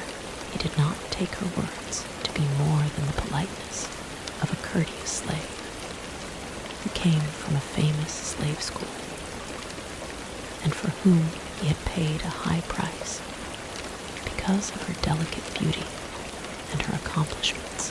But still, the sound of Cora's voice was pleasant to his ear, and he said, graciously and with a gentle smile, you know how to speak the word that sounds well, even as you sing true and play true. She made no further answer and bowed her head, feeling that he did not count her words as more than a well-sounding speech. Have I your permission, my lord, to go back to the barge? She asked. Yes, he said, go. She made a gesture of graceful reverence and moved away. He followed her at a distance. She walked along by the tall reeds of the river. She was very pretty and dainty, like the soft-tinted statuettes that came from Tanagra. Her flowered muslin peplos hung limply pleated around her shapely body in a succession of thin folds, which blew open and shut. Her bare arms were very slender. Her blue-black hair was fine and caught golden gleams. Now, while she stopped to pluck a flowering reed, she stood among the stems like a nymph, and Lucius smiled because she was so very pretty, so tenderly winsome, because she sang and played the harp so very beautifully, and because she said such civil words and had spoken so charmingly of her native island, Kos, where she was born in Dryope's slave school. Uncle Catalus lay under the awning of the Phalanx and asked Cora to come and sit by him. Sing and play me some cheerful songs, Cora, he said. Be kind to me even though I be not your master, for I feel bored here on this Nile boat at Memphis. I have been bored ever since Lucius went to the oracle of Ammon through the barren desert. What an idea, what a mad idea. They have been gone 5 days now. They will probably arrive tomorrow. I am bored, Cora. I am horribly bored. Egypt will be the death of me. First, I am saturated with new impressions, like a sponge with water, and then Lucius abandons me to unlimited boredom. He's an egoist. He never thinks of his old uncle. Cora, be amiable to me and sing, and play me some cheerful songs, won't you? This was the burden of Uncle Catulus' complaint. As he said, Lucius had gone through the desert to the oracle of Ammon, with Caleb, Thrasyllus, and Terrar, with guards and drivers, and Uncle Catulus had remained behind on the barge, under the care of Rufus, the under-steward, with all the other slaves, male and female. A track led from Memphis through the desert to the oasis where the oracle of Ammon resided. It ran through the sands marked with granite posts, like small obelisks, nothing more. It was a chain of signposts rather than a road. The summer sun beat down implacably upon the scorching sands, which lay blown against the rocky range of mountains, along the south of which the road was traced.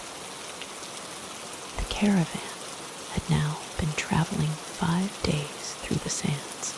Lucius, on an elephant, lay in a spacious, square litter, with blue and yellow curtains to keep out the light, and had expressed a wish that Thrasyllus should sit by his side. Caleb, swathed in white muslin, which left only his gleaming eyes and flashing teeth visible, sat upon a powerful dromedary, on leather cushions, under a great parasol fixed to his saddle gear, and occasionally swaying gently to and fro. Elephant and dromedary were surrounded with long flynets, from which dangled many-colored fringes. Terrar, also swathed in linens of many colors, squatted like a little monkey on a camel, and defied the sun of his native land, the glare of his Libyan desert. The guards and drivers rode mules, and ponies carried the travelers' luggage, their tents, their provisions, and their still swollen water bags. For 5 days now, they had been marching on their monotonous journey through the desert. At break of day, the caravan started. At noon, a halt was made under the tents.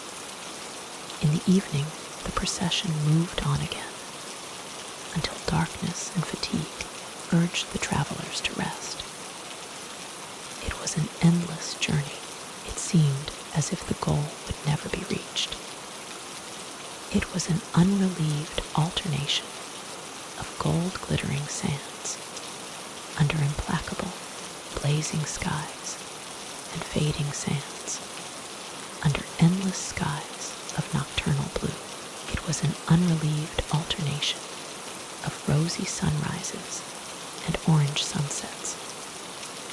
It was an unrelieved alternation of the peeping, the radiant awakening, and the duller waning of the stars.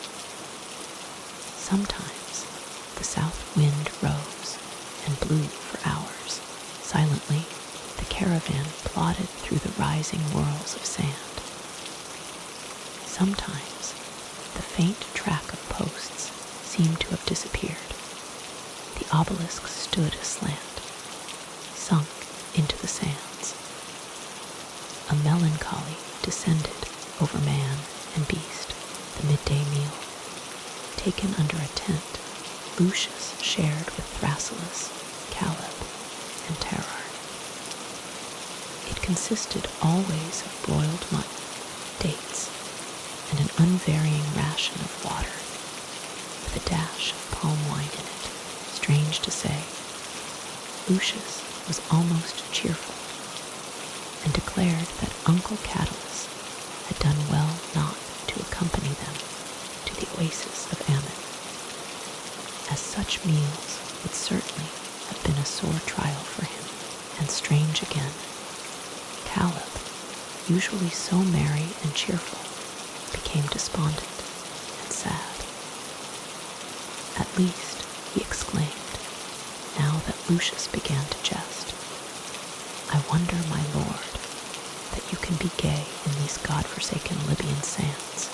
They weigh upon my chest, O my lord, as though I were already sinking under them, like the obelisks and sphinxes.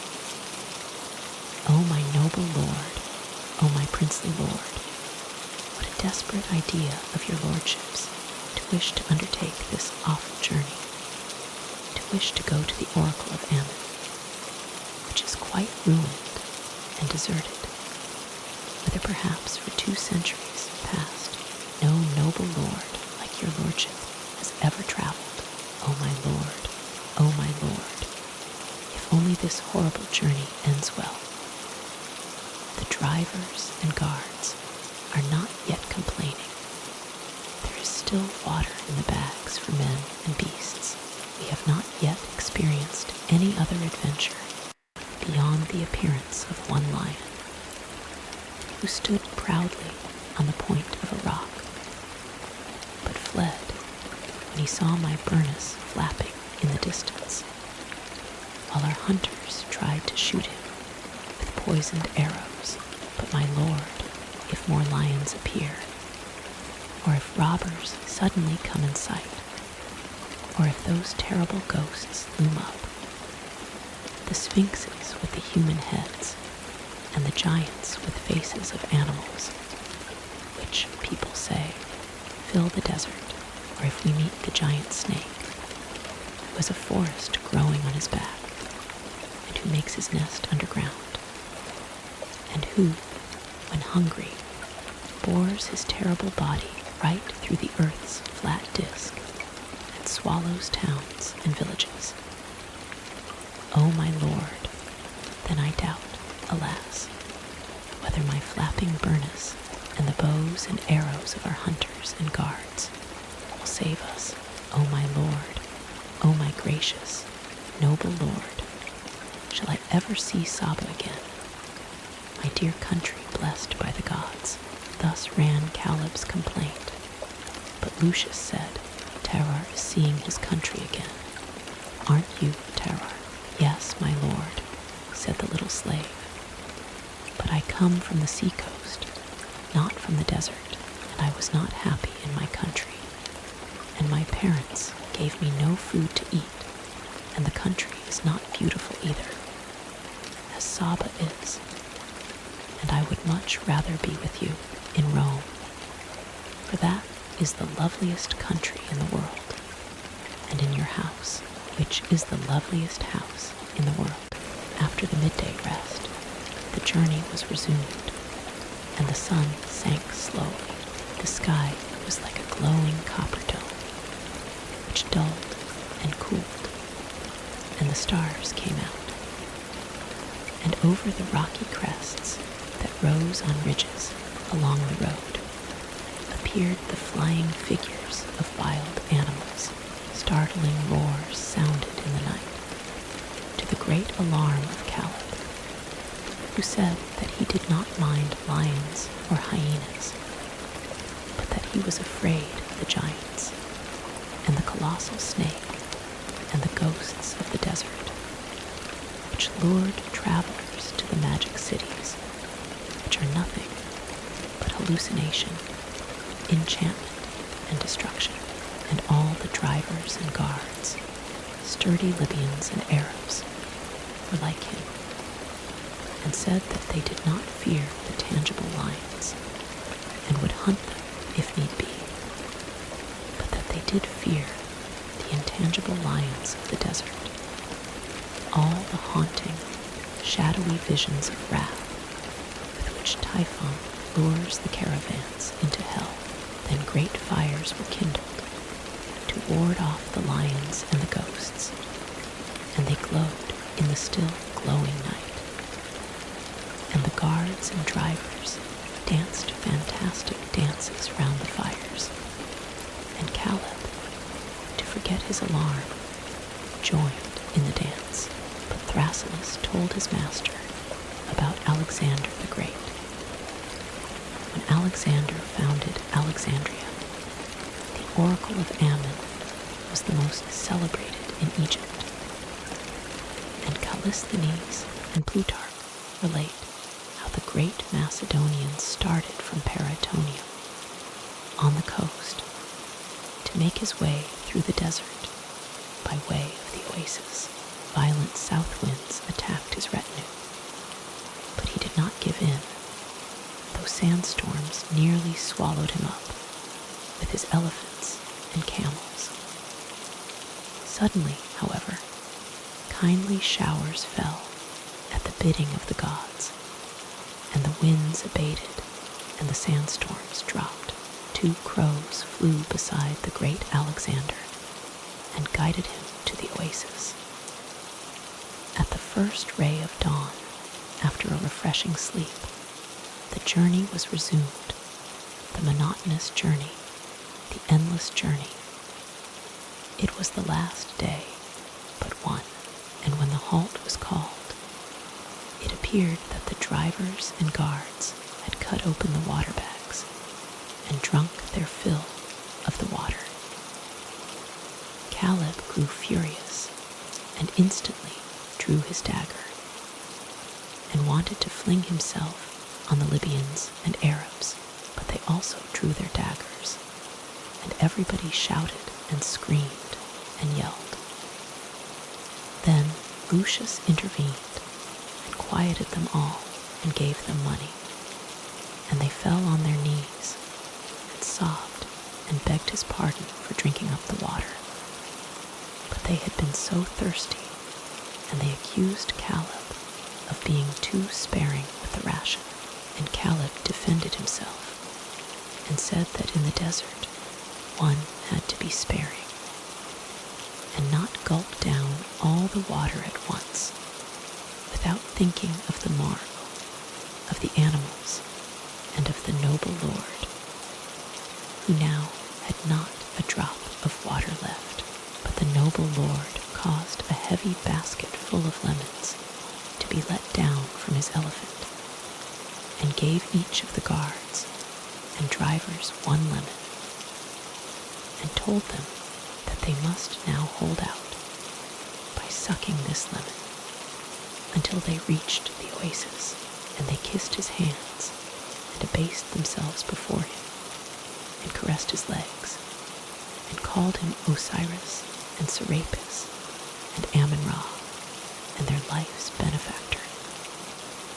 Men and animals were exhausted, but they allowed themselves hardly any rest that night, and no one slept, and all wanted to go on, ever on, in the last spurring of their energies.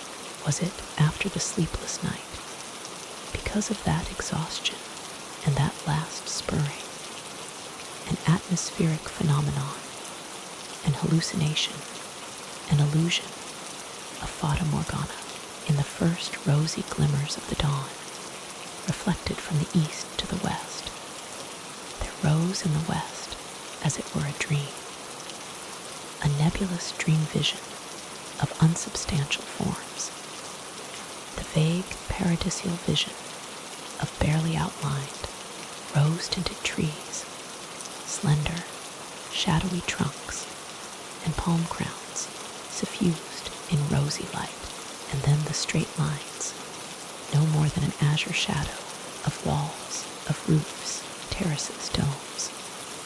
Was it a vision? Was it a dream?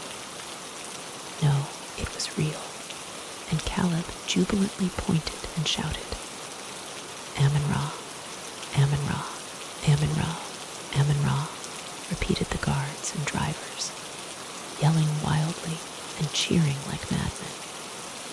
For the oasis took color. The trees became more clearly marked, and the temple, large as a town, now stretched its walls impressively. The horses sniffed the air and neighed. The elephants waved their trunks. The camels swung out their legs. The men thrust forward their throats, and inhaled the fragrance of verdure and the coolness of running wells and the inhabitants of the oasis, poor natives in the service of the priests of the temple, poured out of their huts to meet the caravan and knelt in the road, offering split coconuts, juicy oranges, and scarlet fruits of strange shapes and juicy pulp, and earthenware dishes full of water, limpid as flowing crystal. There was a dense wood of palm trees, through which the travelers made their way to the temple of Amun-Ra, whose walls lay spread like a town. "See, my lord," said Caleb, walking ahead and pointing. "These are male palm trees, and those more slender ones are female. And they marry one another, my lord, and feel love for one another. They grow towards one another. See, my lord, like these two." And they wave to one another, and the male fructifies the female, and it is only when they love each other that the fruits are luxuriant, and their honey and wine pleasant to the taste. "It is as Caleb says," Terrar assented. "The palm trees in my country marry one another, and they are the most excellent in the whole world. They also marry in Saba," said Caleb. "In Peak we have sweeter honey and date wine in Saba than you have here in Libya." A heated discussion arose between Caleb and Terrar upon the respective merits of the Sabaean and Libyan palm trees, but the travelers were now entering the first gate of the temple. There was a triple row of walls round the old sanctuary, but they were falling into ruins. The obelisks were sinking away. The sphinxes were covered with luxuriant, flowering creepers. Tall grasses shot up between the flagstones of the dromos, and all the doors were open. There was a deep shade from the leafy tops of the turpentine trees, which were fragrant with heavy perfumes in the sunshine. The fleshy aloes drove their sword-like leaves over the walls, and their long stalks blossomed with huge scarlet flowers, which smoked as though with incense. But it was above all the daturas, whose pendant alabaster goblets poured forth the giddiness, an intoxication of heavy scents, around which the great atlas moths flew slowly, hovering. There were no doorkeepers, and the travelers walked on through the endless dromos. The monolithic colossi rose on either hand, but they also were shelving to one side, or sinking away. Lastly, from out of the vista of the pylons, which stood in endless row after row, a group of priests approached the travelers. It was the high priest of Amun-Ra, accompanied by 11 other priests, and they were all very old and gray. They all had gray locks, and they all wore long gray beards. They all wore long, fiery red robes, and when they drew near in procession, they were like gods in their placid dignity. They did not wish to betray their surprise to the travelers. The oracle of Amun was no longer visited as it had been visited 2 centuries ago. It was no longer held in honor. The temple was fallen into decay. Summers would pass without the advent of a single pilgrim, but Lucius had wanted to consult the oracle of Amun, just because its historic past gave it a poetic charm for him. And when he saw the high priest approach, he stretched out his hands in reverence to the ground, and knelt and bowed his head, and Thrasyllus, Caleb, and Terrar knelt and bowed behind him. "What do you seek, my son?" asked the centenarian high priest. "The truth," replied Lucius. "Then enter into the house of the sun," the high priest ordained. And the travelers rose, and the priests gladly led the way. They led their visitors through the pronaos and naos to the secos, to the Holy of Holies. And, pointing in the golden shade of midday dusk, between pillars like tree trunks, to the enormous statue of Amun-Ra, old as time, the sun god with the bull's head, the high priest continued, "The sun reveals the truth to him who is worthy to hear it. Even as ages ago, he revealed the truth to Alexander of Macedon. Before his coming, the deity uttered himself only by moving his brows and wrinkling his bull forehead between his divine horns. But the deity addressed Alexander of Macedon with the sound of his lowing voice and told him, in words plainly audible to the king and all his following, that he was the son of the sun of Jupiter Amun-Ra." Lucius looked up at the statue in the golden twilight of the temple, where the noontide daylight filtered in and broke between the pillars in a shimmer of dust. He saw the supreme God, who was no longer held in honor, wrapped in shadow, paintless wood, and colorless basalt, blind and pock-pitted, where his bull head and his human neck had been robbed of the jeweled eyes, and the precious stones with which he had once been inlaid.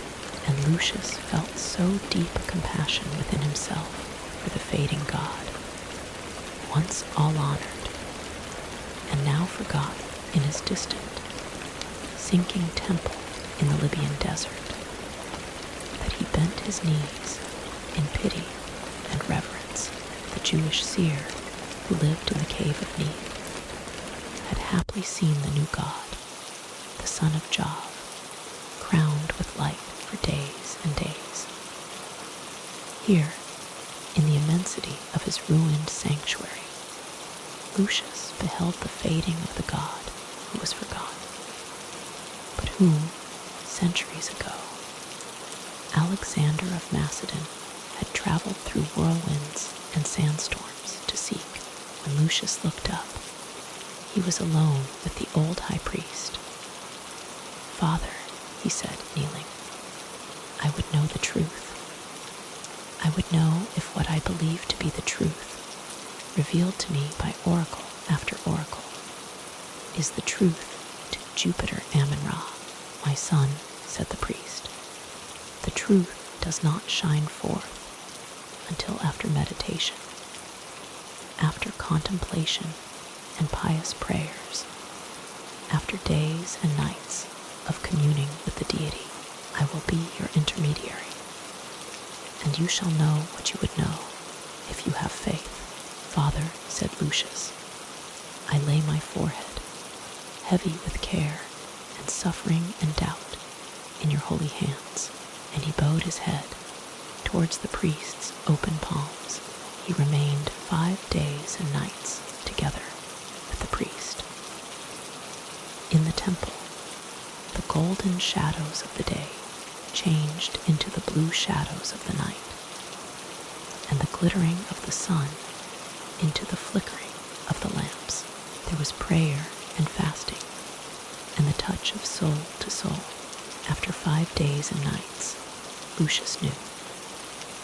Pale, tired, and enlightened, he sought out his followers, Thrasyllus, Caleb, and Tarar, who were staying in the great, cavernous rooms of the temple. And he was calm, peaceful, and dignified. He bathed and ate and slept. And at night, in the silence of the temple grounds, which wove itself into one mystic atmosphere with the golden gleam of the stars, He woke Terrar and said, "Take this sycamore box." It was a small casket of delicate workmanship, which had always accompanied him wherever he went. Terrar, heavy with sleep, took up the little box. "Follow me," said Lucius. The little slave, in astonishment, followed his master. Lucius passed through the shadow-haunted temple precincts, which stretched endlessly in every direction. He went through the parks, which were haunted with sphinxes and obelisks, and thick with the sultry heat of Decadence. He went through the whole oasis, under the grove of palm trees, and past the huts of the natives. Terrar followed him. The little slave felt, inquisitively, that the sycamore casket was not locked. He opened it for an instant, and by the flickering starlight, Terrar saw a small woman's sandal, which he knew. The little slave wondered and wondered, but he continued to follow his master faithfully. He would have followed him to the death. They came to the desert. The master entered the desert, and Terrar continued to wonder. The starry night now spread its dome over their heads. The silvery sands lay outstretched before him.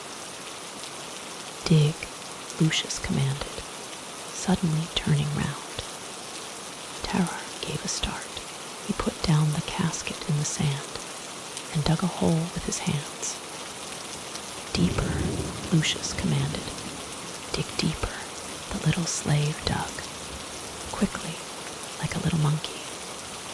He dug the hole deep with his 2 hands. "Put the casket in the hole," Lucius commanded. Terrar did so and looked at his master. "Cover the casket up with sand." Terrar did as his master commanded. Then Lucius said, "Now come back," and he went back to the oasis. But Terrar, before following him, stamped down the sand under which the casket lay buried and overwhelmed it. Amid violent gestures of delight, with native curses, curses not to be averted, in the Libyan tongue, the travelers had returned to Memphis, and Caleb displayed the skin of a lion which had been shot in the desert, and told the people in the Thalingus terrible tales of desert ghosts and dread visions. The barge was now gliding up the Nile in the night. The sky was softly blue, like dark byssus. The water was a pale blue, like rippling silk, and the waning moon hung above the palm clusters and country mansions on the riverbank, like a great, overripe fruit which threatened to burst in the sky, and whose juice was already trickling in thick orange drops that flowed far over the Nile. And while the rowers' monotonous chant resounded with the regular beat of the oars, Thrasyllus, sitting beside Lucius, gave way to melancholy and said, "Egypt is Egypt no longer. Alexandria is a commercial town. Memphis is a decaying greatness, and the priests are venal, and no longer know the hermetic wisdom. I have sought for 5 days among the dusty papyri of the neglected library in the temple of Ammon. It is as though all that is worth knowing were hiding itself. The priests must be hiding the hermetic wisdom on purpose," said Lucius.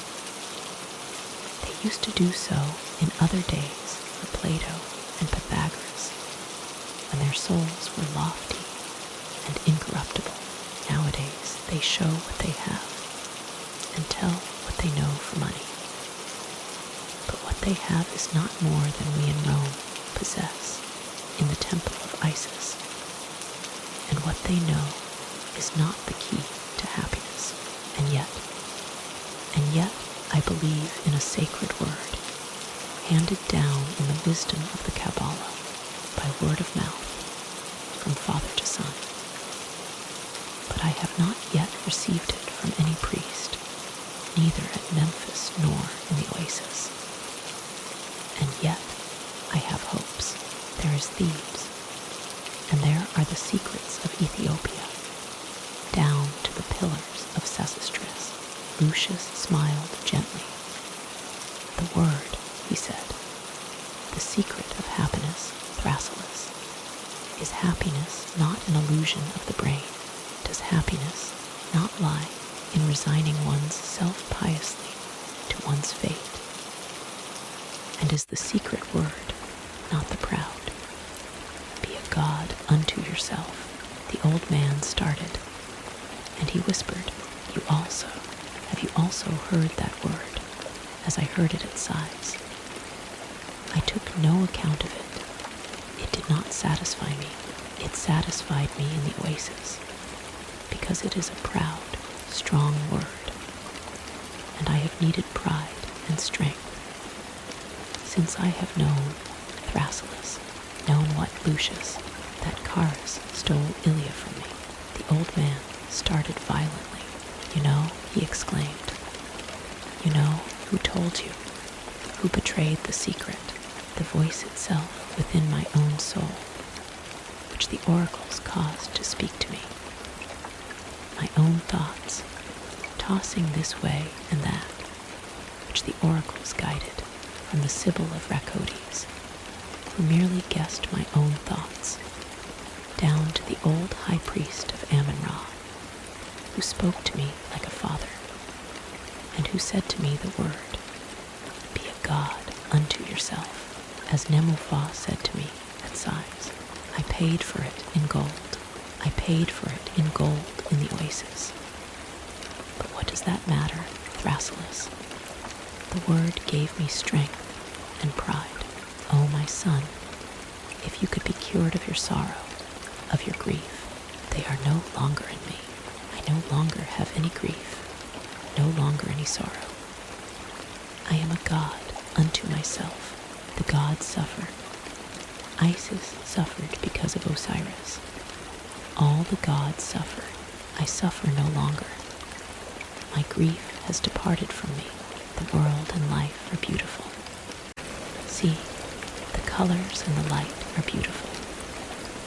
The sky is softly blue, like dark abysses. The water ripples like blue silk, and the moon is like a great, overripe fruit which bursts in the sky and whose juice trickles over the Nile. Tomorrow the day will bring another beauty. In these successive beauties, Thrasyllus, I will be a god unto myself, O my son, though I did not tell you the word myself. I am so happy that you yourself found the word. In the night there sounded the high, rising tones of a harp, followed by Cora's crystal-clear voice, which was accompanied by other harps and other voices, the word of pride, the word of strength. Thrasyllus, said Lucius, calmly, and the old tutor saw a tranquil smile on his young master's face as he added, the word that almost makes me happy. After the abundant dews of the night came the delight of the cool, warm summer day.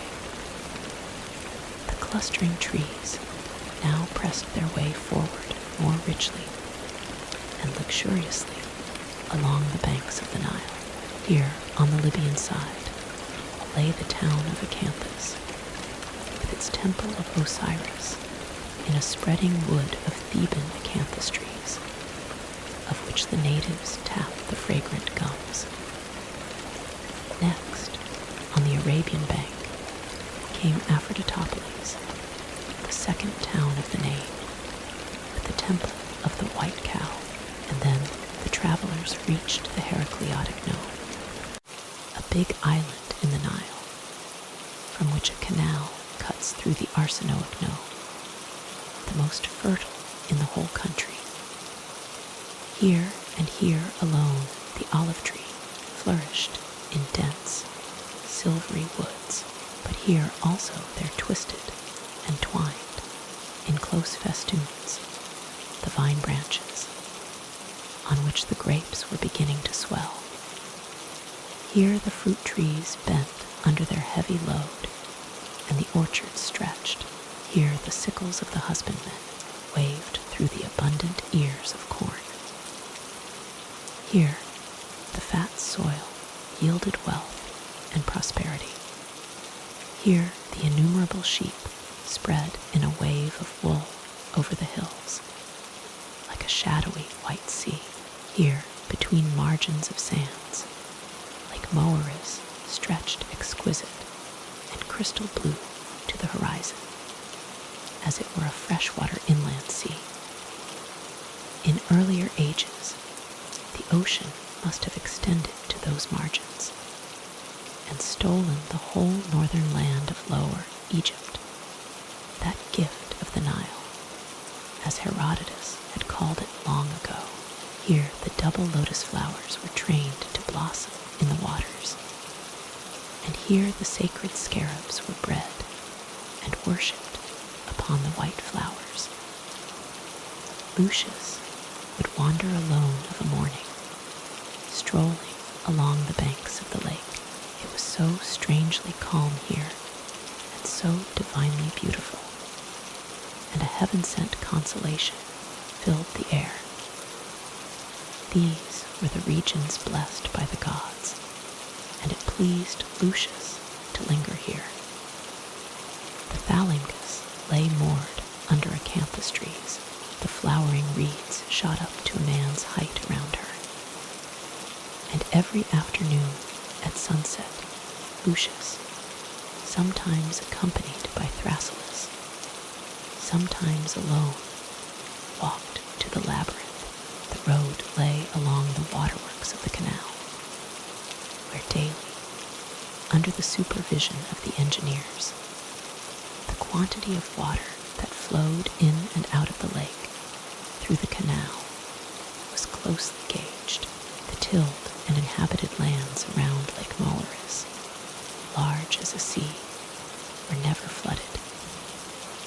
If the Nile increased, all that happened was that the blue crystal mirror of the lake rose. If the waters of the river fell, then those of the lake filled them up by careful management of the sluices. The water was never other than a benevolent deity. Along the waterworks ran the road to the labyrinth, in the sinking glory of the sun, in blood-red and orange splendors. Lucius saw it daily. The strange titanic town of monoliths, the linked rows of palaces and courts, projecting their columns endlessly, endlessly, towards the sunlit horizon. Orange and blood-red gleams glowed over the flat stone tables of the roofs, which were not higher than a single pillared story, and which spread out their immense terrace like a paved desert. There were 20 palaces, each surrounded by 27 monolithic columns, and all this wondrous architecture of past centuries was without a beam of wood, was without cement or masonry, was simply stone laid upon stone with faultless precision, and column hewn beside column, absolutely circular, each column a single stone. At the end of the palaces, which were a stadium long, rose the square pyramid, the tomb of the builder, King Amenemhat. The holy place was guarded by priests, who led Lucius through the halls and crypts. The 20 palaces represented the former 20 Egyptian nomes, or provinces, and the emissaries of each province used to gather with their priests and priestesses in their palace or court, and offer up sacrifices and discuss great questions of policy or local welfare. But nowadays the palaces were deserted, the crypts were deserted, and the priests led Lucius along endless, deserted, winding corridors which meandered from palace to palace. The torches smeared the walls with blood-red light, smeared the smooth stone walls of the corridors and halls and floors and ceilings. Stone after stone upon stone of wonderful dimensions, all resting one upon another without cement.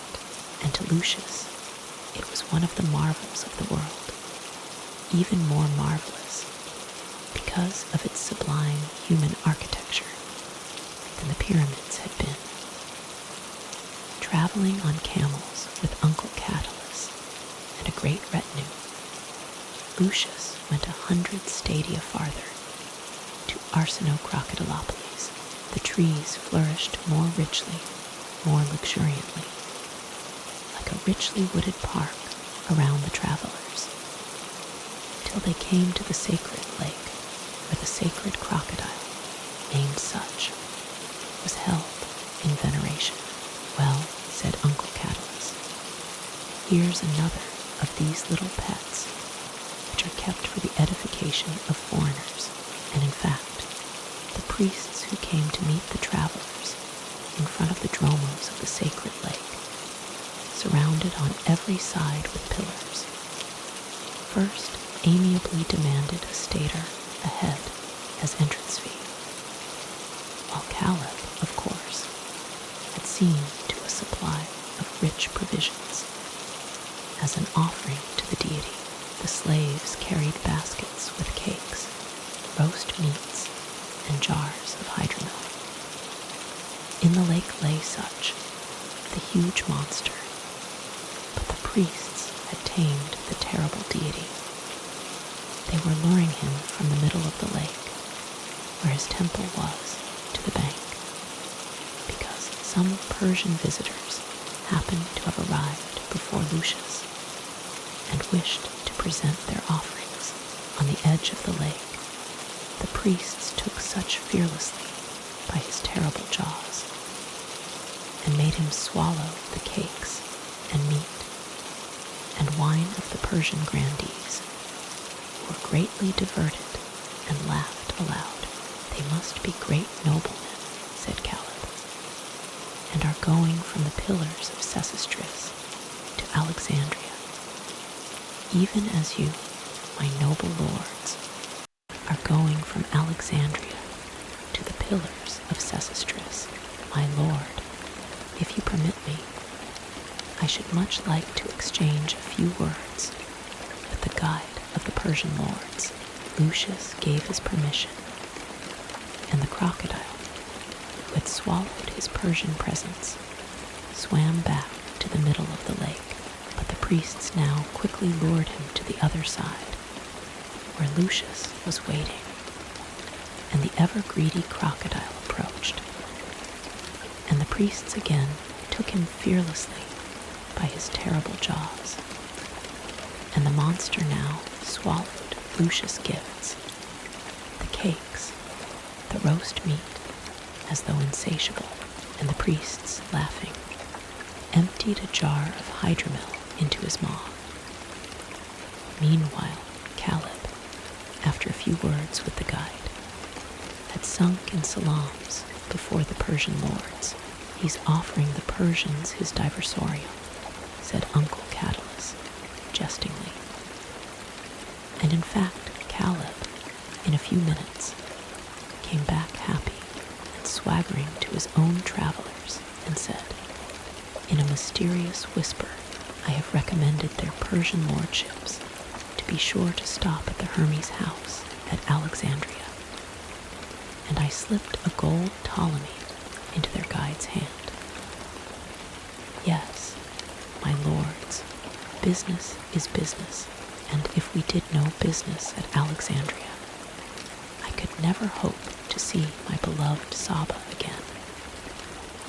For there you must have done business, you want to live in the country, there's no business to be done there, my lords, by way of Heracleopolis, where divine honors were paid to the ichneumon, the spotted rat that devours the eggs of the adders and attacks the adders themselves, after first rolling itself in the mud, which dries round its body and forms an armor. The travelers reached Cynopolis, where the dog is worshipped as Anubis, and Oxyrhynchus, where the fish of the name is venerated, and it now appeared that, in this region of Heptonomus, where, on the Arabian side of the Nile, the strange battlements of the blinding white alabastrites mountains blaze against the sky, all animals received divine honors, as though the priests had instituted these popular forms of worship in great numbers everywhere, so that they might the more carefully keep to themselves the secret hermetic wisdom. Cats and falcons, sheep and wolves, baboons and zebrus, eagles and lions, goats and spiders. All the animals were worshipped in one or other town or village. All the animals had their temples and priests, and Uncle Catalus said that he grew weary of having to admire so many sacred animals, especially as Apis, the little bull, and such, the crocodile, were after all the only ones that were really interesting to see. But all these cattle, all these birds and fishes, all these creatures, from carnivora down to insects, were worshipped, tended, fed, and shown in the temples to strangers, each time at a piece of gold a head. No, it was really too silly, especially when, after the first Crocodilopolis, on the left, the second Crocodilopolis appeared on the right, on the bank of the Nile, with another such. Lucius, said Uncle Catalus, honestly, I'm not going to feed any more sacred crocodiles, nor any sacred goats or cats or beetles either. I've seen enough of all those pests, do you hear, nephew? And Lucius and Thrasyllus were inclined to agree with Uncle Catalus, and the barge sped past the wondrous purple of the Porphyrites mountains, gold-ruddy crests in the orange evening sky, up to Ptolemais, the greatest town in the Thebais. Ptolemais was a prosperous city, ruled like Alexandria by a municipal government founded on the Greek model. But after Ptolemais, the travelers were especially charmed with Abydos. Here they saw the Memnonium, which was not so gigantic as the labyrinth, but which still was built of great single blocks of stone, according to that same marvelous system of lost ancient architecture.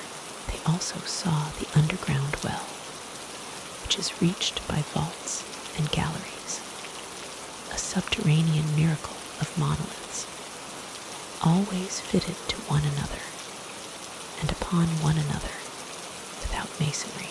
The temple of Apollo rose in a flowering acacia wood, as in a sudden dream of swarming white, fragrant blossoms. Lesser Diospolis and Tentyra followed.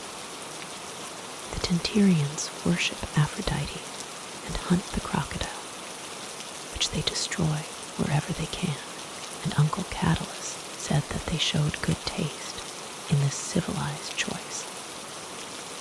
After the half-Arabian Coptos and Apollinopolis, Thebes loomed into view with its 100 gates, the gates which Homer sang, the gates through which 200 warriors, with all their horses and chariots, could pass.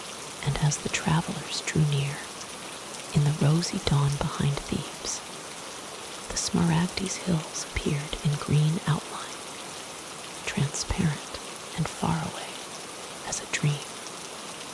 Through the misty light of the horizon, Thebes was already called Greater Diospolis and worshipped Zeus Jupiter. Heaven be praised, said Uncle Catulus. The Upper Egyptians are become sensible. Venus and Jupiter are once more held in honor. Every conceivable sort of crocodile, goat, dog, rat, falcon, and beetle is done with. It was high time, like Memphis. Thebes spread itself as an immense, ancient, but dying city for 80 stadia along the Nile. Its ancient palaces and temples stood in an endless row, forsaken, ruined, cracking, slanting, and sinking. With their pillars and walls, their mutilated colossi and sphinxes, their obelisks already fallen to the ground, even in the sun, a gray melancholy spread over the great city, whose streets, indeed, were crowded with numbers of pedestrians, camels, and litters, but without the feverish metropolitan bustle which had reigned at Alexandria. The gloom of a fatally waning glory lay, like a haze, over all this architectural immensity, which Cambyses, with his Persian hordes, had in past ages destroyed beyond repair. As with gigantic hammer strokes, in the moonlit night, the city, with its vast outlines, with its endless row of titanic palaces, rose beside the Nile like a titanic citadel, mysteriously chilling to the heart.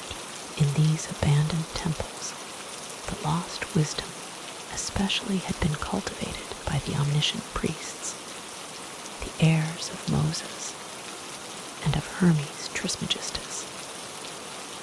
Here the utmost wisdom of philosophy and astronomy and astrology was known. Here the year and the day were calculated by the sun, and no longer, as of yore, by the moon. Here the year was divided into 12 months of 30 days, with 5 intercalary days, and here was calculated the time that must be added to the 365 days in order to arrive at the exact length of the year. The kings who reigned here reigned, according to the hieroglyphs on the obelisks, over Scythia, Bactria, Ionia, and India. They had ruled the world in the deep-sunk centuries. In the measureless spaces of their immense palaces and temples, from which the Nile, flowing silver in the moonlight, could be seen through the rows of pylons gleaming as it had gleamed centuries ago. Not an atom remained of the material or immaterial life of this long, long array of monarchs. Their names alone were still extant, written on cracking or mutilated obelisks, but their history lingered only in a few disputed legends.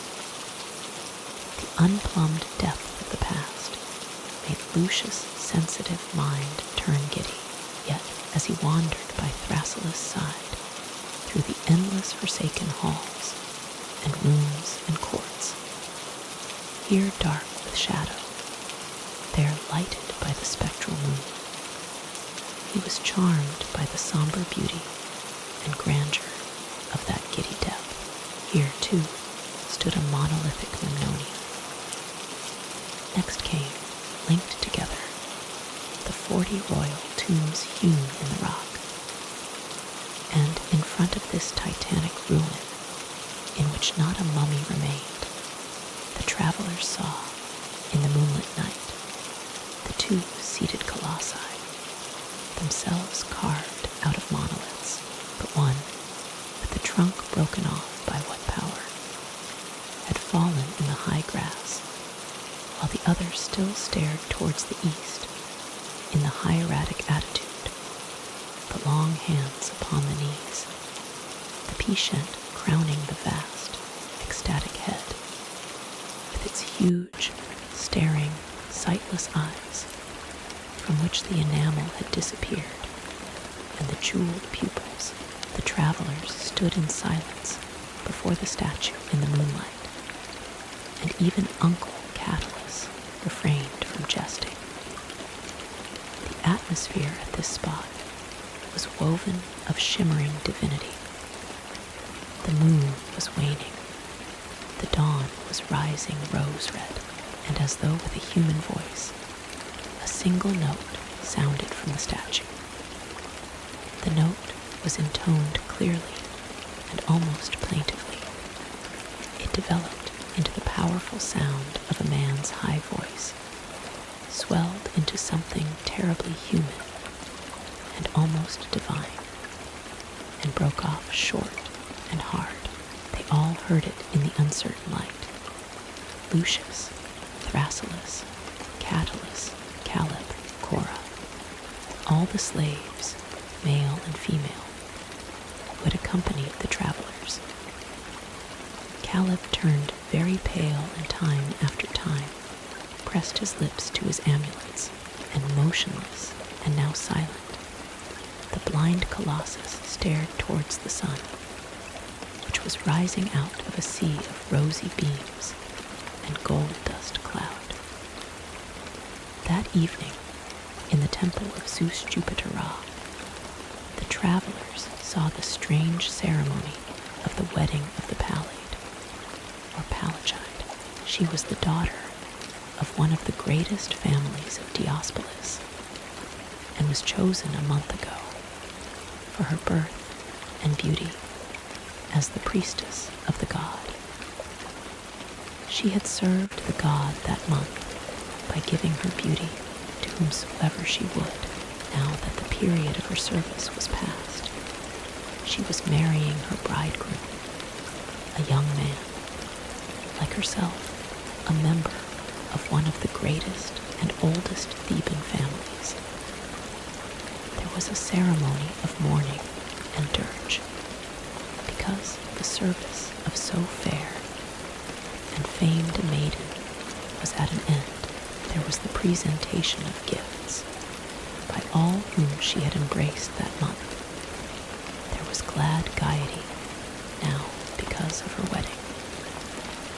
She was attired and anointed as a goddess, and received great honor from the close-packed multitude, and after her wedding she kissed the priestess who succeeded her, likewise a virgin from one of the leading families of the town, and who was shown naked before the altar, and was exquisitely beautiful as a child.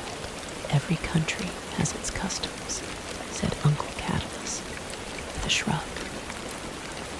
I don't envy the bridegroom, but no one seems to consider it odd, and the polite thing for us foreigners to do will be just to act as though we thought it all quite natural. And with Lucius, Thrasyllus, and Caleb, he approached the bride, who was now sparkling with jewels beside her bridegroom, and their slaves threw roses and lilies and lotus flowers before her feet, and she thanked him with a silent, winning dignity, standing amid the circle of her kinsmen in a queenly attitude. But after Thebes, to Uncle Catalus' despair, there reappeared on the banks of the Nile the towns at which crocodiles, fishes, and falcons were worshipped. Lucius, said Uncle Catalus to his nephew, seriously, one morning, while the barge was approaching Apollinopolis Magna, Lucius, my dear boy, I have a confession to make to you. I think I've had enough of it. I'm sick of falcons, fishes, and crocodiles, which are gods, not to mention dogs, beetles, bulls, and other cattle. And in addition to being sick of all these sacred animals, I'm sick of all those strange Egyptian foodstuffs. While moreover, I suspect Caleb of fortifying with barley spirit the wines with which he supplies us out of his store, and this applies not only to the thick as ink Merodes wine, but also to the topaz yellow liqueurs of Napata. Lucius, my dear boy, I am old and I feel ill. My head is like a sponge saturated not with water, but with impressions of strange ceremonies and immoral customs. Also my stomach is overloaded and my palate overexcited. I have a craving for a few succulent oysters and a young roast peacock.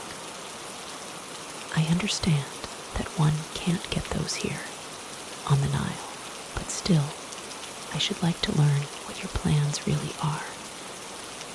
I've heard something about hunting expeditions and the pillars of Sesostris. Yes, uncle, said Lucius, with a smile. Caleb did suggest that we should leave the barge at Philat, where we shall soon be arriving, and go through Ethiopia with carts, camels, elephants, and tents. Go hunting on elephants and ostriches, and travel over Napata and Meroe, through forest and wilderness to Cape Dire and the pillars of Sesostris, where we shall find the quadrare waiting for the homeward journey. Well, my dear boy, I think that this program, together with my spongy brain and overloaded stomach, would be too much for me if I were to accomplish it by your side. Then Egypt would certainly be the death of me, a contingency which I am dreading as it is. I think, don't you, that I had better go down the Nile again in the barge, past all the sacred wolves and falcons, and cats and beetles. But Caleb had approached. In that case, my noble Lord Catalus, he said, I have a much better plan. In fact, I, your humble, obedient servant, agree with you that the journey through Ethiopia would perhaps be very tiring for you. That is why I would propose that the Phalangus take you from Apollinopolis Magna by the canal to Berenice on the bay of Acathantus. In the Arabian Gulf Point 4, at Berenice, you will meet the quadrare, which has gone by Pelusium and the Necho Canal 5, and is ascending the Arabian Gulf to fetch us at the pillars of Sesostris. In this way, you will do the journey without inconvenience, and yet with enjoyment. For the Berenice Canal passes along the Smaragdes Mountains, and they are a dream, my lord, they're a dream. Thus did Caleb advise him, reflecting that, if Uncle Catalus adopted this program, instead of going back to Alexandria, the princely apartments of the Hermes house would remain unoccupied, and could be let to the Persian grandees who had fed the sacred such on Lake Moeris, and who were traveling in the opposite direction to his own noble clients. And so it happened.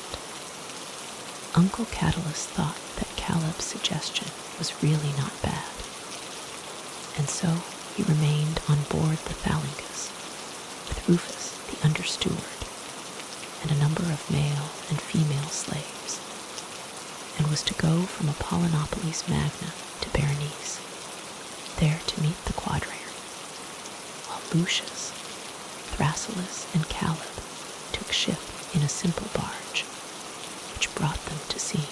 Terrar was with them, and Cora was with them. Cora, Lucius had asked, do you dare undertake the journey through the forest and the wilderness? My lord, I am your slave, Cora had answered gladly, and she had gone with them when we come back at night from hunting, Cora. You shall sing to us under the twinkling stars of Ethiopia.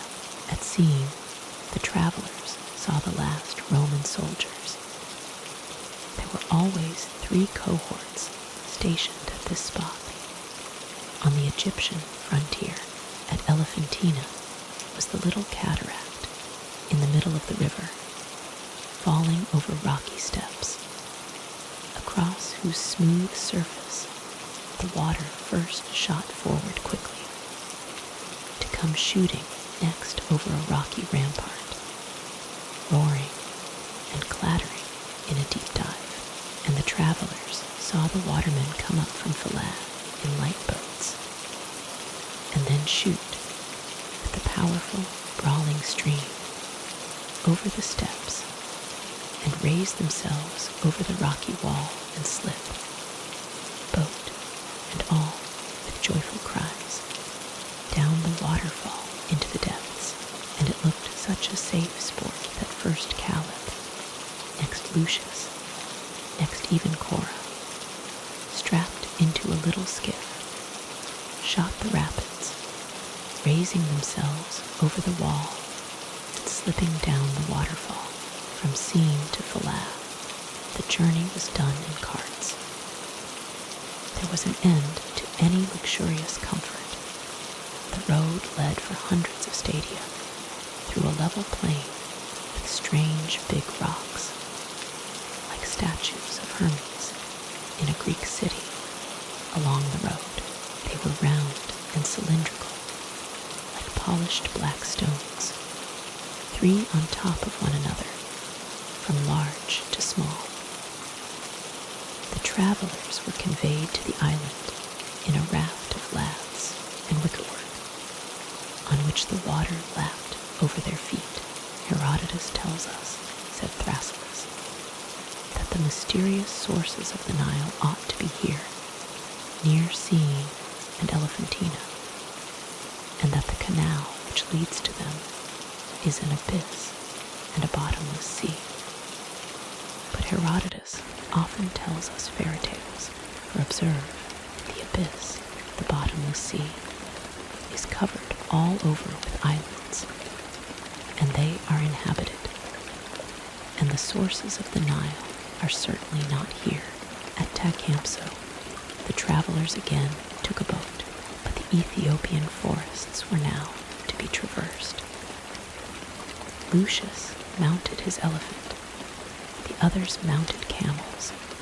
More camels carried tents and luggage, of which there was now only a little, and Caleb had hired a strongly armed escort of powerful Libyans and swift-footed Arabs, for though the Ethiopians themselves were not warlike and offered no danger to the travelers, there were the savage races, the Troglodytae, the Blemites, the Nubians, the Megabari, and above all, the Achiophagi and Macrobin, who, if they were not overawed by the sight of a strong and numerous force, might surprise and plunder the travelers. The civilized world ended here. This was the very end of the world. True, on the Nile there was still Napata and the Ethiopian capital, Meroe, but beyond that was buried the secret of the world's end, the secret of the sources of the Nile, the secret of the horizons of the earth, the secret of the endless sea surrounding the world. Here, in these forests, began the temptation merely to go on and on, to go on in order to learn what the end would be, with what temptations, and with what dread perils. Caleb told of travelers who had gone on, and who had seen Typhon's awful giant head appear above the edge of the world, with gaping mouth, and he had swallowed them up. One guide had escaped, and had told it to Caleb, who said that he was worthy of belief. There also, in the immeasurable ocean that washed the world's edge, lay the great serpent, which coiled itself in spirals, and then covered the whole surface of the water as far as the eye could reach, when it came up to bask in the scorching heat of the southern sun. Once, said Caleb, some daring travelers, who thought that the snake was a sort of dark desert, had walked over its scales for miles on end, until the snake moved, and they realized the terror, and slipped into the sea in which you sink and sink and sink for 3 centuries before reaching the bottom of Typhon's hell. These were the terrible tales which Caleb knew how to tell, one after the other, while the sun set over the forest, and the stars twinkled, and the fires blazed high, and the tents were pitched, and a sheep roasted on the spit, and Caleb made himself so much afraid, and the guards and drivers so very much afraid that, shivering with fear, they asked Cora to sing. Then Cora would play on her harp and sing to them, and at the sound of her voice the dread visions, the uncanny phantoms, the giants and pygmies vanished, and sleep came over them all, except Thrasyllus, who remained awake, smiling and thoughtful, and looked up at the stars, and reflected that, thanks to his studies, he knew the occult secret, that the world was not a disk washed by the sea, but a sphere, which glowed with internal fire and moved round the sun, the center of the universe. It was as though a new health were making Lucius strong and cheerful.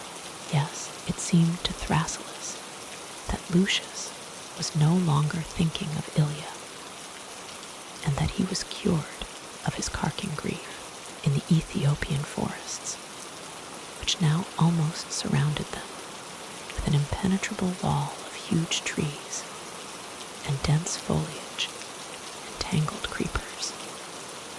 He abandoned himself enthusiastically to the delights of the great hunts which Caleb organized with the aid of the mighty hunters whom he had hired for his noble client. These hunters included 5 elephantophagi, with whom Lucius hunted the elephants, which sometimes passed through the forests in herds. The elephants were often shot by archers, 3 of whom served 1 heavy bow. 2 men, leg forward, held the bow, the 3rd drew back the string, and the arrow, dipped in snake poison, struck the elephant, who fell stunned. If the elephant was not killed, he was surrounded with a network of ropes, and when he recovered consciousness, he was tamed and made to lure other elephants. If the elephant, however, was not to be tamed, and if, after recovering his senses, he relapsed into a dangerous rage, then he was driven, amid much shouting and yelling, against a tree, which had purposely been sawn through at the foot. Elephants are accustomed to rest against trees, but as soon as the untamable elephant leant against this tree, it fell over him and prevented him from rising, so that he broke the bone of his leg and was killed. This often implied cruelty, but it also implied danger, and Lucius' newly aroused manhood found satisfaction in this robust, virile sport. But there was also the hunting of the swift-footed ostriches, with hunters selected from the tribe of the Struthifagi, and this hunt provided the maddest enjoyment and excited Caleb and Terrar in particular. And Thrasyllus and Cora also came to look on, for it was a most diverting spectacle, in which the hunters disguised themselves as ostriches, with little skirts of feathers, and with one hand stuck into a stuffed ostrich neck, with the stuffed head sticking out on top. There were first wild bird dances. Then the hunters darted forward and scattered corn and lured the real birds, which rushed after them and pecked at the grains, until they were caught in ravines from which they could find no issue, and were shot with arrows, and with their precious feathers bleached and curled. The struthophaги made costly coverings, soft and white and downy, which Caleb bought for a song to send to Alexandria and Rome, where they were a great luxury, so that Caleb made a pretty penny by the transaction. Sometimes there was danger in the forest. There was danger when the struthophaги met the Seonians, a tribe of nomads with whom they were always at war.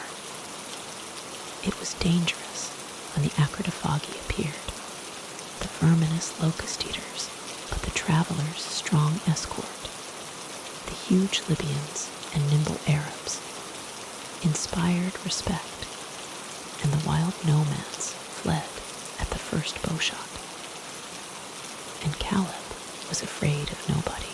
He feared only the wood nymphs, who, when they have caught you in their arms, which are pythons, laugh and laugh into your ears until you go mad, and then dance round with you until you drop dead. And when he lay down at night to sleep under a black ostrich feather covering, he also feared the scorpions, which have no fewer than 4 jaws, and whose bite is not fatal, but produces a slow, incurable canker. They also caught lions in nets, and hippopotami in pits, and wild buffaloes, which they pursued with the huge hounds of the Cynomolgian hunters. They hunted from tall trees, and they hunted from the reeds in the water. It was a rude and stimulating life. And Caleb once said to Lucius, seriously, that he felt the courage to go on, and to go on again. To fight the great snake in the ocean that encompassed the earth. It did not come to that, however, but the caravan was approaching Napata, and the Ethiopian emerald mines and topaz rocks. The emerald mines were like marvelous green magic caves in which thousands of slaves were working. The topaz rocks were visited at night time. The stones, because of their yellow sheen, are almost invisible by day, but glitter in the dark night. Then little metal tubes are planted over each stone that is found, so as to make it easier to recognize the stones in the daytime and to grub them out. In former ages, the Egyptian and Ethiopian kings maintained separate guards around these mines and rocks. At Napata, where the travelers now arrived, they saw their first entirely native barbarian town. There was not a word of Latin spoken here. Lucius and Thrasyllus could not have made themselves understood without Terrar and Caleb. And even then, the little Libyan slave and the Sabaean guide found it difficult to grapple with the language. The Ethiopians, who wore no clothing save the skin of some animal round their waist, surprised the travelers by the smallness of their stature. Everything about them was small, their houses built of palm leaves and bamboo, their oxen and goats and sheep. And Thrasyllus was of opinion that the legend of the Pygmy, or nations of dwarves, had originated because of Ethiopia. The natives ate hardly any meat, but mainly vegetables and fruits, or young shoots of trees, or they would suck reed stalks and lotus flowers. But they also took blood and milk and cheese, and there was no other food. No, Uncle Catulus would never have stood it here, thought Lucius, when the travelers went still farther south, to the capital of Ethiopia, Meroe, on the island of the same name. And here Lucius discovered that the famous date wines and topazio liqueurs of Napata and Meroe were a sheer hoax, that there was no wine or liqueur whatever distilled in Ethiopia, and that the delicious drinks with which Master Gisla and Caleb had provided him and Uncle Catulus came from no farther than Lake Merodes at Alexandria. A fabulous vegetation, however, grew luxuriantly over the island. If the people and animals were small, the trees shot up with amazing vigor. The huge palm trees, the ebony trees, the serratia and persea, under whose gigantic domes of thick foliage the green villages of little plated wicker huts disappeared from view. In the marshes round Lake Sibo the travelers hunted, if not the great snake, at any rate the terrible boa, which even ventures to attack the elephant. And the natives showed them a fight between one of these boas and an elephant and a hippopotamus. They visited the gold mines, the copper mines, the jewel mines, the temples of Hercules and Pan, and of a strange barbaric deity.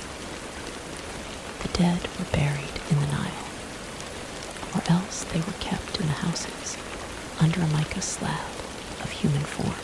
In the middle of the town stood the golden temple where the king dwelt in sacred mystery. There were slabs of gold between bamboo columns. In former ages, the priests elected the kings and deposed them at will, but a certain king had caused all the priests to be strangled. And since then, a law had been passed that, if the king were maimed or lost a limb, all the people of his court had to inflict the same injury on themselves, for which reason the king's person was guarded with great care, and was divine and sacred, and the travelers did not see him after the fierce hunting by day. The nights were twinkling mysteries of great shining, diamond stars, and Sirius shone like a white sun. The rustling silence, the audible stillness of the vast forests lapped the encampment of the caravan, where the fires died out, but still glowed sufficiently to keep the wild animals at a distance, and where the guards and drivers lay immersed in sound sleep. Lucius was happy in that mystery, and in the silvery sheen of the night, the last memories of his grief seemed to lift like wisps of disappearing mist. The travelers had approached the land of Ophir, and the pillars of Sesostris would be reached next day. In this last twinkling night of forest life, with the stars shining through the foliage like a diamond cupola above an emerald dome, Lucius had left his tent while all the others slept. Next to his tent were those of Thrasyllus, Caleb, and Cora. And he saw Cora sitting outside her tent, which was the biggest, because she was a woman, and made of spotted lynx hides, whose warmth resisted the plentiful dew. And she rose and stretched her hands to the ground in salutation, and preserved that attitude shyly. "Are you not sleeping, Cora?" asked Lucius. "No, my lord. I cannot sleep when the nights twinkle like this, when the stars send forth such rays that it is really as though they were moving to and fro. I feel that I must go on gazing at them until they fade away. Life here in the forest is too wild for you, too lonely. Life in the forest is paradise, my lord. By day Thrasyllus tells me wonderful things about the mountains and the plants and the animals and the savage tribes. And so the hours pass till you return from hunting, and you sing to us and dance in the light of the fire, and charm the rude hunters and Caleb in particular." She smiled and made no reply. Then she continued, "And the nights are such strange mysteries of sounds and silence, and of radiant stars, and it is as though Sirius grew bigger nightly, and you are never frightened." "I am not frightened, my lord, not even at night, least of all at night, because what? Because then you have returned, and I feel safest where you are. From that height yonder, Cora, one can see the sea. I love the sea, and I often miss the sea in the forest. I am glad that we are near the sea again. As I returned from hunting, I could just catch sight of a streak of sea from there. I should like to see the sea now, at night, with all those twinkling stars above it. Yes, my lord, come with me, that is, if you are not frightened." "I am not frightened, my lord, where you are." And her heart throbbed in her throat, but not with fear. They went past the sleeping guards and left the circle of the watchfires. She nearly stumbled over the creepers and stones, and he said, "Give me your hand."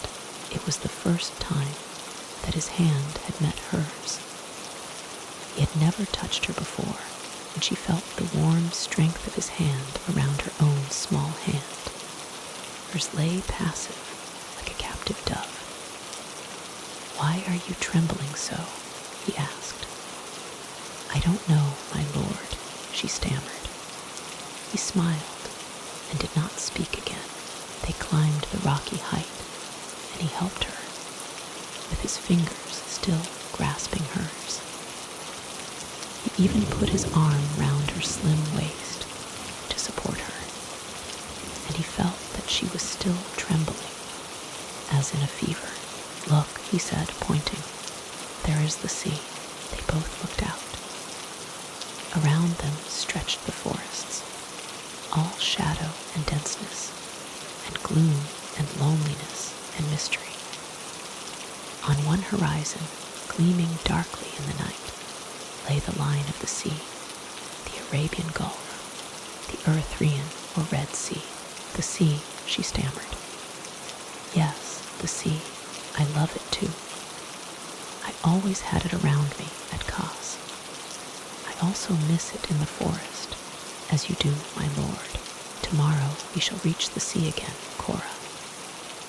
Cora, I want you tonight, this last night, to dance to me here in the starlight." "Yes, my lord," said the slave. She danced. She softly hummed a tune between scarce parted lips. The thin folds of her garment flew to either side, and with her veils she mimicked the movements of birds' wings. She hovered round and round on the upland, circling like a swallow. He stepped towards her, and she ceased dancing. "Cora," he said, "tomorrow we shall be at Dire, by the pillars of Sesostris. On the opposite side are Ebal and Uzel and Saba, Caleb's country, to which which he wants to return when he is rich. Yes, my lord, Cora, if you are really fond of Caleb, I will resign you to him. She trembled and clasped her hands. She fell on her knees and gave one loud sob. What's the matter, Cora? My lord, let me stay with you. Let me dance and sing for you. Let me serve you. Let me wash your feet, kick me, beat me, torture me, but do not send me away. Do not send me away. Keep me with you. I come from dry-up slave school. I have cost you a fortune, my lord. I am not beautiful, but my voice is good, and my lord, I am a clever dancer, but if your lordship is tired of my voice and my dancing, I will wash your feet. And when you are angry and want to beat a slave, you shall beat me and ill-treat me, but keep me, wherever you may be. She had thrown herself before him and was sobbing and kissing his feet. And he said, Then, Cora, don't you love Caleb? My lord, she said, I love you, if I must say. I have loved you from the first moment when Thrasyllus brought me to you, and if it please you, my lord, I will die for you. But keep me, and do not give me to Caleb, and if it pleased me, Cora, that you should not die for me, but live for me, not only to sing to me and dance to me, but also to throw your arms around my neck, to lay your breast upon my breast, and your lips upon my lips.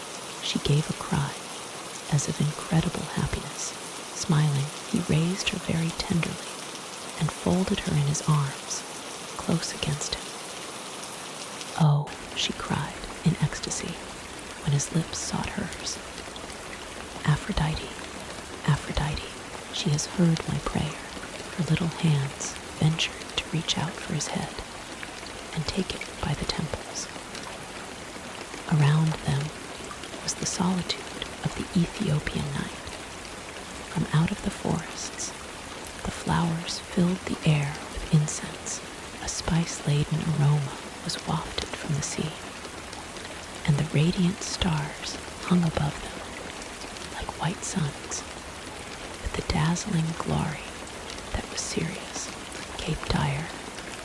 The sea was reached, and there rose the obelisks, the shafts, the pillars of Sesostris, whose sacred writings immortalized the remembrance of the passage of the Egyptian world ruler, who for 9 years had linked conquest to conquest, even to Arabia, even to Bactriana, even to India.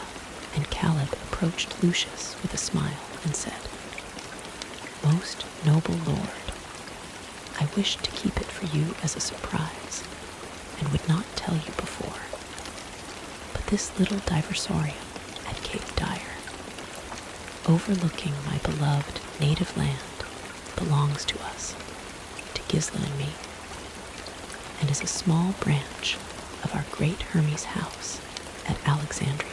And tonight you need no longer sleep in a tent, but will have a worthy apartment, and sleep on a soft couch of skins, for though you are still without your own furniture, and your sumptuous utensils and treasures of art, and though this little guest house is not to be compared with our big diversorium, it is nevertheless comfortable and clean, and it has bathrooms and kitchens, and we built it here for the accommodation of any noble lords who travel from Alexandria to the pillars of Sesostris, or from the pillars of Sesostris to Alexandria.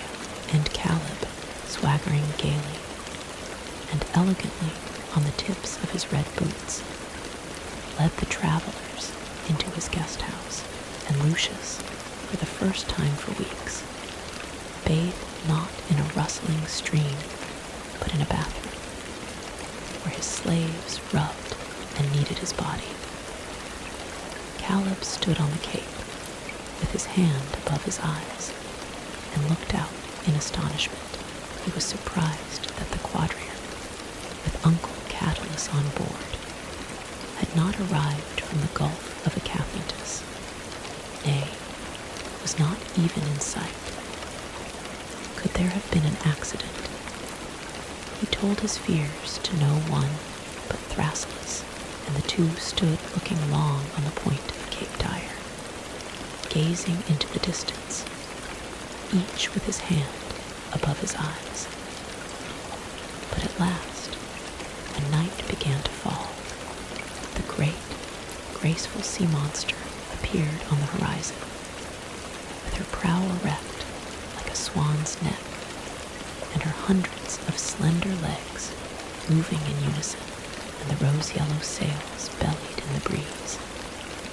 And the silver statue of Aphrodite shot forth its silver spark of light.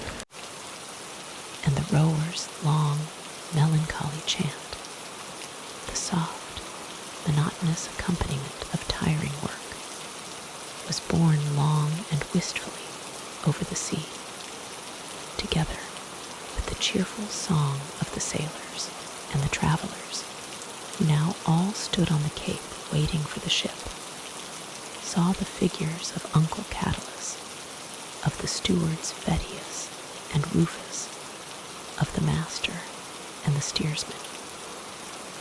And they waved again and again, and Cora, with her heart pressed to her bosom, sang the song of welcome to the ship, and her voice sounded jubilant and clear, full of happiness and full of gladness.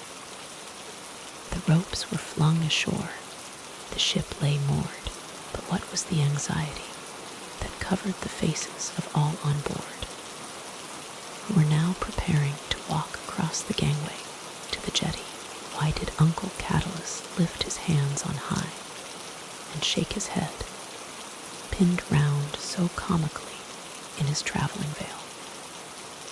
And what was it that Vedius and Rufus were saying to each other with much gesticulation? And why did they now all land with such embarrassed faces? Well, Lucius, said Uncle Catalus, embracing him, you're looking splendid, my dear fellow, splendid, brown and bronzed as a Nimrod.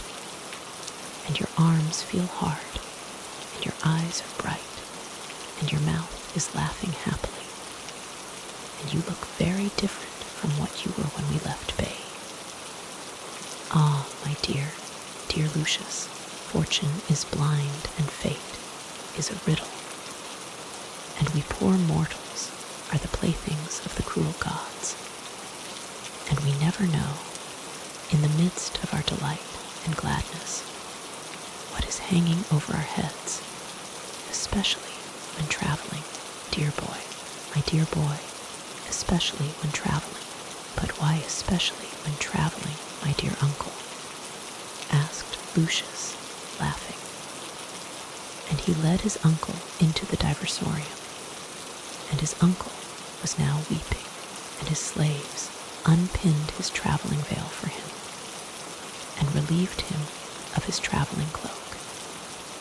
And Vedius and Rufus also looked so strange, and so gloomy and solemn, and it was as though the air were filled with dread.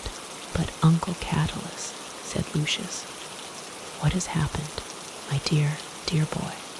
Uncle Catalus kept on tediously repeating, I really cannot tell you. And he wrung his hands and wept, and Thrasyllus turned pale, and Cora turned pale, and Rufus looked gloomy. No, repeated Uncle Catalus, I really cannot tell Lucius. You tell him, Vedius, you tell him. My Lord Catalus, said Vedius at last, in despair. How can I tell my Lord Lucius? If I do, he will fly into a passion and kill me. But perhaps, if Rufus will tell him, I warding off the suggestion with both hands. By all the gods, Vedius, I will not tell him, nor will I, said Uncle Catulus, moaning and weeping.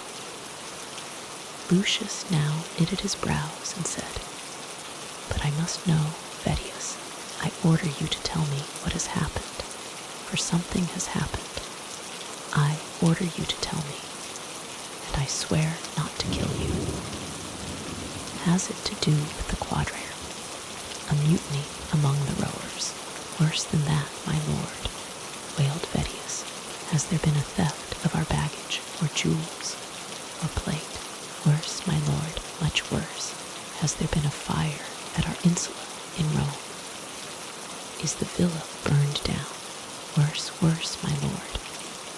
Vedius and Rufus now cried in chorus, and they flung themselves at Lucius' feet and embraced his knees, and Uncle Catulus fell sobbing on Thrasyllus' breast.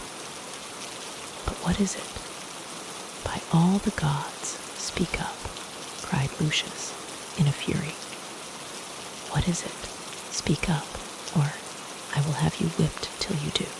We will tell you, my lord. Vedius and Rufus now cried, and Uncle Catulus cried, Yes, tell him, after all. He must be told. Are we alone, my lord? Whined Vedius. Are there no slaves listening at the doors? And is Caleb out of hearing? Cora opened the doors and peeped out. There is no one there, she said. I will withdraw, my lord. No, stay, commanded Lucius. She stayed. Speak up, Lucius commanded Vedius, lifting him up.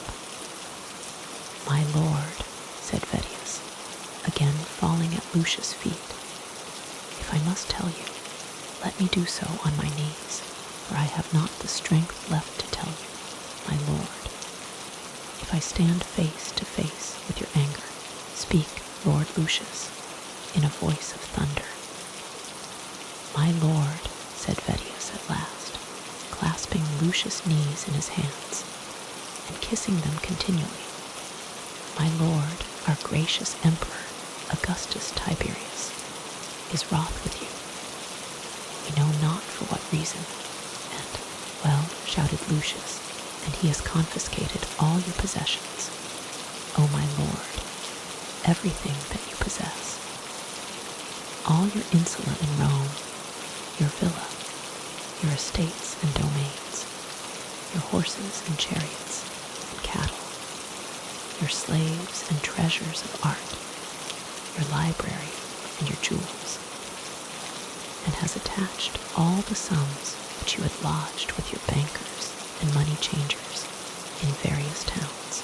You are penniless, my lord, for you own nothing except what your ship contains.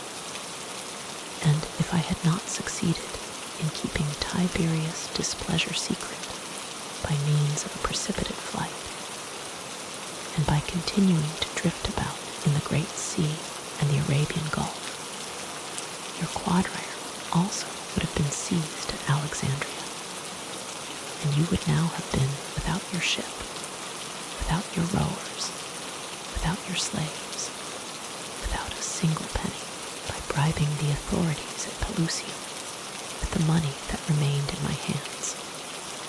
I managed secretly to pass through the Necho Canal to Arsinoe, and at Berenice we met your uncle Catulus and informed him of the terrible news.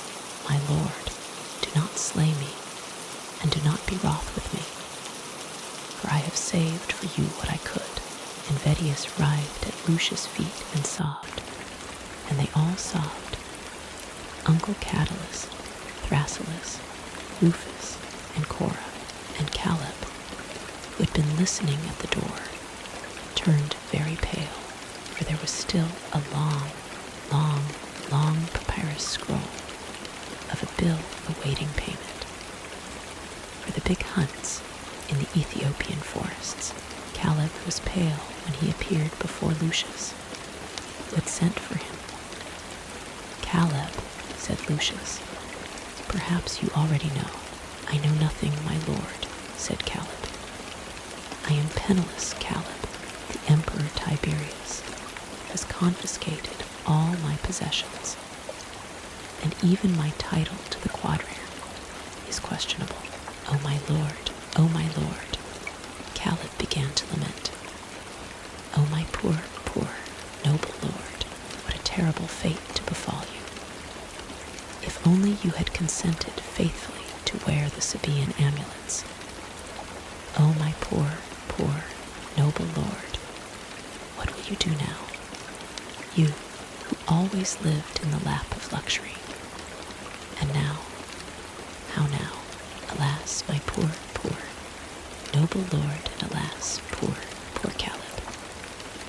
For who, my lord, my poor, poor noble lord, will now pay my bill?"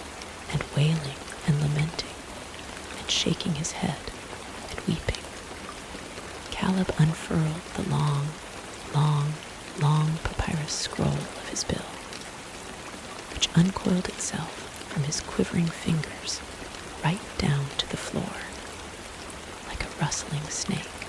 "We'll look into your bill at once, Caleb," said Lucius, encouragingly. "Call the stewards and Thrasyllus to me." They came and examined the bill, and shook their heads, and thought the expenses of the great Ethiopian hunt terribly high. But Caleb swore that, because of his growing affection for Lucius, he had charged less than he did to other noble lords. "But there is a solution, my lord," said Caleb, drawing Lucius aside, and he continued, "My lord, if you will make over Cora to me, I will write off all the expenses of the Ethiopian hunt." "Caleb," said Lucius, earnestly, "I know that you are fond of Cora, but I also am very fond of her, Caleb, and I mean to keep her as my only treasure."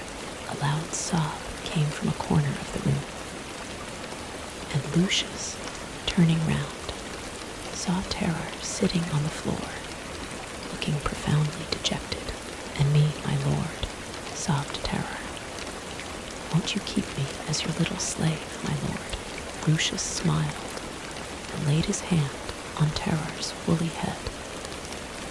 "I am not forgetting you either, Terror," he said, "and I shall keep you too. But for the rest, Caleb, I shall have to sell the ship and all my slaves and anything that remains to me. I have some money as well, however, and I will try to pay you in full, but Cora shall not appear on the bill. Alas, my lord, this is an evil day, and the end of the world is certainly near at hand, notwithstanding that I can see the blue coast of my dear Saba. I, like yourself, am losing everything, the hope of getting Cora, who loves you even as you love her, and the hope of getting my poor money. Come, Caleb, we must not repine. Let us just count the money that remains to us." The stewards laid rows of gold coins on the table, and Caleb's bill, despite the length which his papyrus scroll covered on the floor, was paid and receipted after some quibbling between the stewards, who took exception to certain items, and Caleb, who was quite amenable to reason. And when the money had been transferred to the purse, which wound like a fat snake round Caleb's waist, he became cheerful again and said, "My lord, my noble lord, for you are still a noble lord, listen to me. I am profoundly miserable that I can't have Cora. Yes, my lord, really, I am profoundly miserable. But I am an honest fellow, and at the same time, I am a man of business. Listen, my lord, and let your stewards listen, and your trusty Thrasyllus too. Listen, my lord. You wish to sell the quadrium with all her contents. But where, my lord, can't be done at Alexandria, for any property of yours would be seized at once. Here, at Cape Dire, oh, there are only uncivilized Macrobit, and no noble lords who could afford to buy the quadrille. Listen, my lord, listen, do you with all these your servants, free men and witnesses, sign a certificate. Oh, my ever noble lord, a certificate, dare I say it, speak out, Caleb, a certificate that the quadrille, with her rowers, and all her contents, belongs to me, and I swear by the gods of Sabia and of Egypt, by the eyes of Korah, whom I love, by the friendship which I, my lord, your guide and companion in the chase, venture to cherish for you.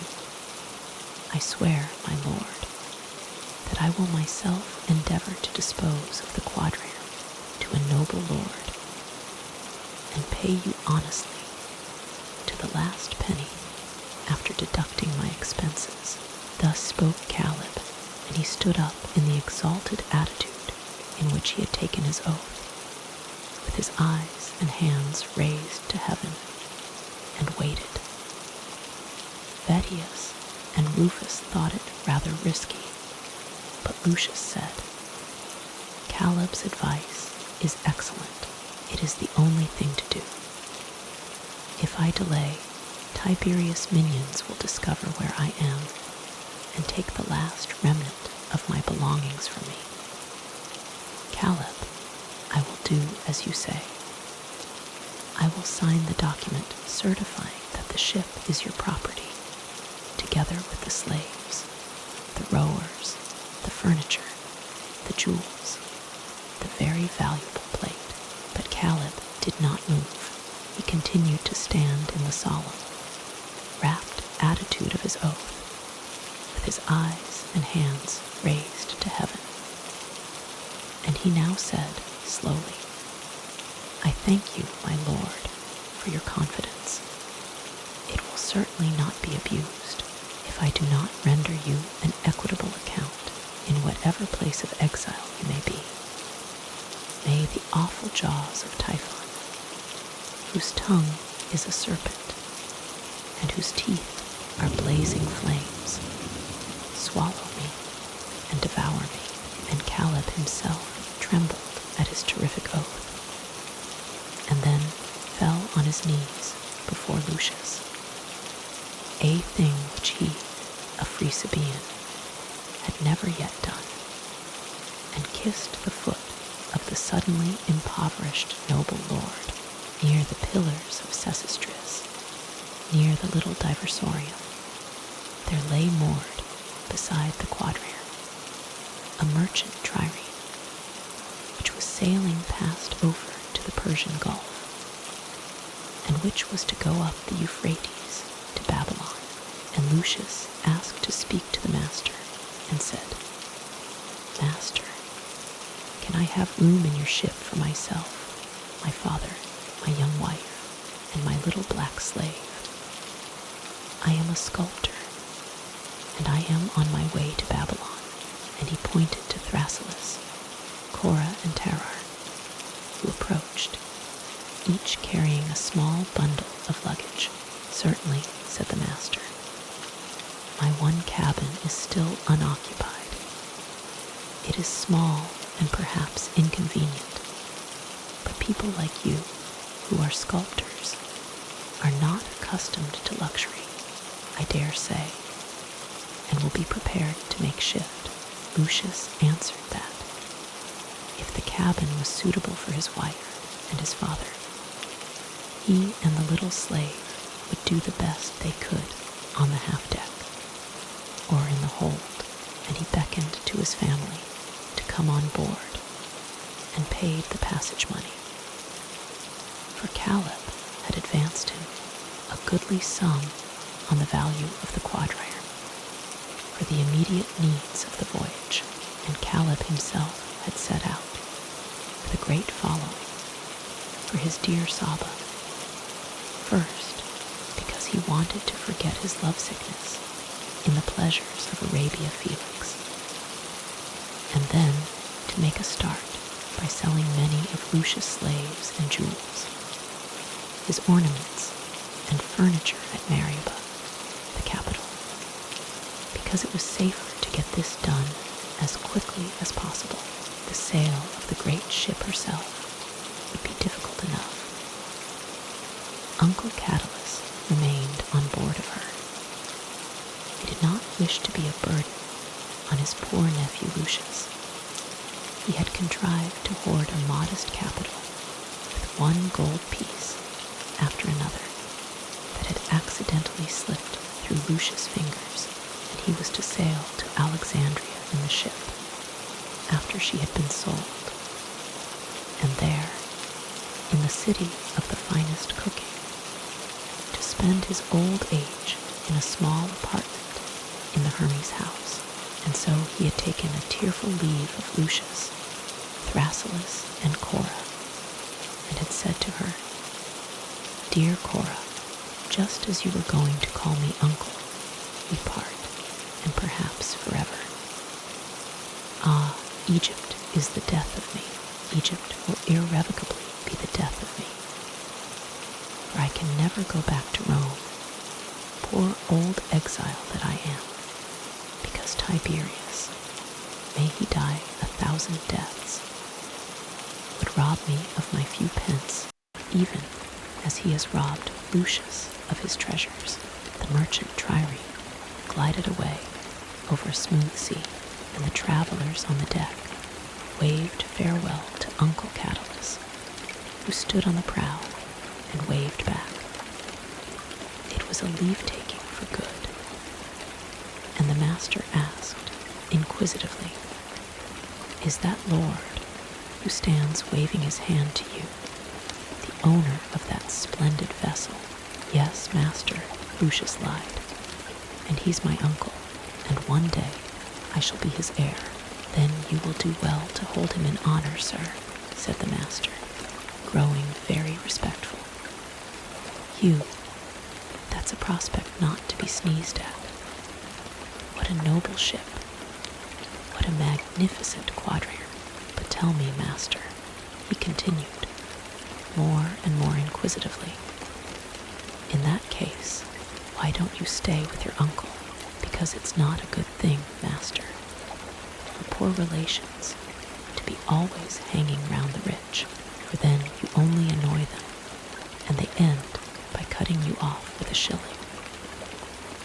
And that is why, master," said Lucius, pressing Cora by his side to him, "after seeing and admiring Egypt at my rich uncle's expense, I am now paying a visit to Babylon with my father, my wife, and my little slave. From there, we shall go through Assyria and Asia Minor to the island of Kos, where my wife was born, and where I want to settle down as a sculptor." The master thought this very natural, and as the wind was now blowing a stiff breeze, with the first cold autumnal gusts, Lucius, happy, gay, and healthy, led Cora into her cabin, while Terror squatted outside, like a faithful, clever little monkey, and Thrasyllus, within, carefully rolled up the maps, books, and itineraries which he had consulted during their tour.